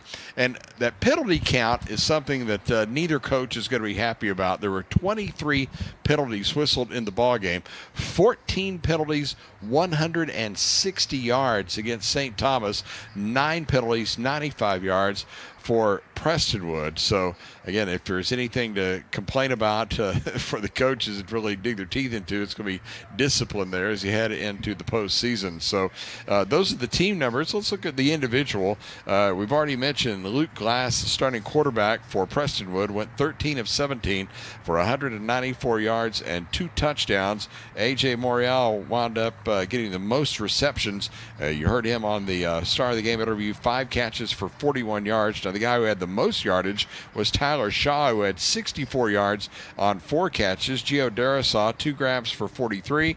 Braden Bixler, 1 for 28. And Junior Kiffin had a couple of grabs for 12 yards. Now that's the passing side of it. Now let's get out the heavy lumber and talk about this rushing night for William Taylor, who again continue to add up those numbers. He gets his 6th 100-yard plus game tonight as he goes 34 rushes, 192 yards, and 3 touchdowns on the evening.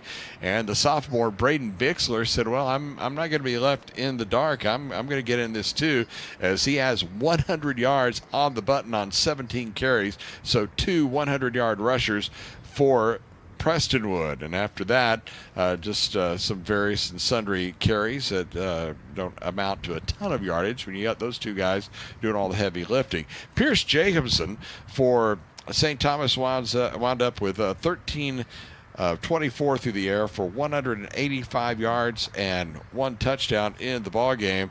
As far as total yards in his receiving core, Ben Creech, the sophomore, wound up with 56 yards on 2 catches. Nate Tidwell, who we heard so much about and came in with those huge numbers into this contest, got held in check. Now Tidwell, again, 26 catches, 577 yards coming into the game, returning All-State. He had 2 receptions in this game. That's it for 35 yards and a score. That score came late in the game. R.J. Wilson had 2 catches for 30 yards, 1 grab for Eric Fiegel for 13 yards, and 1 for Josh Warden for 12 yards. And let's see, on the ground, it was Waldron was the one that had the biggest night. Javon Waldron had 8 carries for 63 yards. Jacobson, the quarterback, actually got 53 yards on 9 carries and had a score on the ground. And Miles Stewart, a couple of decent runs late, had 6 carries for 28 yards. Those are the individual numbers in the game. Add all that up,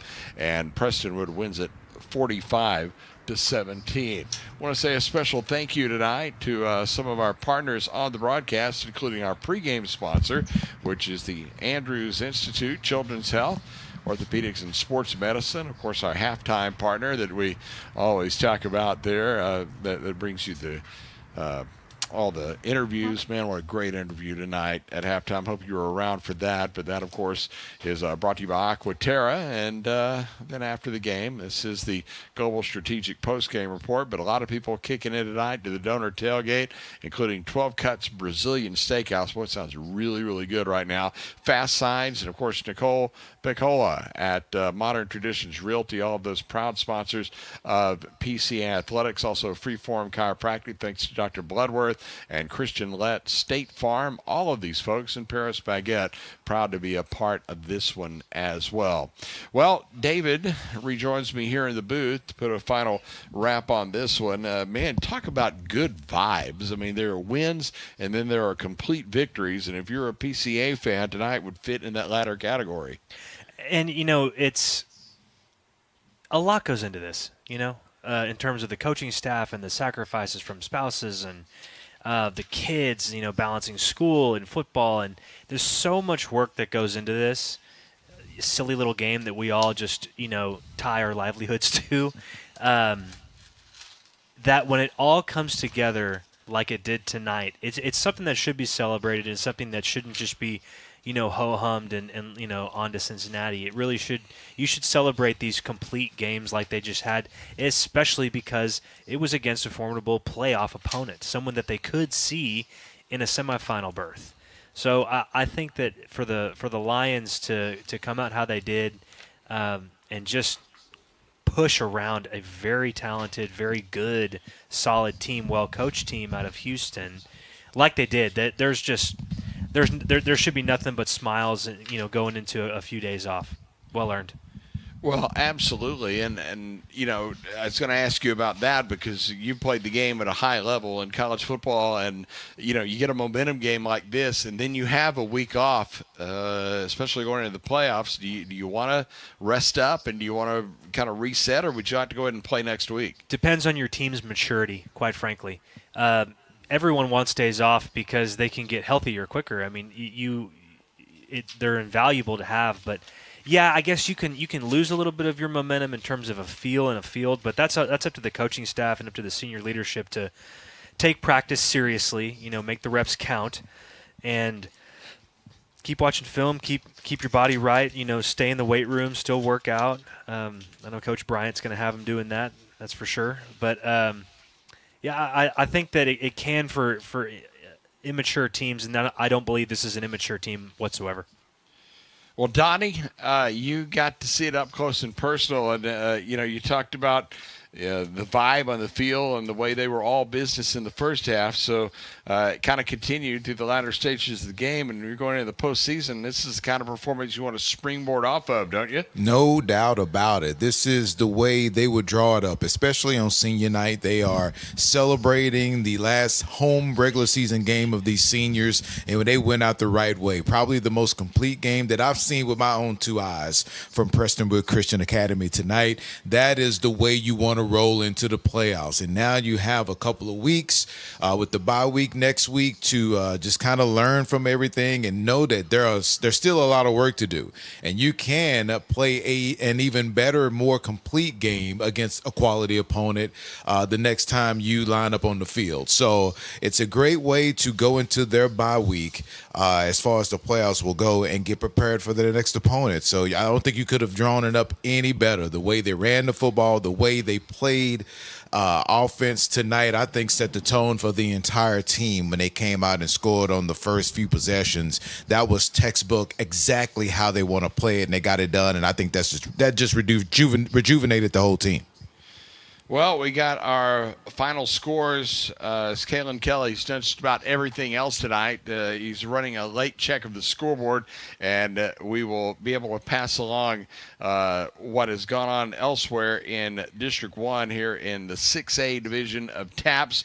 Liberty had a dogfight tonight with Legacy, and Liberty prevails. Final score is 31-27, but it certainly was not a walkover. Parrish nailed down the district championship, and they did it with ease, 66-28 over Bishop Lynch. So that one was a walkover there. And Trinity Christian Addison. Now, how about this?